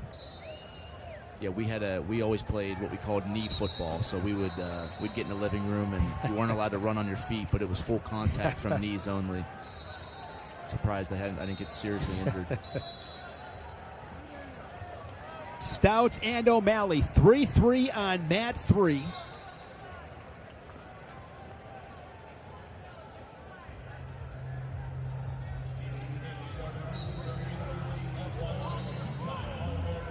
Mat 5, Hogan's done a good job of keeping himself in this match. Only down 3-1, and he's in his best position, which is on top. If you're Barr, you don't want to hang down here. Get your escape. Don't let Hogan get comfortable on top. Ben Keeter got the win on mat 8 for the Hawkeyes. Big mat return, Shane, on mat 3 out of Stout. He's looking to try to win this on riding time if he can. He's got it at 30 seconds. Yeah, but he'd have to ride out the rest of the period if he could do that. I know you don't like to miss out on any mat returns. Uh-oh, Buchanan on his back on mat 1. Look at this.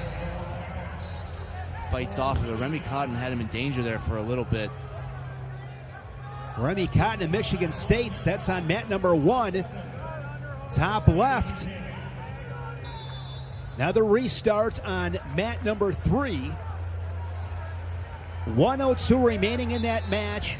Stout has riding time at 36 seconds. Roll from O'Malley. Stout's got both ankles tied up. Continues to build that riding time now at 50 seconds. So now mat awareness is really huge here. If Stout, you're not in a great position on top, but if you can try to get him out of bounds, that really helps. Stalemate's huge there for Stout. Yes, it was. As the riding time at 56 seconds. Gable Stevenson, the Olympic champion, on mat number 2, bottom left. Gable Stevenson. 4-time Big Ten champion, 2-time national champ. He hasn't lost a college match since March of 2019 in Pittsburgh to Anthony Cassar. Cassar beat him in the Big Tens a couple weeks previous in Minneapolis. And Gable Stevenson. He really Haven't is. seen anything quite like him. He's unbelievable. And you know, my favorite thing about Stevenson is if you watch how he gets a lot of his takedowns, it's from snap down, go behind. And if you're a little kid and you're watching, you know, sometimes the most frustrating thing ever is when your coach has you work on front head offense. Like, and this isn't fun, I don't want to do this. The best wrestler in college, Olympic champion, that's his go-to move. You have got to be able to master snap downs in the front head position. When I was a kid, our club coach, Ian Assail, we drilled that position so often. I got so sick of it, but you start to really learn the value of being able to hustle in that position, and Stevenson has made a living doing it.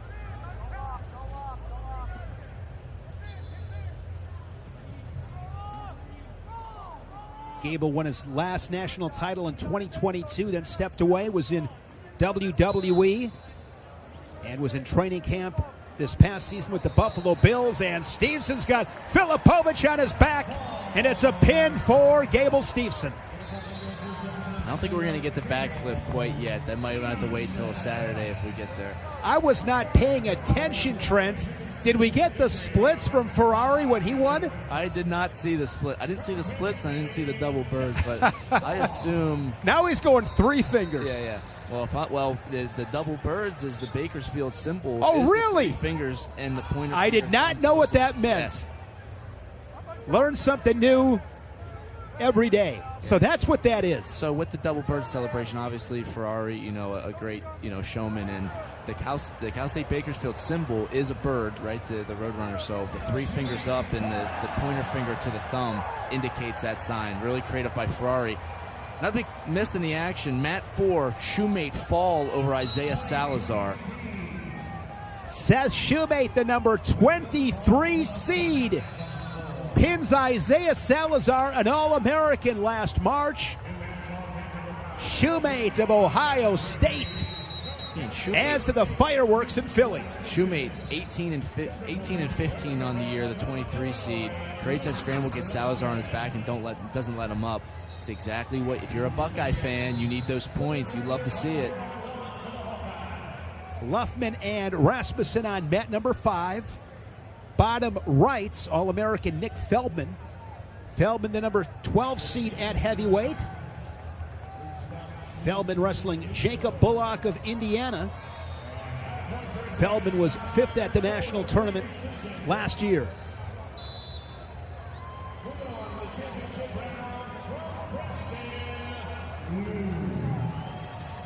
It will be a major decision for Stephen Buchanan, and we are going to see it. Max Stout versus Luke Stout tonight, the brothers. First time, I believe, in Division I history. Yeah, That is crazy. That is hard to wrap your head around. I don't really know what you do as the brother. I mean, obviously when they get out there, they're going to compete, but nobody knows what they do more than each other. So, you know, you could probably have your coaches just chill on the side and just scrap it out. But what a wonderful moment, I think, for the families, right? That's something to really be proud of. Sure. To have one wrestler in a round of 16, let alone the national tournament, but to have both of them competing against each other, it's super special. Another All-American coming to mat number 3, Yaroslav Slavakovsky for Rutgers.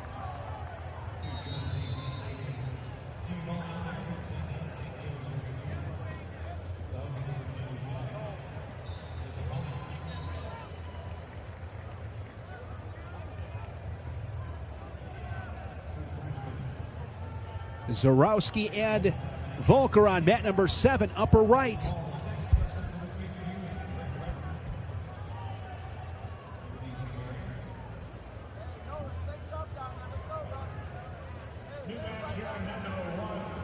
Big match for Northern Iowa. Yeah, this is a big match, and Volker has looked really good this year. He's in on a leg attack. You want to continue to elevate that. Zarowski has that crotch lock. He's going to probably try to either get to a sprawl or he's going to try to roll through it. Volker, continue to get your head up, posture up. Now he goes to that splits. Try to get that foot elevated. You see him doubling off. You got to drive through that far side. Don't let him roll you through. Don't let him attack your ankles. Now try to hook the leg. As soon as he hooks that leg, it's going to be a takedown. Now he turns back into him. Zarowski doing a good job of getting to that bottom leg knee, but Volker, good sprawl, good go behind. Got to finish this with 35 seconds left. Zarowski steps over. The scramble continues down to 25 seconds. Now Zarowski trying to set the corner. He wants to hook that foot and then get his hips up. Volker's not going to let him get his leg free. He's trying to attack those hands. Volker can come out the back and double off of the takedown. He gets both ankles. Nothing yet. Zarowski's still locked in the crotch there. That's no takedown. Down to 7 seconds. Zarowski, you got to hang on here. Don't let Volker pop his head. And that match is going to sudden victory.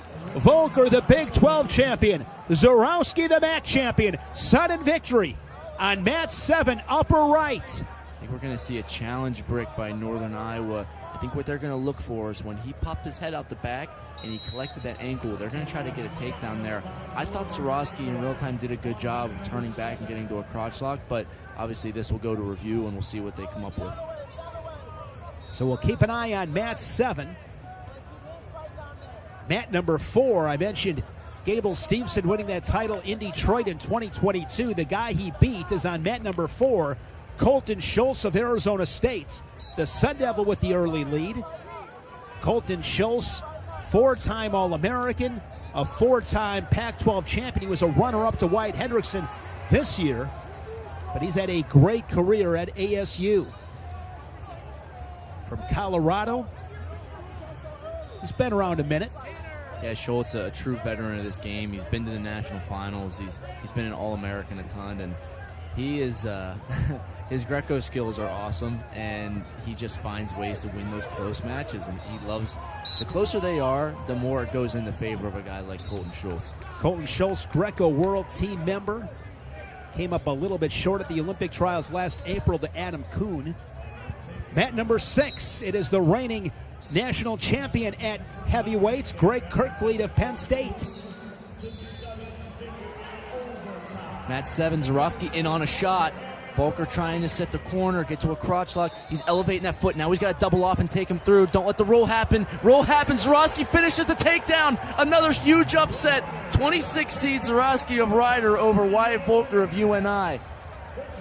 Woo! Big win. The MAC champion knocks off the Big 12 champion in sudden victory. Another 26 seed. Should say another seed in the mid-20s is heading into tonight's second session on the front side of the brackets. I just love how fearless these guys are, right? A lot of times in a sport like this. And why not? When you're in the mid-20s, I mean, you're playing with house money. Absolutely. There's no pressure on you to go out and compete. And oftentimes when you have that mentality, you wrestle your best. So sometimes having no expectation really sets you up to just compete really free, and that's what you're seeing out of these guys. They're not afraid to go after it and go get that winning takedown in overtime. Guess what? Guess who Zarowski's got tonight? Seth Shumate, 23 The seed. 23 seed. So 26 versus 23. So, I mean, we've already guaranteed ourselves to have, what, 2 or 3 seeds in the 20s and the quarters tomorrow. And it's not going to stop there. It's going to continue to get crazy. What I really want to see now is these guys that got these big upsets, I'm excited to watch them tonight to keep that momentum going. And if you're one of those higher seeds wrestling these guys, all of a sudden, take notice. Someone that you didn't think that you had to wrestle, now you're like, who is this guy? You ever have that situation play out? You know, there was a lot of chaos. There always seemed to be the person I always thought I was going to wrestle second round always seemed to lose. So it's like, well, there goes my game plan, right? And you just have to adjust it.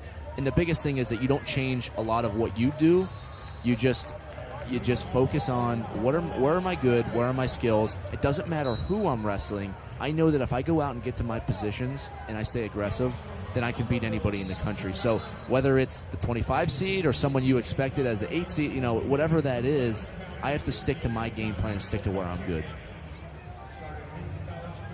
Final matches being wrestled here in this first session. We'll be back at it. 7 Eastern tonight, 6 Central. Be sure to join us right back here on ESPN Plus Madcast coverage. It has been a fun first session here in Philadelphia.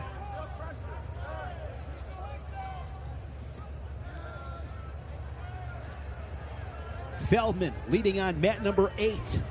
Kirkfleet on mat number 6 in control. On mat number 2, that is Mullen and Colbert.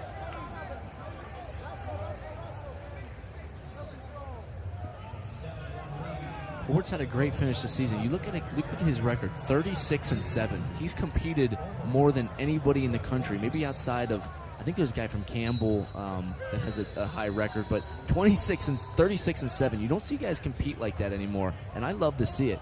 He wasn't the starter most of the year. Gets his opportunity at the EIWA tournament, punches his ticket to NCAA's, and now is in a position to upset Jimmy Mullen in the first round. Up 7-1, building riding time, only 40 seconds left.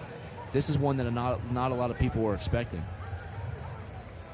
Talk about some of that fight from Army West Point.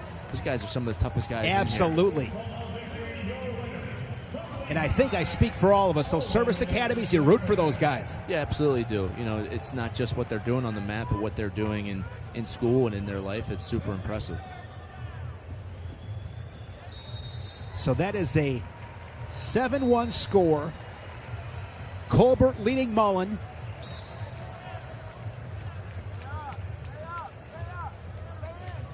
And with the riding time points, it will be an 8-1 final. 22 seed Brady Colbert from Army defeats the 11 seed Jimmy Mullen of Virginia Tech.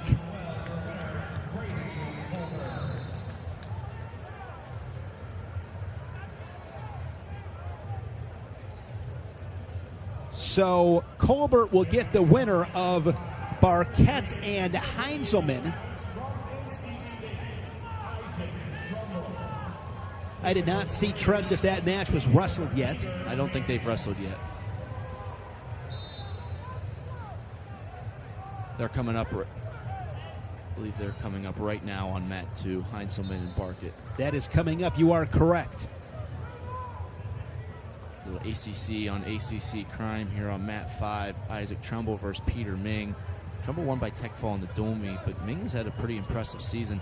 Fifth-year senior getting a chance at the NCAAs for the first time. See what kind of wrestling he puts together. Owen Treffen of Lehigh, your winner on mat number 1.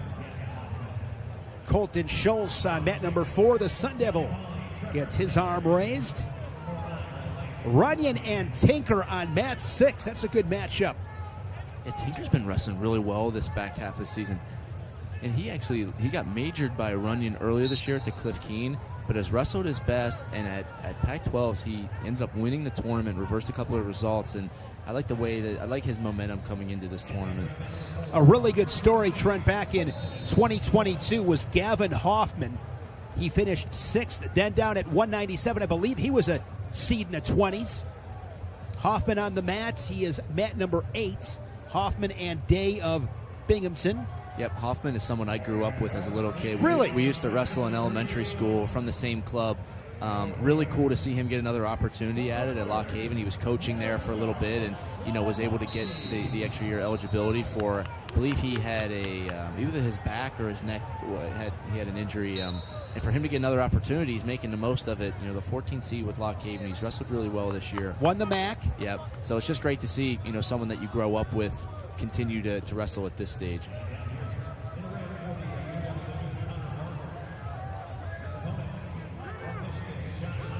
Heinzelman has a cradle locked up on the edge, and Heinzelman looking for a fall on mat number 2, and the Wolverine gets the pin. He's had a really good season. Heinzelman came to Ann Arbor from Oklahoma, had a really solid season. Yeah, he's been a big addition for Michigan. You look at Cardenas coming in and Heinzelman coming in at heavyweight. They've been a big spark up with that 1-2 punch at 97 in heavyweight. On mat 6, Tinker leading it 3-0. 1:15 remaining first period. Tinker with riding time over 45 seconds. He's in good shape here. Crossbody ride with his left leg in. Yeah, Runyon's a pretty interesting story. I believe he started out his career at either 165 or 174. So for him to finish up at heavyweight is really impressive. I think you're right on that, Trent. He's in trouble right here, trying to avoid giving up some swipes. Tinker trying to break that 45-degree plane.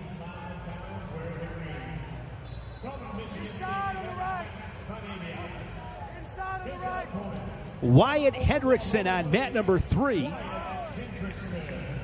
The number 2 seed from Oklahoma State. You talk about big additions. Hendrickson to Oklahoma State has been huge for them this year. The fan base loves him, and how can't you with a guy like Hendrickson? First season in Stillwater, was a 4-time national qualifier and 2-time All-American for Sam Barber at the Air Force Academy. Now a 3-time Big 12 champion. Wyatt Hendrickson undefeated this season.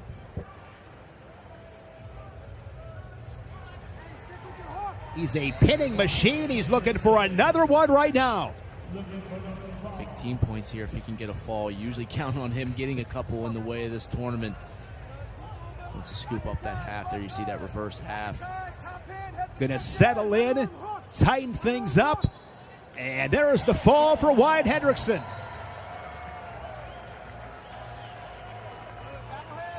Trumbull of North Carolina State on mat number 5. Talked earlier a lot this session about managing your energy. One of the best ways to do that is getting on and off the mat as quick as you can, whether it's a tech fall or a fall. If you can not have to wrestle a full 7 minutes, that actually is a huge benefit as you get ready for the next round.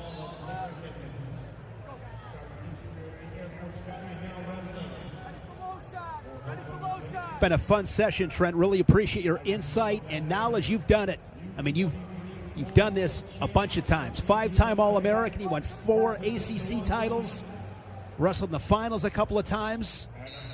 I mean, if you want to talk youth wrestling, I dominated my way to 3 Fonda Youth Classic titles back in the early 80s, but it's kind of where it ends for me. Hey, that's not nothing. I never won. I never won. You never won that tournament. I never won that tournament. I never won a youth state title. That one still kind of gets to me a little bit, but that's pretty impressive. It's like I said, it's not nothing. On mat number 4, Pitzer and Buknovich. Kind of a clash of old school versus new school heavyweight there. Buknovich, you're kind of big traditional, yes. big, strong heavyweight. Pitzer very undersized. Kind of creates a bit of a stylistic nightmare for both guys. Mat 6, you look at Tinker. I said he's doing his best wrestling. He's gotten his second set of back points here. up 10, 6-0 right now, waiting to get his 4 back points on Runyon. Cal Poly's, they got a good wrestler in Tinker up top. Pitzer getting a takedown to go up 3-1. Kind of got Buknovich to wrestle in a position he doesn't want to, and a little bit of a scramble. And Pitzer was able to capitalize on a takedown, go up 3-1.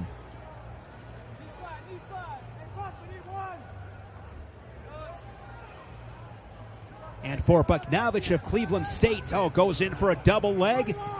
Good defense from Pitzer to stay square with that whizzer. Josh Moore, the head coach at Cleveland State, of course, that program up against the ropes. Doing all we can as a wrestling community to keep that program alive. See Trumbull get a tech fall against Ming on mat 5. A lot of scrambling going on mat 8 between Hoffman and Corey Day. That's still at 0-0 in the second period. Tinker has been impressive. In control on mat number 6. And as I say that, I believe reversal for Runyon, so the Panther on the board with those points.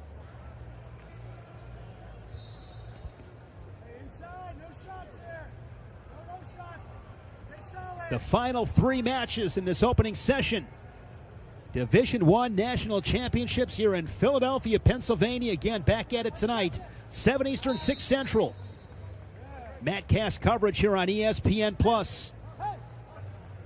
Trent and I will be here every session with the exception of the finals. Our final session will be the medal round on Saturday morning.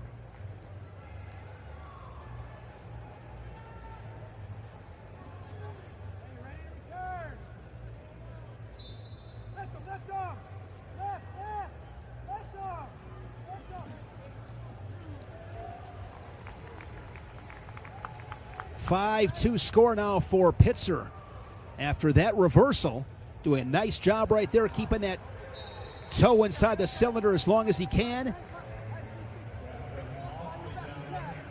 Yeah, big takedown for Gavin Hoffman in the start of the third period to go up 3-1.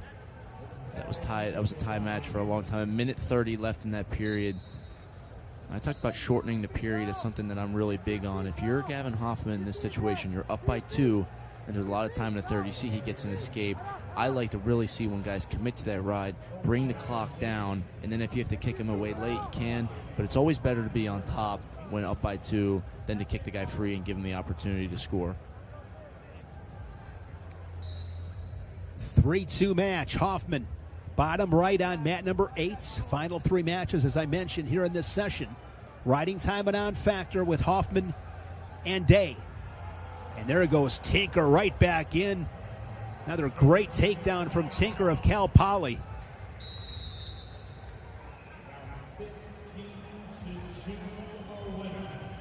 I like what he did there, Trent.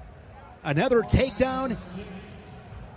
Final seconds to put a cherry on top of a really nice performance. Yeah, we talked about it, always being aggressive, and I think what that helps with is when you're trying to score at the end of a period, it takes away the opportunity for you to take the gas, to take your foot off the pedal. Right? You never want to be the guy that's, having to run back to the edge and trying to hold on to a win. You always want to be the guy trying to continue to put points on the board. It helps you stay in that offensive mindset and helps you put away matches. Pitzer solid on top. He's up 5-2. He is 5 seconds away from securing riding time. And they're on mat number 8. Day went for something big, defended by Hoffman. And that is a final score. Gavin Hoffman from Lock Haven, your winner on mat number 8. And final seconds for Pitzer of Pitt. And with the riding time, it will be a 6-2 decision for the Panther.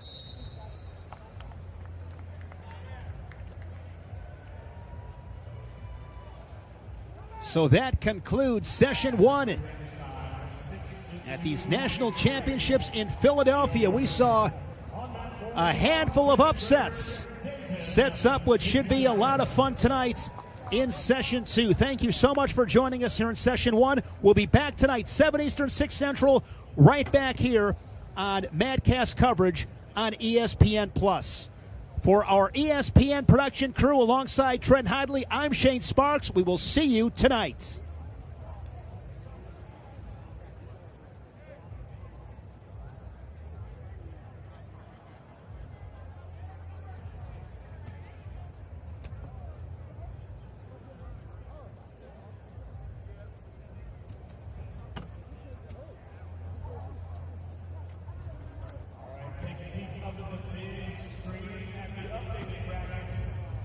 Session 1 brought to you by Home Depot.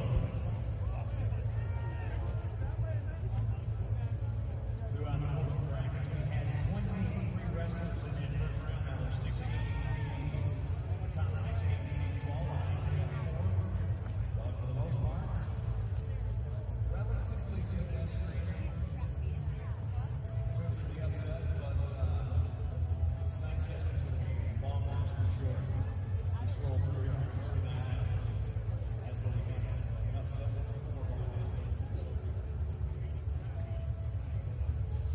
Looking forward to 197 pounds. We alluded to earlier, but brother v. brother. We've been searching this for a couple weeks. Even our man Jim managed to run the software here at the time of the stone tablets. Tablet and dropped. 6 and 11 team, Lincoln maxed out. They're going to face each other in round number 2.